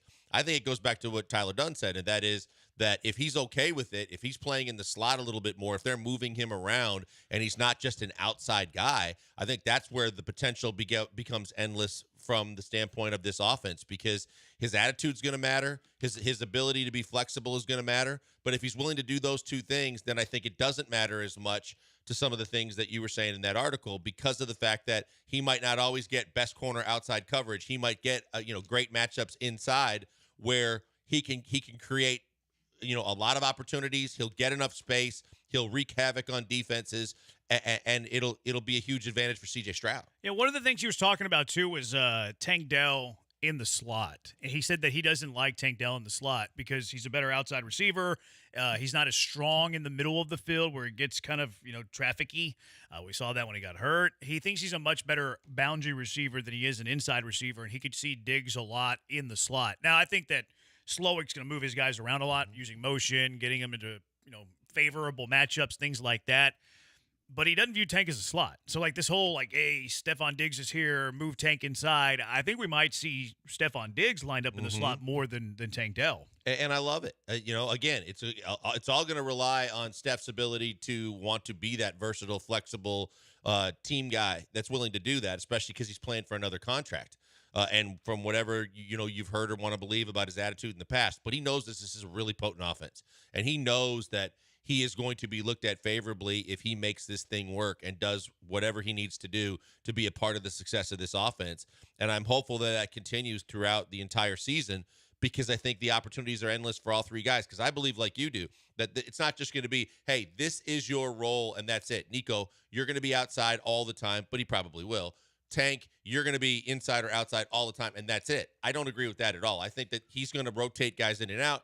He's going to create matchups where he can get, if they're inside and they're getting a bigger guy on him, a safety or whatever, to keep the defense honest and on their heels.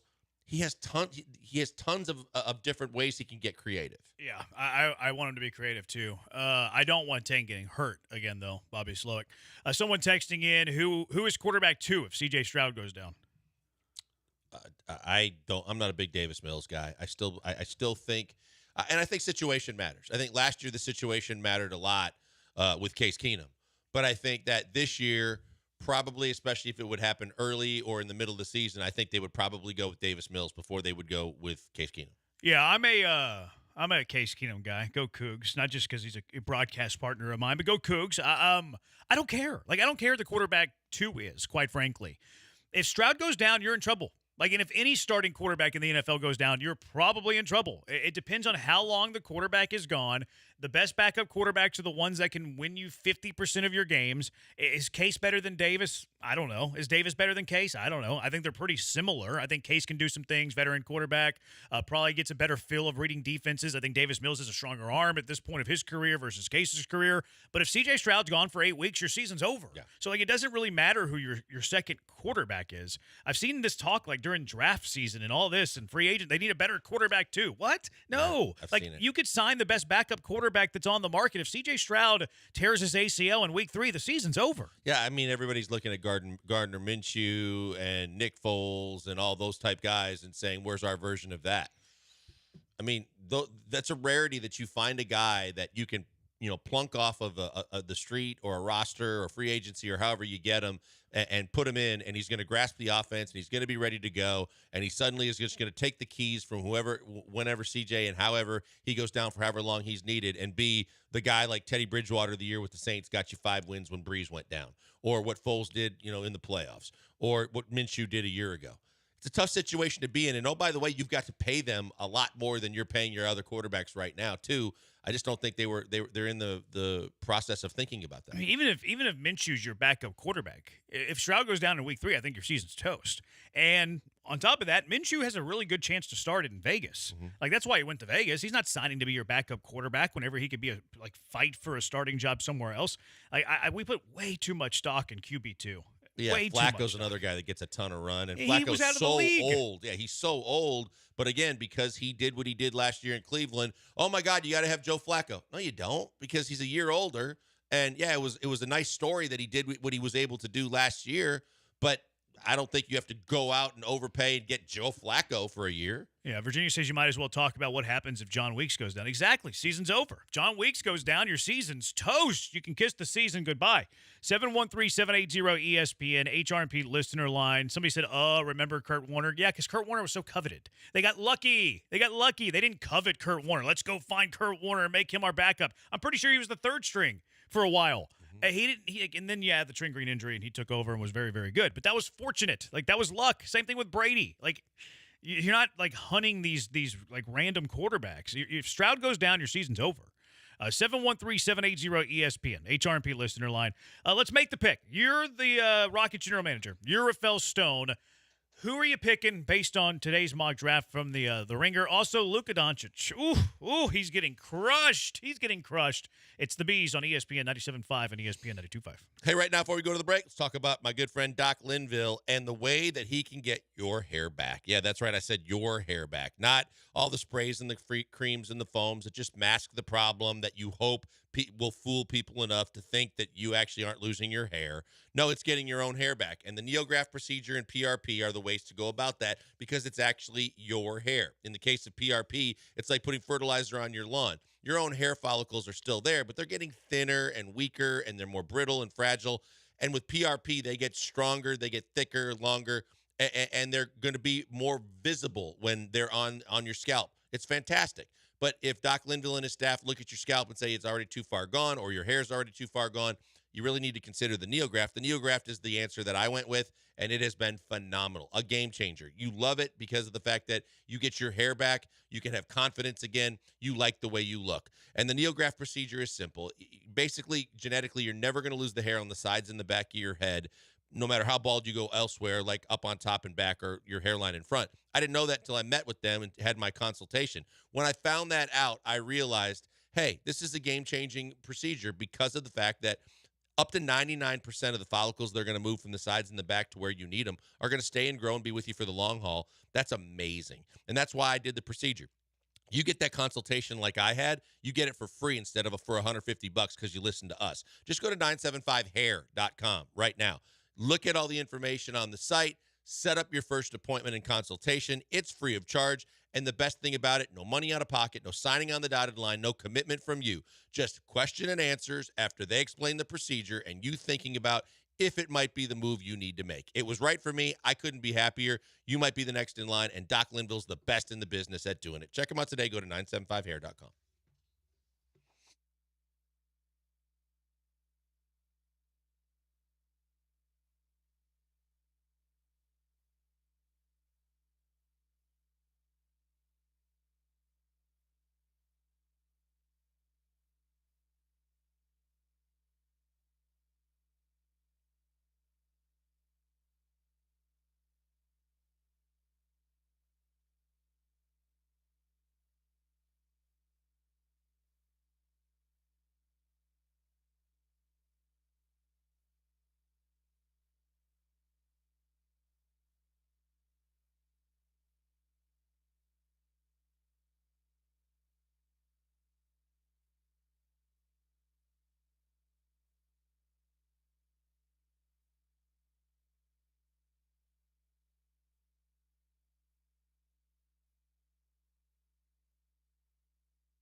You're back with the Killer Bees on ESPN 97.5 and 92.5. Live from the Veritex Community Bank Studios, here's Joel Blank and Jeremy Branham. This is that song that J.J. Watt was working out to on Hard Knocks. This part, he would like sing this part, remember? TNT used it, too, one year for their playoffs. Yeah, I think it was pretty popular back then in Watt's time. 713-780-ESPN. Luka Doncic, oh, man. He had a rough one yesterday. Complaining to the officials, fouled out. A clear foul. Wasn't getting back on defense. Not a great look for Luka. Well, and take it a step further, Jeremy, I think the one thing that as people paid more attention to the NBA playoffs this year that are kind of casuals with the NBA, the one thing that you see more and more, and it's gotten worse and worse, he bitches about every call. Mm-hmm. He cannot stop complaining about every single call. And it's not only just to the officials. Did you see him last night when they were in the midst of the run where it was a 20-2 run or whatever it was, and Kidd called the timeout, and he spiked the ball down and put his hands up in the air and literally yelled out, "What the F are we doing?" It's like, take it down a notch, man. You're a hyper-talented guy, but you're going to get labeled, and when you get labeled, you don't get calls. I mean, see Chris Paul with Scott Foster, but if you do it league-wide, it's going to get worse and worse. It's like Draymond Green without all the other stuff. You're too talented a guy to bitch about every single call when you have to realize officials are going to let stuff go. You got to play through it instead of just completely complaining about it like Harden used to do. It's a bad look for a really, really talented player, and it's hurting the Mavs right now because he got two really silly kind of stop-the-break type fouls last night that added up to being exactly why he fouled out, more so than that last foul, which was dumb. Yeah, I went to turn on the television to watch the game yesterday, and it was on the Shin because I was watching the Astros the night before, and it was on the NBA Finals Game 3, Rockets-Knicks, because they're doing the old school, and I watched the rest of that game instead of the first half of the real NBA Finals, so I had my eye until the second half yesterday. Here was Brian Windhorst. Brian Windhorst is being like, hey, he just crushed Luka. Well, here was Brian Windhorst crushing Luka after the game yesterday. Luka and Kyrie combined for actually more than Tatum and Brown did, but Luka fouls out late. I just wonder your reaction to that whole sequence. Yeah, I thought it was perfect that Luka fell onto the ground there in an unacceptable position to put himself in with 4 minutes left with 5 fouls, and then immediately looks at the bench and says, you better bleeping challenge it, as if it's the bench's fault that he just made a terrible play. I'm standing here in the Mavericks tunnel. Over there is the Celtics tunnel. That's where the winners are. If Luka's ever going to be a winner coming out of this tunnel here, he is going to have to use what's happened in this finals as a learning experience. His defensive performance is unacceptable. He is a hole on the court. The Celtics are attacking him. They are ahead in this series because they have attacked him defensively. And you've got a situation here where Luka is complaining about the officiating. They have begged him. They have talked with him. They have pleaded with him. He is costing his team because of how he treats the officials. He's a brilliant player. He does so many things well. They are here because of how he did. His performance in this game is unacceptable, and the reason why the Mavericks are not going to win. He's got to get over this. And the fact that he came out after the game and blamed the officials showed me he's nowhere close yet. So maybe over the summer, somebody will get to him because nobody with the Mavericks or anybody else in his life has. And that's where the Mavericks are. You're never going to get to this tunnel with the trophy if he doesn't improve those aspects of his game. He didn't hold back. That might be the most outspoken I've ever heard Brian Windhorst. It was very like nerdy crushing of a guy too. Like it was kind of respectful. Like he's like he kind of was like he's the reason they're here. He's still very good. This is the one area he has to clean up. It's just a very catastrophic area right now. Called them a hole. Yeah, got him home. I mean, he's right. I mean, they're attacking him on the defensive end because he can't guard anybody. Well, as well they should. I mean, look, for his greatness on the offensive level, he's never been known as a great defender. Now, whether you believe the extent of his rib and torso injury and his knee and the big brace that he's been wearing and talking about that's not going to heal, he is a massive liability the way Steph Curry was a liability in the last finals Steph was in and the way teams expose him. And you either have to have the want to get better and change that next year, or you don't. The one thing you can change is your attitude, and he has to have an attitude readjustment because it is so noticeable on the league's biggest stage, and it's embarrassing for him because he's too damn good to be bitching that much on every single time you see him with the ball that there's not a whistle blown, I just watch him because he fades. We've seen it in Houston with Harden. He fades and starts both hands in the air, shaking his head and screaming at officials It's a horrible look for a hell of a player. Young guy, I think he will mature, and I think he'll look back. I mean, if he's honest with himself, and maybe he won't be. James Harden, I don't think in a lot of ways was honest with himself, and he never really improved in certain areas of his game that he could have elevated himself to even further greatness. Because Harden was great. I think he could have been greater if he had some honest conversations with himself. Same thing with Luka. I think that Luka will figure it out, and he's going to sit there and they're not coming back from this. He's going to sit there and sulk in the offseason. How can I get better? Healthy. That would certainly help if that is true. But he's also going to have to look at this element of his game and say, okay, I need to have more effort defensively. Maybe I'm never a great defender, but I'm not a hole. I'm not a zero. And then secondly, how much is me getting onto the officials becoming suboptimal? How much is this influencing my game and our team in a negative way?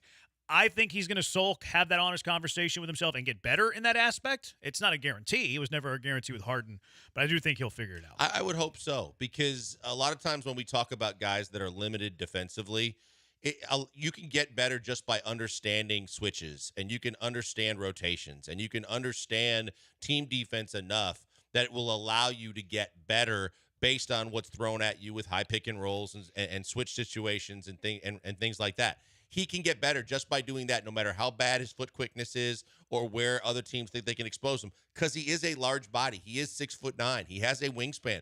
He can affect shots and things like that, and he can learn those things and be a better player. But you hope if he is truly pissed off that he does what a lot of great players do, and that is, it might not be right away, but you go back and watch those 4 or 5 games of the finals, and you understand where you can get better. Yeah. All right, let's put ourselves into Rafael Stone's shoes. Make mock drafts great again. Today's mock draft comes from The Ringer. The Ringer has Zaire Rissager going number 1, the Frenchman, which is a little surprising.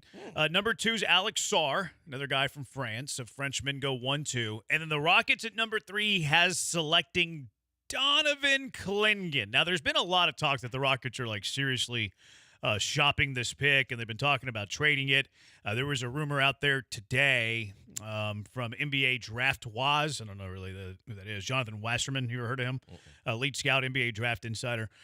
He said rival teams say number 3 is for sale. There isn't much room on the Houston Rockets roster for another project, and the team plans to exit the rebuilding stage for a run up the standings. Mentions that if the Rockets stay put, he thinks that Reed Sheppard is the pick, but that they're definitely having it on the market. So Donovan Clingan's the pick on the Ringer's mock for the Rockets at number 3. After that, it's Matas Buzelis from the G League at number 4, and then after that, it is Reed Sheppard at number 5 from Kentucky. So you got your choice. We're sticking at number 3. You got the option between Clingan, Buzelis, and Reed Sheppard. Who are you making who you making a Houston Rocket? To me, it's Reed Sheppard, just because of the fact that I've said that I think that the biggest add that this team needs to make, no matter how they go about doing it, and they had talked about some veterans as well that they might consider bringing into the mix. They need shooting. They need more shooting. They need more capable shooting. He's the best shooter in this draft. As you mentioned, he comes from great bloodlines. His dad was a very skilled shooter and a good player that played at Kentucky. I think he's young, but I also think that he's court savvy enough that he can give you minutes as a shooter right now. If you have to take the pick, because I certainly hope they trade it, but I think that if they're going to take the pick right there, my pick of a guy that has versatility in terms of he can ball handle, but his main thing is his shooting. I think that's the right fit for this team right now. Yeah, that's my pick too. I'm taking Reed Sheppard. If Reed Sheppard might be the guy that I want, unless one of the Frenchmen drop. I think Reed Sheppard would be number 3 on my list. If I had the choice of Rissager and Sheppard, I'm probably going him. I'd probably go Sarr because of his upside over Sheppard as well. But if those are the top 2 picks, I'm probably going Sheppard at number 3. I honestly, Sarr gets the label of the poor man's Wembanyama. And if Sarr somehow falls to you, you take him. Yeah. But other than that, you take the best fit for your franchise. I'm surprised that they flip-flop him with Rissager for this draft, because most everybody it's a foregone conclusion. Most everybody thinks Sarr's going number 1. See, I think Sarr could be more like Gobert. He didn't get really that talk because he's not really strong. He's not he's a rim protector because he's so long, but in terms of him getting bodied on the post and stuff, that happens. He kind of has the frame of Rudy Gobert to me. And I know he has more offensive skill than Gobert does, potentially, but I think he's more Gobert than he is Wemby. That's where I am, because of the fact that I need to see more of him, but from what I've seen, his offensive ability means he's not going to be as bad as Gobert offensively. So, yeah, agreed. So as long as that's what I said. The thing that stood out to me when Wembanyama, when I first started watching him play, was the fact that he had range. He had the ability to shoot the ball. He could face the basket and knock down shots.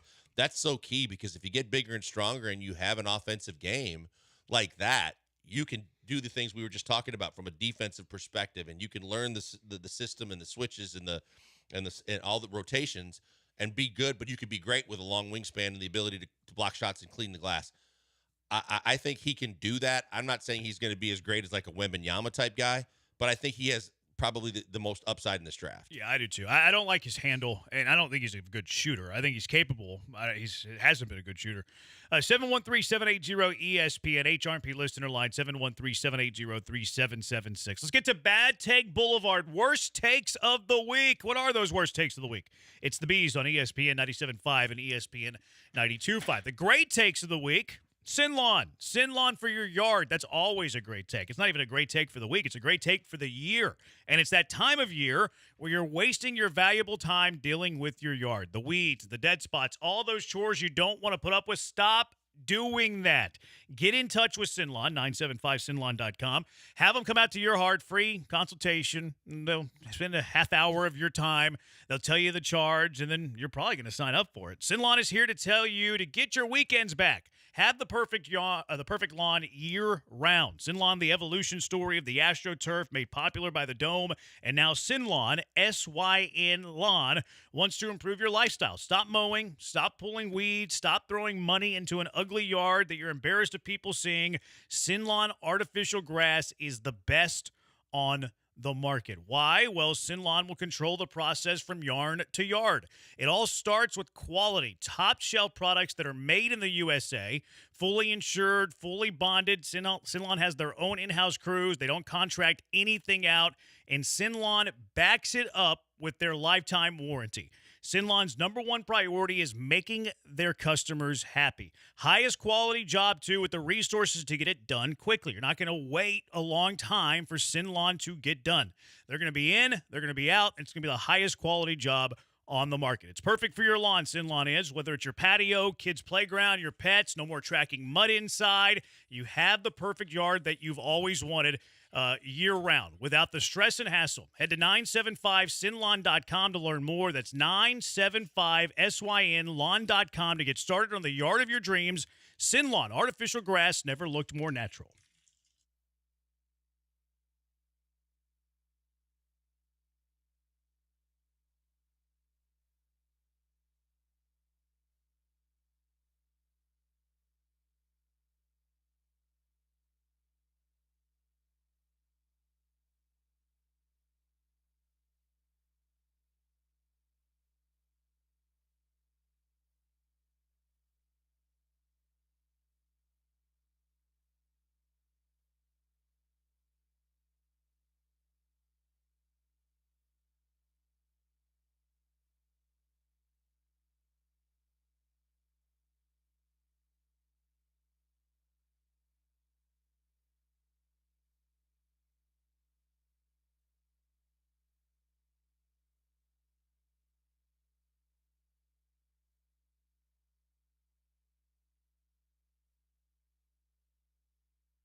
All right, what are the worst takes of the week? 713-780-ESPN if you want to add some to this list.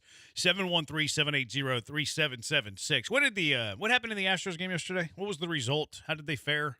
5-3 Giants. It's a loss, right? It's a loss for the Astros. There is a host in the morning show. I'm not going to say his name. He gets people fired. Guaranteed an Astros win yesterday and deemed the Astros back. They didn't win yesterday, They didn't. did they? Yeah. That guy Now, don't say his name. I don't say his name. I don't want the tag to come back to him. But yeah, he gets placed on Bad Take Boulevard because the Astros did indeed lose, did not win, like the guarantee indicated. Stupid Lance. Yeah, it was him. It was that guy. Yeah. Didn't he come at us this anyway? So stupid Lance. Yeah. We'll give Lance the blame. I don't think he gets people fired. I think it's the other guy. This might be the funniest baseball play that I've ever witnessed. You'll just have to imagine it with the audio of the play-by-play from Shulman.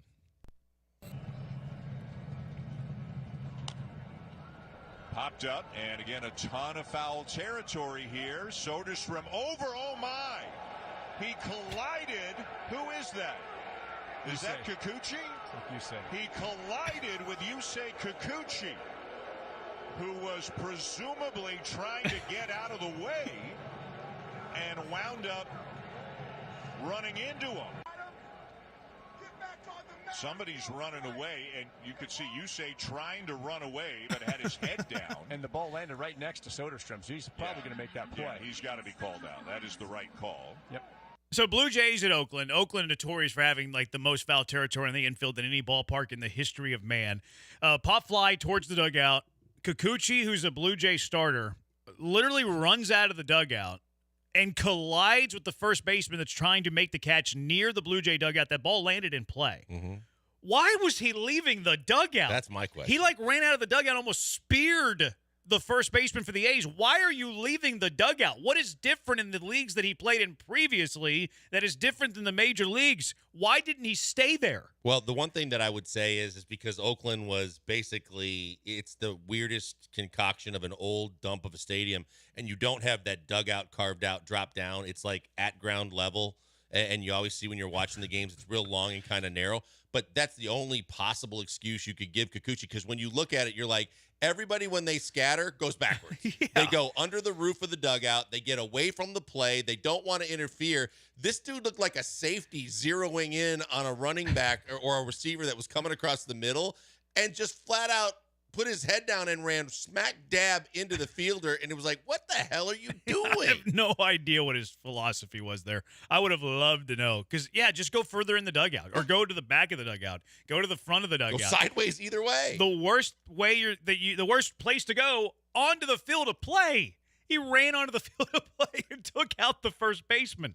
It was hilarious. Big fan of Dan Shulman, by the way. Dan Shulman. I couldn't remember his first name. Yeah, he's really good guy. He is really, really good. Yeah, that was a hilarious play, though. Find it. There was a random on the Twitters today saying that Framber Valdez should be demoted to the fourth starter.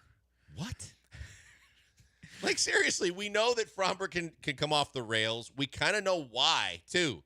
But we've been talking over and over again about if JV has regressed a little bit, and if Blanco can keep it going or not. The guy that has the experience and the best stuff on the staff is Framber Valdez. Fourth? The whole, to me, it doesn't even matter. Like, yes, he's not your fourth starter on your starting pitcher depth chart. But it doesn't matter. Like, if you're 1/5 of the rotation, you're 1/5 of the rotation. You might, the whole one, who's your ace, who's your two, who's your three, that really only matters at the start of the season. It only matters coming out of the All-Star break, and it only matters in the postseason. If you're a starter in a 5-man rotation, you're pitching once every 5th day regardless. So it doesn't even matter. It matters because of one thing you're missing. What? That dude.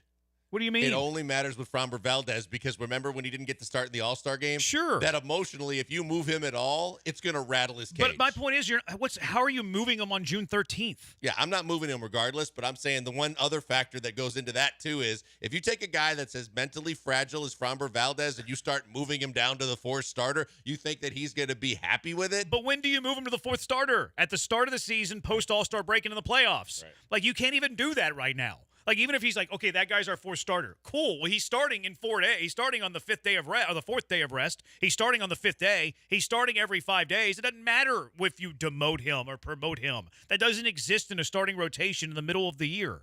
There was also a guy on Twitter today, Wilbur, in my mention, said that the Astros should send Framber Valdez to the minor leagues. Oh, my God. Say you should go to Sugar Land, learn how to pitch. Yeah, that's going to happen because they have a surplus of starting pitching right now, too, where they could do that, and they're trying to win every game. And, again, he's got really good stuff. Come on, man. Yeah. Who's following you? Wilbert? He doesn't follow me, actually. Maybe he just searches my name. I don't know how he commented. I guess I showed up on his For You page, but he doesn't follow me. He should. He should be one of the 10,000 that do. Framber forgets he is a big league pitcher. Send to the minors until he learns better was the full tweet. Yeah. That's more reactionary than Joe George saying they should trade him. Facts. Like, that's way more reactionary than Joe George saying that they should trade him. Facts. The Athletic, they polled a bunch of people in baseball. They asked them a bunch of different questions, but the one that made the list, they asked who is the most overrated player in baseball. Jazz Chisholm, he took the vote here. That's not the bad take. Correa was 6.7. He was third. Not the bad take. Alex Bregman was tied for sixth at 3.3%. Still not the bad take. There was a voter for Yordan Alvarez. What? There was a voter. Yordan Alvarez received one vote as the most overrated player in all of baseball. Can we find out who this voter is? I would love to. Like, Juan Soto was on here. Garrett Cole was on here. Juan Soto with the year he's Bryce having, Harper. Too. Bryce Harper, too. Are you kidding me? Yeah. Yordan Alvarez got a vote as the most overrated player in all of baseball. Who's the most overrated voter? People were in baseball. They're allowed to vote on this. I don't know. They're all secret. They're all anonymous. I always go back to the year that Worrell, as a homer, voted for Harden for all defensive team. I was like, what are we doing? This same article had like underrated relievers, and they mentioned Ryan Presley, and they're like, Ryan Presley's so dominant, his stuff is so nasty, and it's like, okay, you haven't watched the Astros all year. Taylor Scott should be on that list. He's underrated for sure. Yeah. Michael Wilbon, he's been doing some, by the way, ESPN pre-half post-game coverage been getting killed by NBA final viewers. But they were talking about, hey, who needs to step up? This was game 2 of the NBA Finals, and Michael Wilbon nominated someone to step up for the Mavericks. Let me just say this. Dallas needs somebody else. Luka can't be himself physically. Not the way this game is starting. I'm going to nominate somebody. Tim Hardaway Jr., a veteran player who's been in big games, wasn't he a DNP in the first half? Can't have that. So if we're going to pick somebody to help out, Josh knows Tim Hardaway Jr. can get hot and be important and be a factor in these games. There you go. He nominated Tim Hardaway Jr. to be the X factor in Game 2. Guess how many minutes he played in Game 2? 0. None. He didn't play a single minute. Yeah, if Michael Wilbon, instead of just doing the finals, would have watched, Tim Hardaway fell out of favor right after they made that trade at the trade deadline that got them the two bigs and P.J. Washington. Essentially, his minutes were eaten up by him and the rookie, and he hasn't played. Now, he played last night. Yeah. But that was almost because they had to try something different. But, yeah, Tim Hardaway was not even in the rotation. Neither was they had another veteran player on their bench that used to play a lot, too, that was a pretty decent. The Rockets wanted him at one point. His name is – I'll find He's his on name. Dallas? Yeah. I think he's number 7. I don't know. Yeah, but he was really a good rebounder and athletic, but he's fallen out of favor, too, because of they're deep now. Yeah. Tim Hardaway Jr. hasn't made a made shot since May 18th. He's the John Singleton of NBA. He's got to get shots up all the time. But how does Wilbon miss that? I don't know. Like, you're covering the NBA Finals. Tim Hardaway Jr. has not made a shot since May 18th, and he's your X factor in Game 2. Stephen A's had moments like that, too. Yeah, that's bad. It is bad. And even the producers should be all over that, especially if they know it's coming because they're going to use graphics and things. Someone's got to get in his ear before that goes on the air. Yeah. Like, they should be talking about that. Who's your X factor? My X factor is Hardaway. Okay, he hasn't made a shot since May 18th. He's not in the rotation. And then if he's still, staunch about it, yeah, well, okay, fine. If you want to be staunch about it, you can be staunch about it. What was this with CJ McCollum? CJ McCollum this morning, again, you kill me for it, but I had the TV on as I was doing some things around the house, and I had to stop and rewind it. They had him on as the Sports Center analyst for the NBA Finals, And, he's all dapped up, suit, tie, whatever the whole works. You're talking about the finals. And one of the first questions out of the host's mouth was, hey, so what'd you think about that last call on Luka last night? Because it was such a big factor in the game. And he went, oh, yeah, I fell asleep. Oh, he fell asleep. Yeah, he goes, yeah, I fell asleep, didn't catch that. I just know that Luka gets exposed a lot on defense. And he tries to, soft sell it and dance around it and say some other things. It's like, time out. You are on SportsCenter as the finals correspondent for your expert analysis, and you fell asleep? I'm okay with him falling asleep. Well, record it and watch it before you go on. Have to watch it. Go on the internet, and everybody's talking about Luka's final foul and was it legit or not. Yeah. Oh, it's awful. Yeah, going to sleep is not the crime here. You can go to sleep. That's no problem there. But you better watch it before you go on the air to do your job about the game. Yeah. That's poor. Yeah, that's bad. It was really bad. That's bad work there. Text here, O'Brien mentioning himself in the same sentence with the great coach GMs. He said that in that little interview with Hackenberg, the podcast. Well, I regret being, the GM. There's only a few people in the world, and all those are the greatest of the greats that can do both, which tells you that he, at that point, thought that he was one of the greatest of the greats because he felt he could do both. Yeah, we already knew his ego was so strong that he could do whatever he wanted, get rid of whoever he wanted, and that he was destined to be the next Bill Belichick-like guy. 2971, what's your at to follow? Blankers is at Pac-Man Joel. I'm at Jeremy Branham on the Twitter. All right, 713-780-ESPN. That is the Bad Take Boulevard for the week. Cal McNair was ambushed. It's okay. He's safe. We'll tell you about it next. It's the Bees on ESPN 97.5 and ESPN 92.5.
You're locked in with the Killer Bees on ESPN 97.5 and 92.5. Live from the Veritex Community Bank Studios, here's Joel Blank and Jeremy Branham. Boston Rodriguez filling in for Brian McDonald today. What do you think the likelihood of B-Mac playing this song?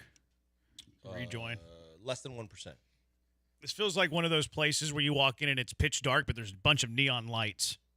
Not techno, but sounds a little techno-y to me. I'm not cool enough to know what this is, but if I did hear it, I think it'd be like a dark place with neon lights. Am I onto something here, B-Rod? I mean, it's Lincoln Park, so I guess that's Lincoln Park. Is it? Right track. Really? I didn't realize that was Lincoln thinking Park. more like Tedesco or a DJ that's doing one of those. Yeah. Same. Yeah. That was Lincoln Park. It was whenever they were kind of doing like a different like sound on this album, so it's not really their normal like hard rock, rap rock sound. Like in the end, that didn't sound Linkin Parky to me. I could kind of hear it after you said it though, but it's like a techno version, like more of like a DJ chopped and screwed version. Okay. Shaq's one of those DJs. Yeah, he's big. He got like on a that. DJ name too. He was at the Big 12, the conference championship basketball. And he was like, before the game, he was doing the pregame stuff. He does like the big, I don't know why it's escaping me all of a sudden, but I've caught in episodes of the reality show that he has on TNT, and he's passionate about it. He gets pissed when he gets criticized for it. He goes to those big DJ festivals in Europe and all over the place to do that. He gets mad when anybody criticizes him. He's not alone. DJ Diesel is his DJ name. Oh. Yeah, DJ Diesel. Yeah, that's his DJ name. So Cal McNair got ambushed by the School of Hard Knocks. I've seen the School of Hard Knocks every now and then on TikTok. They ambush like these millionaire types, and then they kind of like quick 3-5 minute like ask them as many questions until they walk away from you type of deal, which I think it might be staged. I don't know. It doesn't come across. I don't know if it's staged. I don't know. There's this guy probably mid to late 20s. He'll walk up with a camera.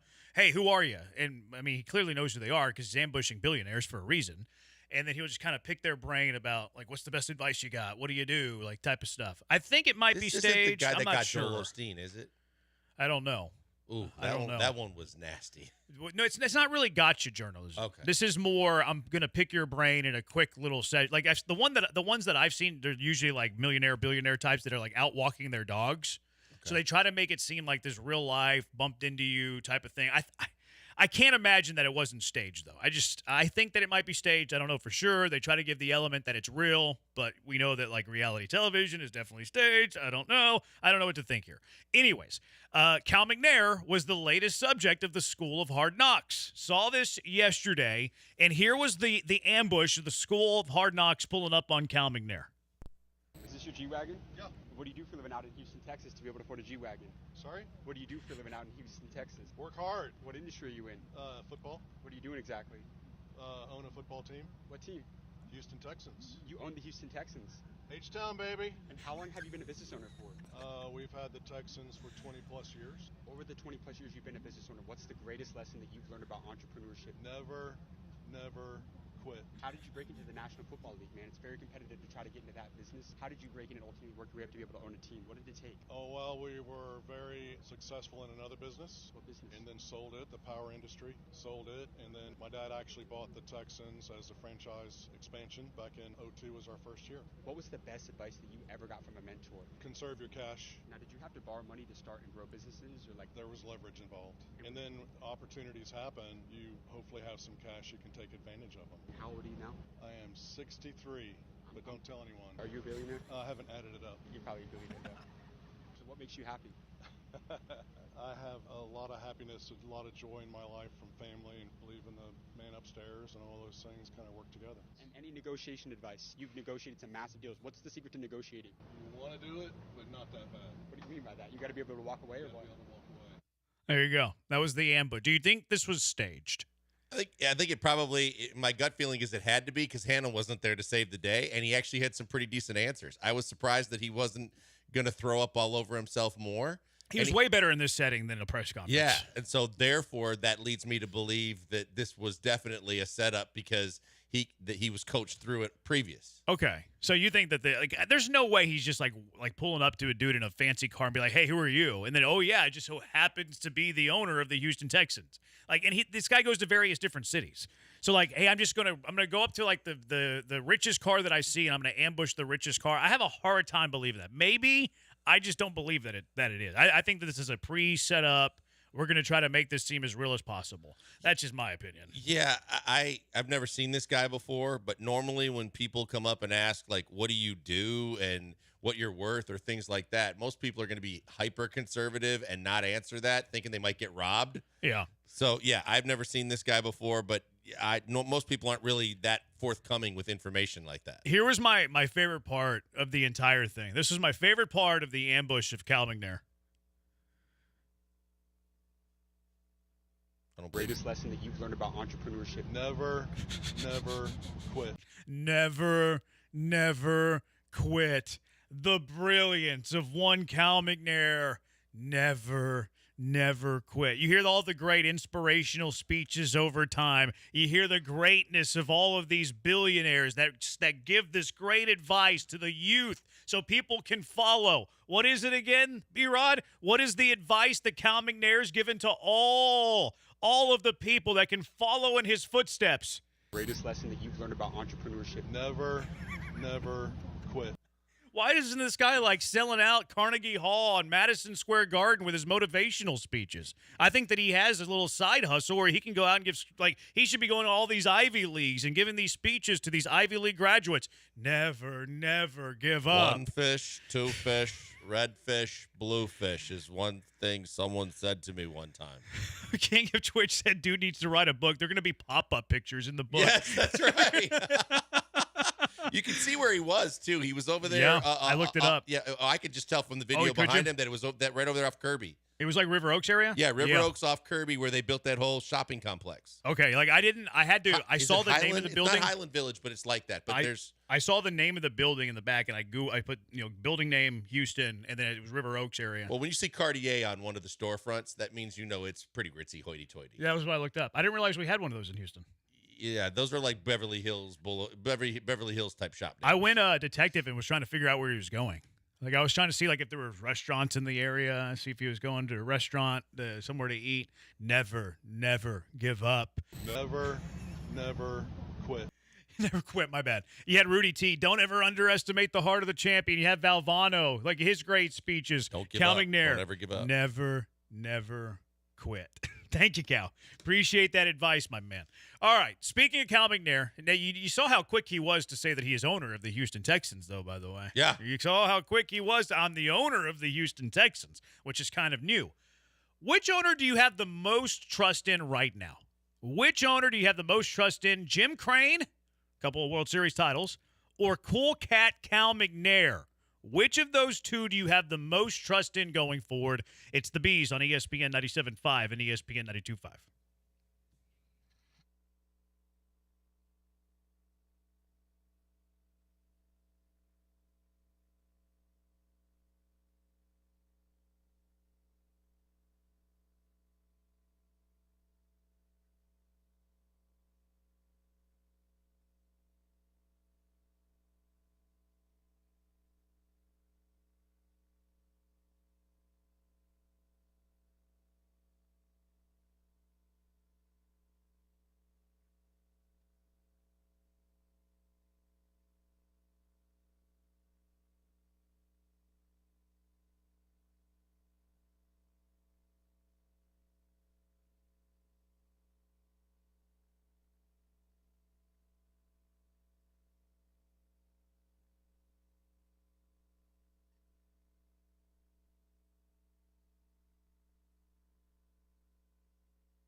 Coming to you live from the Veritex Community Bank Studios, it's the Killer Bees. On ESPN 97.5 and 92.5. Here's Joel Blank and Jeremy Branham.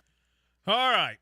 Which owner do you have the most trust in? Jim Crane or Cal McNair? Which is interesting because Crane's won 2 titles, but everybody's not very happy with him right now. Cal McNair we used to crush, like playing video games on the floor. All he had in there was a beanbag. I made the last part up. But he's cool now. He's got the handlebar mustache. No, but there was something like that. I think there was a beanbag, but I don't think it was the only thing in his office. No, but he said there was a what's his name said there was like a desk and there was no desk chair, and he was definitely on the floor playing video games. That's hilarious. 713-780-ESPN. So Cal or Crane, which of the two do you trust the most? 7308 says they're not playing Lincoln Park at a rave. Bad Take Boulevard. I don't know if that take was at us, though. I don't know. 7308, never quit is my philosophy at the pizza buffet. It's a good one, and you should be going to Pink's if you're doing that. When do you use that philosophy? Never quit. In a lot of things. I kind of preach it with my kids these days, too, to not quit just because either you're not good at it. I had a huge argument with a discussion with one of my buddies this morning that basically said that he believes that certain people aren't cut out for things, and if you fail at something, you just realize it's not what you're supposed to do, and you move on. And I could not disagree more. Yeah, I agree with your buddy. I don't. Yeah, if my dreams were to be an NBA basketball player, I probably at some point need to come to a realization that that's not going to happen. But if your dream is to be a professional basketball player, or you can stay in the game that you love and keep working at it, I mean, and he brought up that analogy, and I said, okay, so then Michael Jordan, when he got cut from his junior varsity or varsity basketball team, should have just walked away from the game and said, it's probably not for me to chase my dream, instead of going and working and getting better and then becoming the greatest player of all time. Yeah, I think that was a little bit like overblown, though. Like, wasn't it? I think it was like when he was a freshman, he didn't make the varsity. He was cut from the varsity, but he was still like on a JV or something like that. And plus, like, he was still playing. I don't think I didn't think it was as a freshman. I think that he had to come back, and then he had a year or two left, but whatever. I mean, I just think that, to me, I think it's more like the Valvano quote, you don't give up, you don't ever give up. And even if you don't end up reaching your ultimate pinnacle of a dream of making the NBA, you can make a career out of it. Yeah, I don't think I could have. Nope. But Jeremy, doesn't have to, you did. In essence, you did. Not saying that was your dream, but you could have said, hey, I want to be a player in the NBA. And you realize that dream's not going to happen. Through people you meet and experiences you go through, there's a possibility you could still work in the game. You could be a broadcaster. You could be someone in the front office. You could do a lot of things. But if you do come to that conclusion, you're now giving up on your dream. Timing is when do you quit, right? I mean, there are guys that I know that are still chasing a dream of playing Major League Baseball going into their 30s, but at the same time, they've gotten paid enough playing in a lot of different places and doing a lot of different things with baseball that they've made a career out of the game that they love, and that's somewhat a dream in itself. Yeah. What if you're a foreigner and you want to be president of the United States? That's different. You can be president. You can be president of the country you're from. Well, you could get. I think you can be a legalized citizen. Can you not? No, I don't think you have to be USA born. Is that right? To be the president? Yeah. I never quit whenever I'm trying to walk to the coffee pot in the morning to get that going, get my day going. That's when I never quit. Make sure I get there every single day. 8532.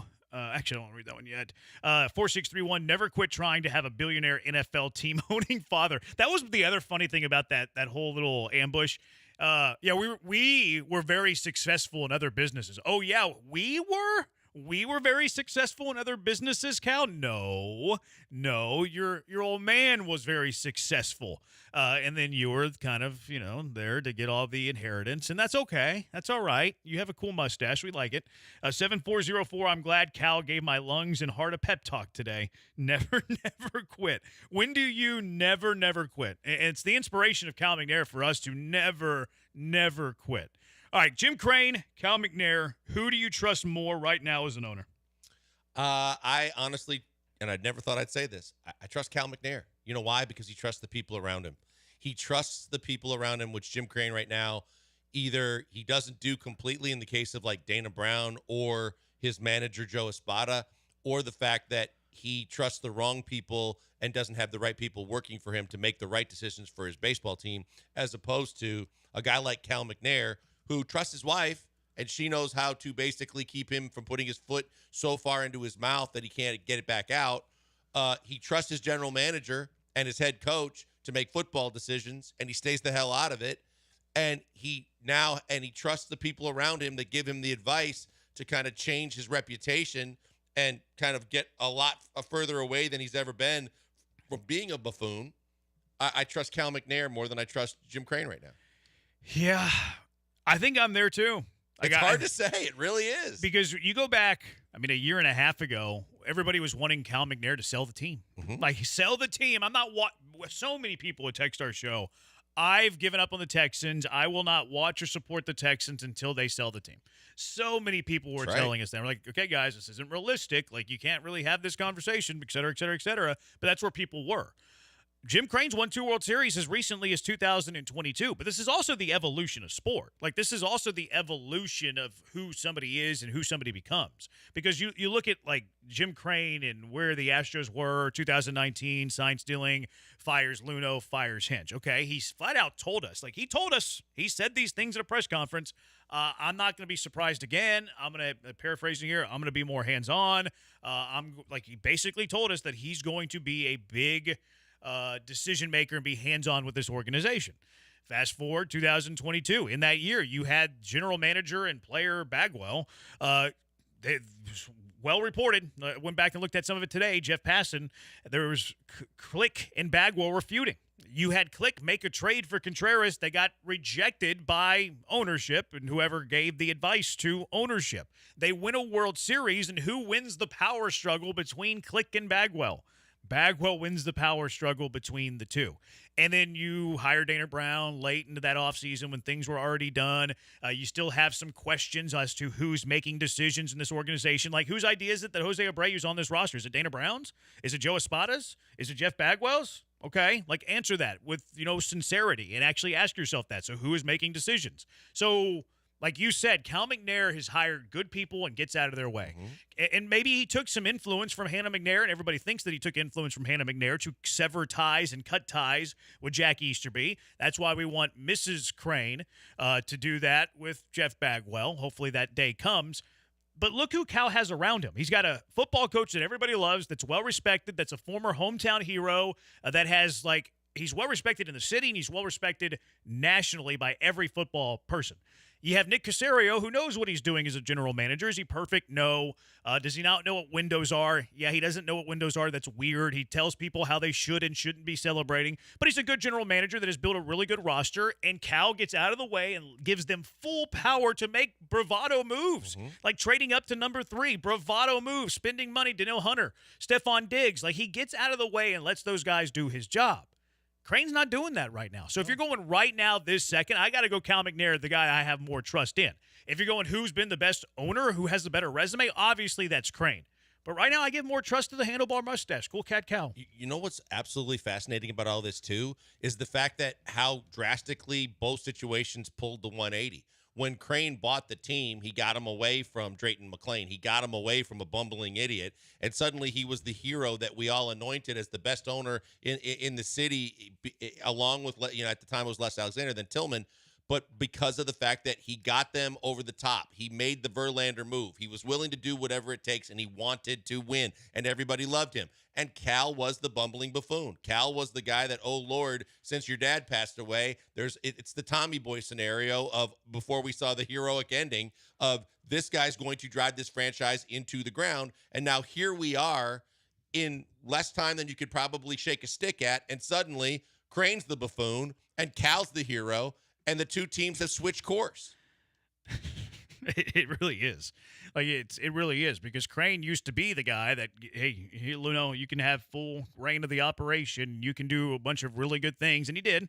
Luno did a lot of really good things for this organization, and Crane gave him the runway to do that. And Luno had a lot of questionable decisions early, too. Like, he was firing everybody left and right. He was tearing it down to the studs. He was having 100-loss seasons. People were ready to fire Jeff Luno as well. And then you start to see, reaping what you sow. Like, you start to see that more and more. Like, you start to see, okay, here's the prospects that are starting to help this team win. Oh, here are a couple of shrewd free agent signings that are now helping the young players go a step further. And you ultimately get to the pinnacle. You ultimately win the World Series. But then it comes crashing down. And that's where Crane changed. Like, and part of it I can understand. Like, Crane's like, okay, we're at the mountaintop. We're the best organization in all of baseball. And then you have this scandal that completely changed who he was as an owner. Like, he's completely different from prior to that and after that. Yeah, no doubt about it. The more I think about it, Cal is a real-life Tommy boy in a lot of ways. He got the pretty girl in the end. He got, you know, he turned around the entire franchise that he inherited from his dad passing away. And he turned a complete disastrous sob story into being the hero and doing whatever was necessary to be done to salvage the franchise and save everybody. And it's working. And he's now beloved. And no one, like you said, going into last season, no one was loving Cal McNair. And there were a ton of people adamantly jumping off the bandwagon until he jumped off the ownership of NFL owners. It's crazy.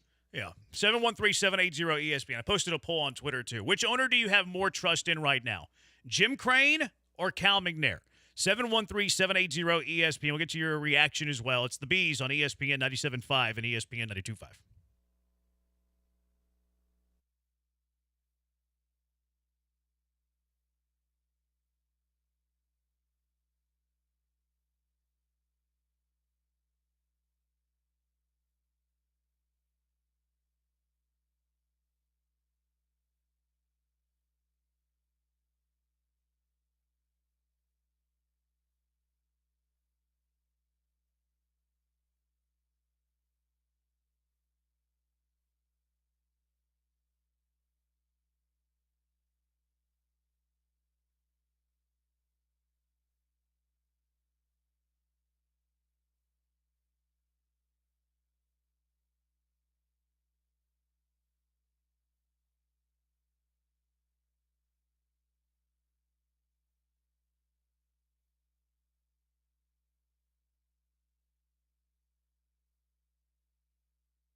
Broadcasting live from the Veritex Community Bank Studios, it's the Killer Bees with Joel Blank and Jeremy Branham. On ESPN 97.5 and 92.5.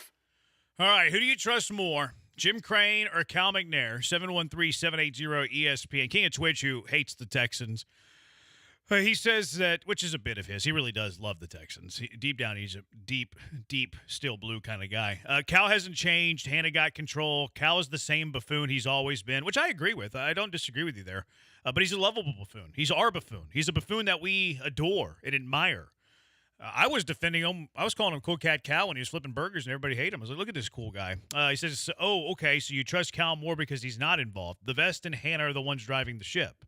Isn't that good, though? Like, don't you want a non-meddling owner? Yeah.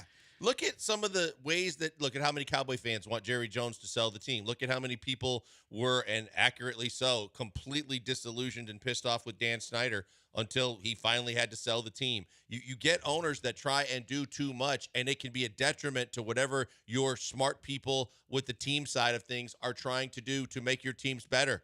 Dan Snyder used to go into the war room, and all the guys, the scouts, and everybody that did all the hard work to put together who they wanted, he would blow it all up and say, nope, sorry, guys, we're taking that guy, and that guy wouldn't turn out, and that would be a complete mess.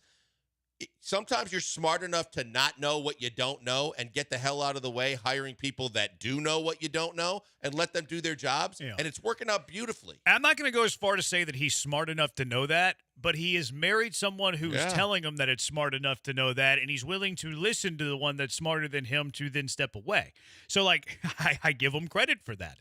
And sometimes those are, like, and again, I'm not calling Cal, like, this brilliant man, but a lot of times the best leaders and managers are the ones that, okay, I'm going to hire a really good person here. You go work. And I'll just keep my eye. I'll have the corner of my eye on you, make sure that you're staying in line or make sure that you're doing a good job. But I'm going to let you do you. And then, if you're not meeting expectations or, falling short of goals, then we're going to have a conversation. Then I might find somebody else. But, yeah, the micromanaging thing stuff I don't like. 1856, I'm a Cowboys fan. I trust both more than Jerry. See? There you go. Yeah.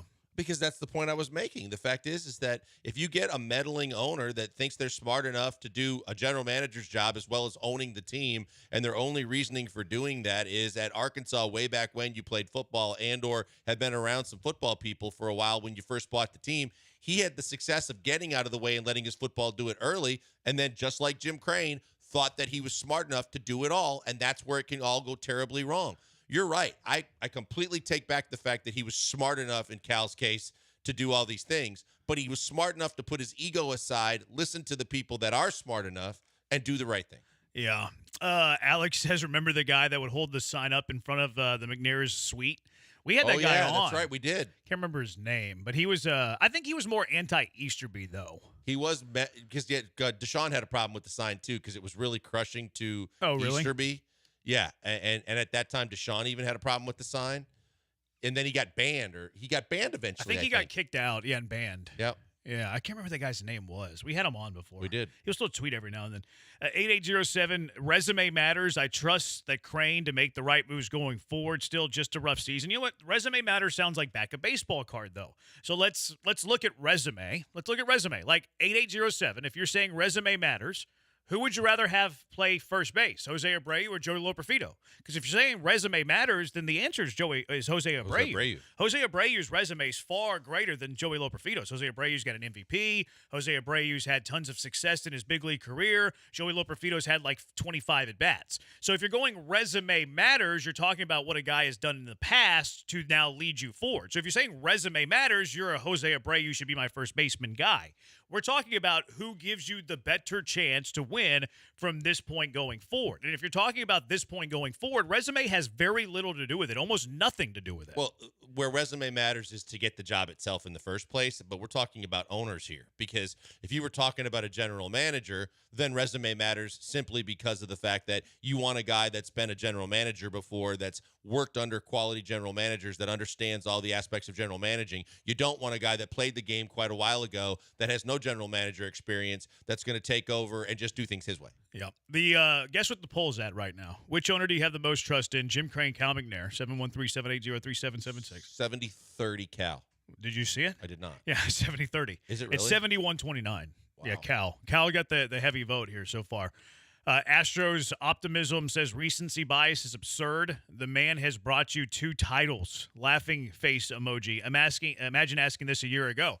So this is where you can turn back to Jerry Jones. Like how many trophies did Jerry Jones win with the Cowboys? He won a lot, right? Lot. Yeah, like for 4? 3 or 4. Because Johnson, I don't remember. I mean, I'm not a Cowboy fan. Jimmy won a couple, I think, and then Switzer won one. So 3 at least. 3, maybe 4.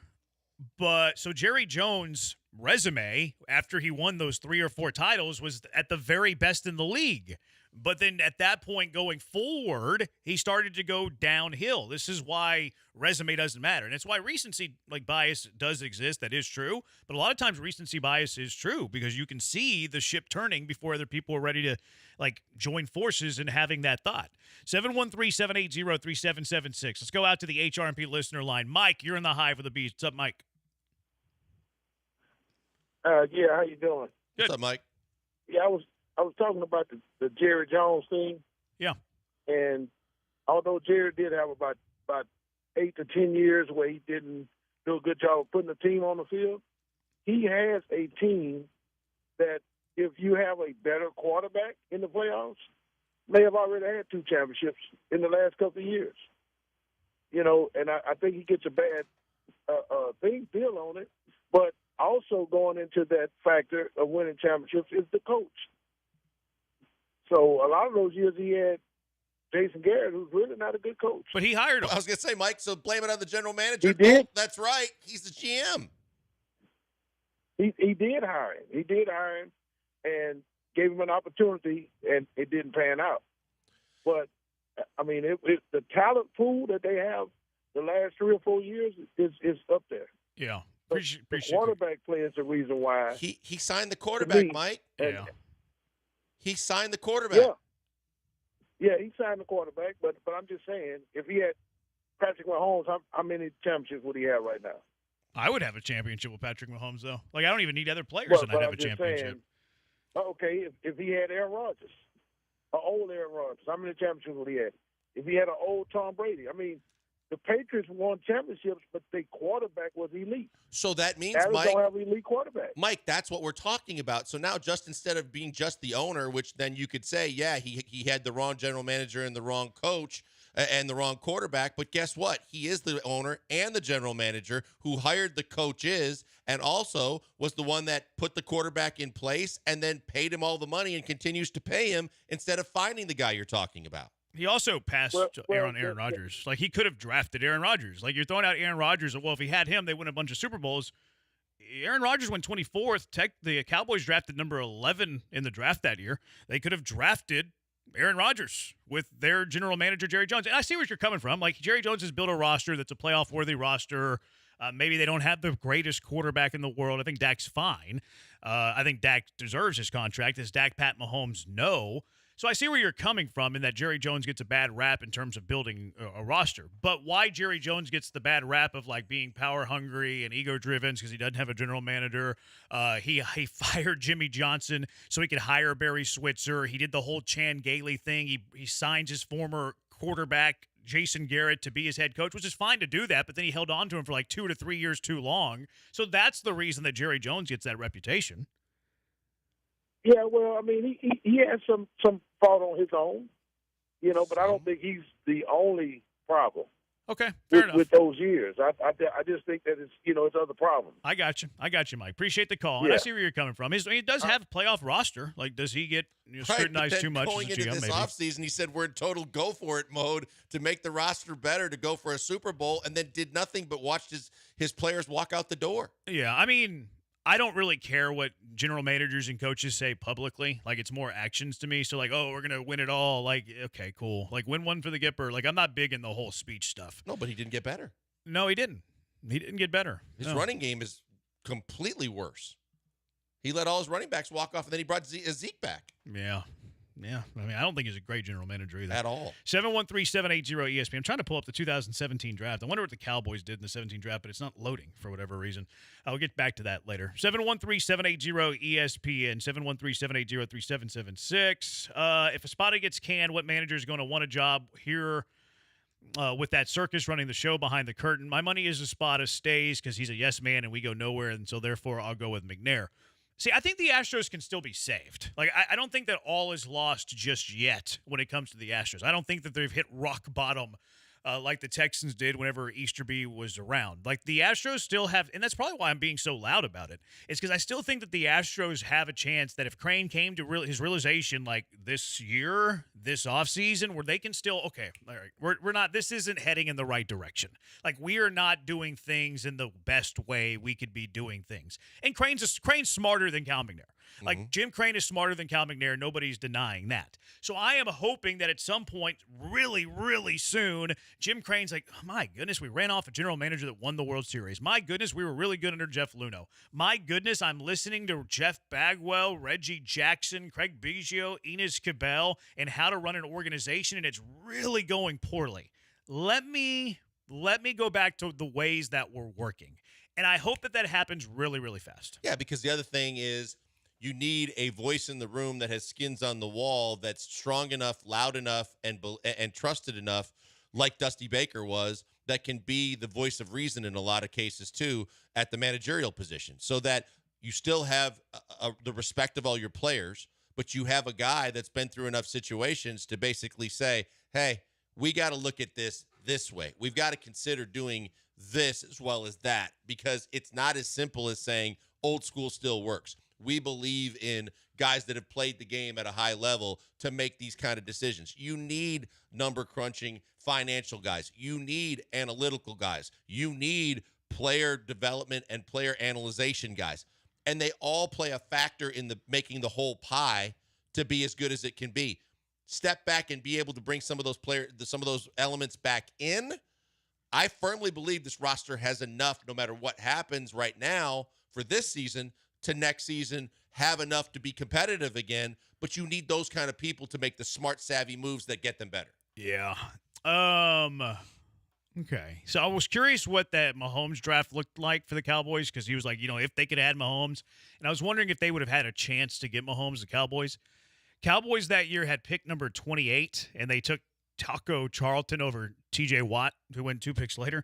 But, Kansas City traded up, and Kansas City had the 27th pick, and Kansas City traded pick 27, a third-round pick in their 2018 first-round selection, to move up to number 10 to draft Mahomes. Wow. So, the Cowboys could have done that. The Cowboys could have traded number 28, a second-round pick in their 2018 first-round selection, to trade up to number 10 to draft Pat Mahomes. So it's like he's trying to, Mike was trying to give Jerry Jones a pass for not having these quarterbacks, and the two names that he mentioned, Aaron Rodgers, Pat Mahomes, he literally could have drafted Aaron Rodgers. He didn't draft him. He passed up on him. Now they got DeMarcus Lawrence. He was good, but he passed up on Aaron Rodgers. And then in the year that Pat Mahomes was drafted in 2017, Kansas City traded pick 27, a third-round pick, and an 18 first-round selection to move up to number 10. Cowboys picked 28. Yeah. The Cowboys could have also made a move to go get Pat Mahomes. So you can't be like, well, Jerry Jones didn't have those guys when he was capable of getting those guys, and he didn't. Yeah, and I wondered who orchestrated that trade from a general manager's perspective for Kansas City, and I thought it might have been John Dorsey. It was Brett Veach. Oh yeah. That's a hell of a move right there. Is he still there? I don't know. I think he might be. 713-780. Yeah, he's still there. Okay. 713-780-ESPN. Who do you trust more, Crane or Cal? Would Hinch have that voice? I think Hinch would have more of a voice. Yeah, I think Dusty would have a big voice too. Corey, just curious, if they get rid of Abreu, is he off the books, or does the money count towards the tax next season? No, it counts towards the tax next season. They drafted Dak the year before. He had an amazing rookie season. That's a good point. I forgot the timeline on when they drafted Dak. So good point on that one, 1856. I do concede that. 9182, Dallas could have drafted Russell Wilson. Everybody could have drafted Russell Wilson. Yeah. Everybody could have drafted Wilson. A few more of these on who do you trust more? 713-780-ESPN, Crane or McNair. Let's go back out to the HRMP listener line. Rudy, you're in the Hive of the Beast. What's up, Rudy? Hey, fellas. Hey, you guys aren't going to like what I say, but that's okay. I respect your opinion. I hear all the – I was a huge Houston Astro fan until the cheating thing. So that's my angle. And my philosophy about what's going to happen is it's just the wrong – I mean, the narrative is kind of – historically will prove to be incorrect, because I think the slide, it was manifested when they got caught cheating. I mean, it could have been a lot worse. They could have got penalized and got banned for life, all them players, if they'd taken the two precedents in the history of Major League Baseball into account. But the bottom line is I love baseball, and unfortunately, Astro fans in the coming years are going to suffer greatly. And I'll tell you why. It's because they will not be able to attract high-end, I'm talking high-end, free agents. Rudy, what are the two instances that you're referring to? What? What are the two instances in baseball history you're referring to that they could have had more of a The punitive penalty? precedent was the Black Sox scandal when They were throwing read games. The Yeah. story was the 8-man out. they I'm were in familiar. a criminal trial, and all of a sudden, when the trial was to come to an end, the files came up missing. Okay, and next what one. baseball did was hire Judge Landis, and Landis came in and said, "I don't care what the criminal court said. They cheated baseball, and they're banned for life." Okay, what was the Pete other Rose one? bet Pete on Rose. baseball, and Faye Vincent banned him for life. Okay. That's the two precedents. So does this mean that So- it's a different way of banning the Astros for life? They're just going to be Yeah, it is kind of de facto. If you just hear me out, I believe that there are a lot of players who, when given the chance and the money's about the same, the top tier players, until one comes to Houston, and when they do, I'll call in and say I was wrong. But I'm going to keep calling in and telling you because they're just not going to attract them. But And what, I the- mean, the what slide- would qualify here? What would qualify here? Because like you're saying that top tier players, Jose Now- Abreu was the top first baseman in the free agent class. But you're Are saying you they kidding me? No, I'm not. Rudy, he was Josh the top free Hader. agent. Jose Abreu's a top tier player. I said He was in that washed free up. agent. That's- Rudy, if you would let me finish my point, I said in that free No. agency class. Who was a free agent in that first base class that was better than Jose Abreu? He got signed for the most money of any first baseman in that free agent class. He was widely Well, he considered the didn't top listen first to- baseman in that free agent class. Josh Man, Hader, you can't put- Josh Hader, to Blanker's point, You was the can't top sell that one. reliever in this Hey, let me tell you offseason. the Josh Hader story before you get going. Okay, all right. Let me tell you the fact. You guys can look this up Hmm. because it was reported on MLB Network it was 2 years ago. When he was with San Diego, he was in the bullpen. They called him into the game. Yeah. He told the guy on the phone. This was reported on MLB Network. Fact. And he told the guy on the phone to tell them, "Why should I go in? We're not going to the playoffs." I got you. And Rudy, you maybe think that doesn't mean anything. well, But he's a trust little me, different when this that year. word gets around, He's a little different this year. you're black flag. Well, everybody And knows he that. does He's not flat out constitute- Rudy. He's flat out admitted that. Like he's flat out. Well, maybe not taking the call and saying that, but he talked about how he's not going to be used back to backs. There was an article 2 weeks ago about the Hader rules whenever he was in Milwaukee. Like, yes, those things are true. The phone call you're talking about, the report in MLB. Okay, how about the reports of the Yankees and the Apple Watches and the Boston Red Sox and the Apple Watches and Yeah, but other that's reports? Whenever it's a story that That's a you don't false believe. narrative to say that. Rudy, Because you it's just two said too. different You just said aside from that, and we can throw in the cameras in center field with the Yankees and the Dodgers and the massage guns on the bleachers and all the other things, the stories that have been coming out about other teams. But the big thing is, you said, give me an example of a big time free agent that was out there, and when they signed with the Astros, then I'll admit I was wrong. There wasn't a bigger free agent on the market in the relief pitching market, and one of the top free agents, if not the top free agent on the market this last season, than Josh Hader. And he picked the Astros. He picked them so hard that he wanted a no-trade clause. He picked them because he wanted to be here, and he liked what they had going on in the clubhouse and the players that they had there. And I'll tell you, a relief player that says, "Why should I go into the game for his team because we're not going to make the playoffs?" is Rudy, not what's a he team done since he's player. been here? He's pitched 2 innings on multiple occasions. He said that he's going to do whatever it takes to win, and he wants to be here. Therefore, he's going to do whatever. Next. You know why he's doing that? 'Cause Tell he's me. trying to repair what he's done. Tell me right That now. stuff goes around the dugout. I'm telling you, that's an impact. People talk. And the reason Jose Abreu, he doesn't count. Neither does Hader. You can. Why put doesn't he lipstick count, on that Rudy? pig. Because you said so, Yeah. and dang it, that's it. Rudy, what would count When though? Rudy, what would Julio count? Rodriguez becomes a free agent and signs with you guys, He's the I only one. promise you, I will come up there and give you a fresh baked pie from Froberg's front. I thought he was going to say a farm. kiss. It isn't going to happen. Rudy, we don't need that. We don't need all that. I'd rather have some gentlemen. Rudy, good conversation. Thank you. We're up against it. All right, I take appreciate care. it. I love your commitment to the bit. I really do. I love your commitment to the take. I appreciate the conviction. Major League Baseball came in and hammered him for 18 years. They're not going to win. Until they sign a top free agent at the position. There's been 2 of them, but they don't count because Rudy says they don't. 713-780-ESPN. HRP listener line, 713-780-3776. All right, TV takes. I've seen a couple of TV shows. Give my takes on those. There's a new TV show coming up on Netflix, the wide receiver show, like the quarterback last one. And also, what is your favorite baseball movie? Of all time, what's your favorite baseball movie? 713-780-3776. It's the Bees on ESPN 97.5 and ESPN 92.5. Best team right now in Major League Rugby, the SaberCats. SaberCats are rolling to the tune of a 12-1 record. Coming off a win against LA this past weekend, 29-12.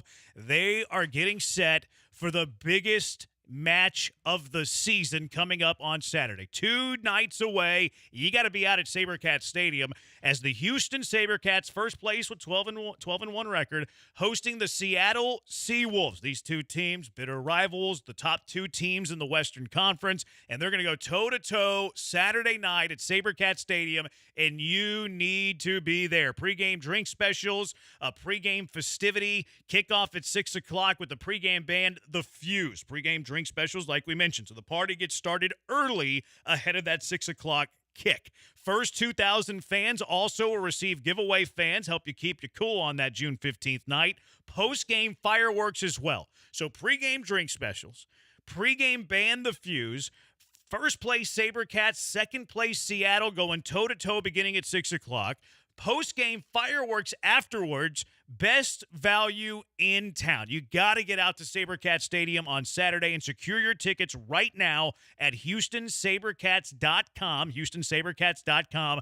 Load up those tickets. You can use promo code ESPN20 at checkout. When you do that, you're going to get an additional 20% off of your purchase. So best value in town, ESPN20 at checkout. You get an additional 20% off. Get out there Saturday night. SaberCats, Seawolves, top 2 teams in the Western Conference as SaberCats look for a 13-1 record. Get those tickets now, HoustonSaberCats.com. That's HoustonSaberCats.com.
Coming to you live from the Veritex Community Bank Studios, it's the Killer Bees. On ESPN 97.5 and 92.5. Here's Joel Blank and Jeremy Branham. Man, I like B-Rod's songs. I mean, he's got a range. Mm-hmm. He's got some range. Going a little, what would you say? This like 90s pop rock? Fair to call it that? Not much into the R&B. He went a little R&B. hip-hop He scene. went a little R&B like last segment, wasn't it? Or a segment or two ago? I didn't Hey, hear he's that. one or two. Yeah, 1 or 2 ago. What'd you play? He's got range. A little You don't- Lincoln you Park. don't know. No, I remember hearing it. It's a popular I think song. I played Outcast one of the few a few breaks ago. Yeah, like a little party anthem. He played the J.J. Watt rap song, the little corny white song. Oh, the TNT theme thing, yeah. Yeah, like he's got range. A little Lincoln Park, like neon light type of stuff. B-Rod feeling himself a little bit on a Thursday. I like it. All right, 713-780-ESPN. Little TV time. Have you seen this Dancing with the Devil show on Netflix? No. It's interesting. It's like about it's a group of dancers that fall into a cult with some weird religion, and then they started this like marketing company called 7M, and they bring these dancers in, kind of manipulate their mind a little bit, get them to give them a bunch of money. They promise fame and fortune. They're all over TikTok, and they did a documentary about it. It's really it's really entertaining. Based on a true story? Oh yeah, very true. So. The main characters are like this family. There's twin girls. One of the girls is now in the cult. Like they tried to bring the other sister in. She's like, this isn't for me. So it's kind of divided the family. The normal sister is actually the fiance of Austin Eckler. Oh, really? Yeah, it's a very interesting. It's short, 3 episodes. Dancing with the Devil. It's about this dance cult, and they're all over TikTok. The quarterback show. Remember we saw that last season in the NFL. It followed Cousins, Mahomes. The quarterback from Oregon, too. I can't remember his name for some reason. From Oregon. Yeah, went to Oregon, and then he was drafted up high, was with the Titans. And then went to the Falcons. I can't remember his name. With the Titans? Oh, Marcus Mariota. Yeah, Mariota. Yeah, it was about him. So they're going to do a wide Won the Heisman, receiver. didn't he? What's that? I think he won the Heisman. Mm-hmm. So they're going to do a wide receiver one this year. It's going to have Devontae Adams, Amon-Ra St. Brown, Justin Jefferson, Debo Samuel, and George Kittle, which he's not a receiver, but whatever. We're not gonna pick that nit. What is your level of excitement for this one? I Will watched you the watch trailer this? for it. It's enticing. I think there's a lot of interesting sidebars with, the different guys and their wives and their families and their way of thinking and the fact I always love when they're mic'd up on the field and you can get some of that sound as well. So I definitely would watch it. Yeah, I'm gonna watch. I'm cannot wait. I think it's gonna be good. I think it's gonna be better than the quarterback one, actually. So my intrigue level is like a 9.4 when it comes to the receiver. Now, saw this circulating a little bit. What is your favorite baseball movie? Favorite baseball movie? What are the best baseball movies of all time? What do you like the most?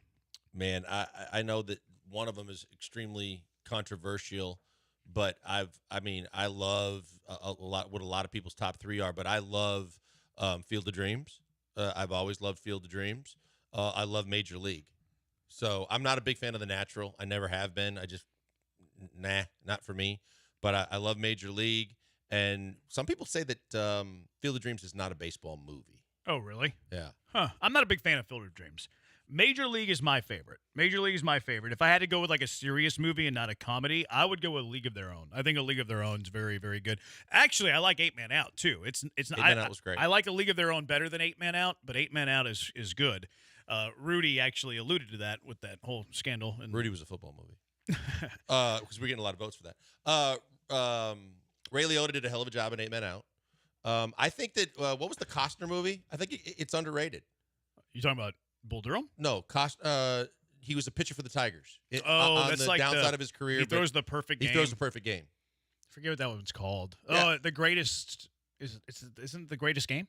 I don't think so. But it was actually better than I was going with no expectations when I went into watching it, and then came out of it going, that wasn't bad. And 42 was, I think, really good. 42, I thought was a little overrated. I enjoyed it. Yeah, I don't remember what the perfect game movie. Kevin Costner throws a perfect game. He was with the Tigers. I think it's something like that, though, wasn't it? For the love of the game. For the love of the For game. the love of the game. What did I say? The greatest game? Said For the the love of the perfect game. or something like that. Yeah, for the love of the game. I like that movie, too. It wouldn't crack 8 Men Out, but it wouldn't crack my A League of Their Own. I like A League of Their Own. A few people weighing in on this. Sandlot. Sandlot was pretty good. Mm-hmm. Bull Durham. Bull Durham's actually really good, too. I enjoyed Bull Durham. Bull Durham should be up there. I would have Bull Durham. I have a tough time going with Bull Durham over A League of Their Own. I probably have Bull Durham third. I go Major League, League of Their Own, Bull Durham third, but that's like an elite class. I'm not a huge fan of a lot of baseball movies. Angels in the Outfield, meh. No, Bull Durham's up there for me. Bull Durham's up there with Field of Dreams, Major League, and I 8 men out in 42. Those are my top 5. I don't hate Major League 2. I think Major League 2 is fine too. I wasn't a big fan. I have no problem with Major League 2. Now Major League's way better. Sandlot, Little Big League, no thanks. The Natural, I don't like The Natural. It was phony. Trouble with the Curve. That's the one with Timberlake and Eastwood. Oh, where he can hear the yeah, pop of the yeah, glove. Oh, Moneyball's good. 5315 Yep. Moneyball. Yep. I prefer the book Moneyball over the movie though. Yeah, Art Howe wasn't a fan. Angel in the Outfield, meh. For Love of the Game. Yeah, they're telling us all that it was a Love of the Game. The Rookie, based on the true story. That was the Tampa Bay pitcher. Bull Durham. Yeah, that's right. Yep, the Rays guy that was like 40. He was pitching he was throwing BP for his high school team or something. Yeah. What about the Bad News Bears movies? Those are good. Yeah. There's a couple of one of them in the Dome. Yeah, Breaking Training. That one's Breaking Training. Yep. I couldn't remember which the one. original one. My daughter and I watched. My oldest daughter and I watched the other night. She loved it. I didn't like the one that they redid. They had like a new Bad News Bears. Oh, did they they really? redid it like probably about 5-7 years ago. I didn't see it. Yeah, I didn't really care for it. 5199 Bull Durham. What's our record? 8-15. 8-15. How do we ever win 8? Feels like the Astros in 2024. That's a good one. Basketball. I don't know if that's a baseball movie though. I couldn't stomach watching that. Rookie of the Year. Was it Robert Wurr? Oh, He's a Cougar, right? Yeah, he is. Yeah, he was role, Arliss. Yeah, his role in Rookie of the Year in Bull Durham was fantastic. Yeah, it was the pitching coach. Yep. Yeah, he's funny. Yeah. 8497 Rookie of the Year, no thanks. 49240 Rookie of the Year, no thanks. The Fan's pretty good. It was with De Niro, right? De Niro and was Wesley Snipes. Wesley Snipes. Yeah, that was a pretty good movie. 713-780-ESPN. 61, good call, 8128. 61's really good. I think Billy Crystal had something to do with that. He produced it. It was the producer. And, I wouldn't have it. Probably not my top 5, but 61 is a good movie. It was good. Good movie. Yeah, the Fan was really good. I enjoyed The Fan. Snipes was also wasn't he? He was a center fielder for Major League. He was Willie Mays Hayes. Willie Mays Hayes. Yep. Yeah. 713-780-ESPN. The cast of Major League was actually like underrated. You had Snipes, you had Charlie Sheen, Tom Berenger, Corbin, the guy from L.A. Law, was the third baseman. Dorn was a third baseman. Yeah, was Roger Dorn was the third. He was the lawyer on L.A. Law. I didn't know that. Yeah, Corbin something or other. That's funny. Top 10 baseball movies according to Today in Sports. Major League at 1, Moneyball 2, Field of Dreams 3, 42 4, Sandlot 5, A League of Their Own 6, The Natural 7, Bull Durham 8, Hardball 9, Rookie of the Year 10. I don't know what Hardball What is is. Hardball? I don't remember that one either. Is that the one with his name's escaping me? Thought it might have been another genre and it just got in there by mistake. No. I think it has it has Keanu Reeves. Oh, I'll pass. Yeah, he's coaching the little league team, and like the pitcher goes to the mound, and he's listening to Biggie Smalls. That's why they call me Big Papa. Yeah, I don't like Hardball's okay. I wouldn't have it in the top 10 though. All right, 713-780-ESPN. What's your car wreck of the day? Car wrecks of the day. 713-780-3776. It's the Bees on ESPN 97.5 and ESPN 92.5. Hey, I'm going to encourage all you guys to go to bull-shirts.com right now because I think there's always going to be something coming up with your business, with your family, with some things that you got going on, especially if you get golf tournaments and do things like that too, where you might need bull shirts because, yeah, the name says shirts, and they do shirts better than anybody else. They do large quantities like they've done for the Astros and the Rockets for years. They do smaller quantities if you want something for a family reunion, a party, or a get-together, and everything in between. And when I say everything in between, it could be you need a pop-up tent for a tailgate party or you're sponsoring a hole at a golf tournament and you need it to have your logo on it. You need gift bags for a golf tournament, a birthday party, or otherwise, and you need all those kind of things that go inside. They take care of all of it. They've been taking care of Houstonians for years and years and years, and they're waiting to take care of you too. The fact of the matter is they have great quality T-shirts. I'm wearing one now. They're absolutely fantastic. And the way that they take care of everything that you need from putting the print on, it's not like an iron-on. It doesn't look cheap and chintzy. It's going to look really, really classy and good. But the fact is they're local, too. So that means you don't have to have all the shipping and the boxes coming in and out. And if there's something wrong, a color's wrong, or the logo's wrong, something's different, you can fix it right here in town, and they can get it back to you in time for your event. It's not waiting on shipping, hoping UPS shows up or FedEx and all those things.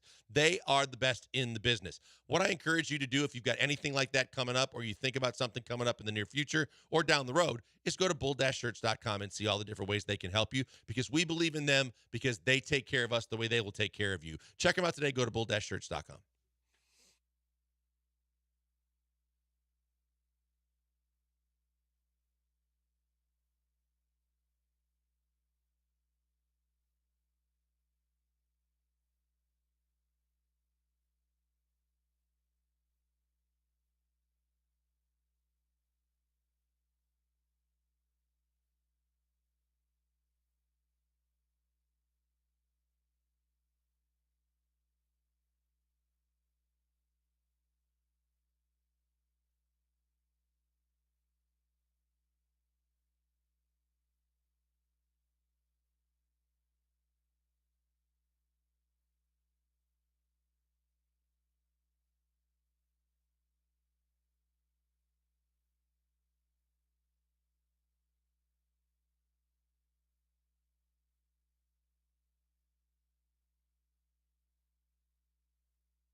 What's your car wreck of the day? 713-780-ESPN. We're going to be at East River 9 tomorrow watching the U.S. Open Round 2 with you. Want to see you there. I'll be engineering. I'll be on the ones and twos. Was not asked. I'll be there. You need help. I got you. Now that I got the crash course. Cantley and McElroy tied for first, 5 under. Probably because McElroy's getting back with his wife. Yeah. They're getting back together. You need to be a good golfer, you have to have a good wife. Cantley, McElroy 5 under. Ludwig Oberg -4. Pavon and DeChambeau -3, in case you were wondering.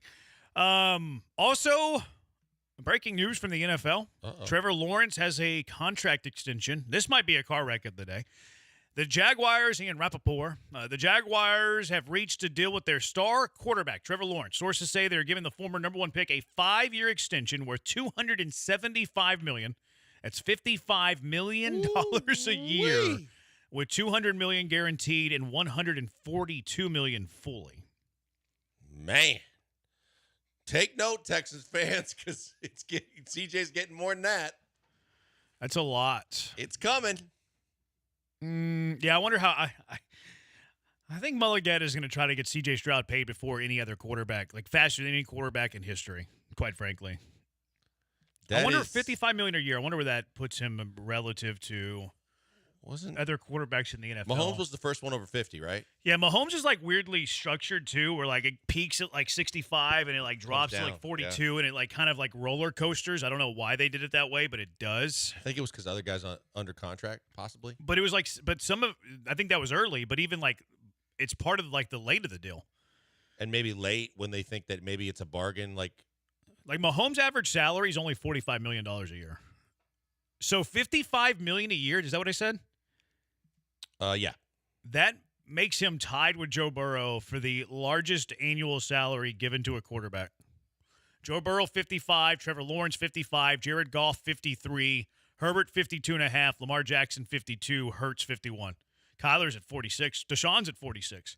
Mahomes is at 45th, tied in 8th with Kirk Cousins at 45. Patrick Mahomes' contract is the best value in the NFL. Where's Dak at? Because they said Dak's going to get 60. He's at 40 right now. But he's got 1 year left, I think. 1 or 2? He wants an extension. Man. Yeah, his last year is 24. That is crazy. Yeah, Dak might get 60. He might get 60. Yeah. If T-Law is getting 55, I could see Dak getting 60. That's a lot of do-re-mi for guys that are good. Yeah, look at Mahomes' cap hit this year's 37, then in 25 it's 66. Then it goes up to 68, down to 64, down to 32, up to 34, up to 45, up to 48. Like it's really weird. Manageable, the back end of it. Yeah, I wonder if they're going to eventually like restructure and make him, more money, et cetera, et cetera. But yeah, $55 million ties him with Joe Burrow as the highest paid quarterback in the NFL on an average annual value drink basis. Wow, that could be a car wreck, I guess. Yeah, if you don't believe in that, big one. Yeah. What else you got? I go back to CJ McCollum. Don't go on the air as an analyst for the finals and be asked about the Luka foul and say you fell asleep and you didn't record it. You didn't watch it. That's pretty bad. I want to nominate Luka Doncic, flopping and crying and not getting back on defense and 1 game away from getting swept in your first ever NBA Finals. It's not a good look for Luka. He's being called James Harden. No, yeah, I know it, and that's not a good thing to be called. No, it's a really bad thing, especially with the playoffs that they've had. You have another one? I do, but we don't have time for it. Yeah, go for it real quick. Well, because we need the audio for it. Okay. Well, we save it for tomorrow. Yeah, save it for tomorrow. Professional golfers, U.S. Open, namely Tiger Woods, struggling on these greens. Oh, there's been low scores today. Boy, there's been a lot. When they say they got it jerry-rigged so that it's really, really tough, there's a lot of balls like that Will Doctor told us about that hit right on the right side of the pin and everything and roll into a bunker or roll off the green. Yeah. I mean, you have -5 for day 1 of the Open. That's strong. That's pretty good. And the Falcons only getting docked a 5th-round pick for all the tampering. All right, what's winning? What's winning here? We'll go Luka. Yeah, I think Luka deserves it. Luka deserves it. Game away from being swept, crying. Says he's done now. He's just no gonna have defense. Fun. Is that what he said today? He needs to stop crying about the officials. All right, does it for us. Congratulations, Luka. You're a car wreck of the day. Thanks to B-Rod, Boston Rodriguez for doing all the hard work. He's Blank. I'm Branham. We'll talk to you tomorrow, Houston, live from East River 9. Good night.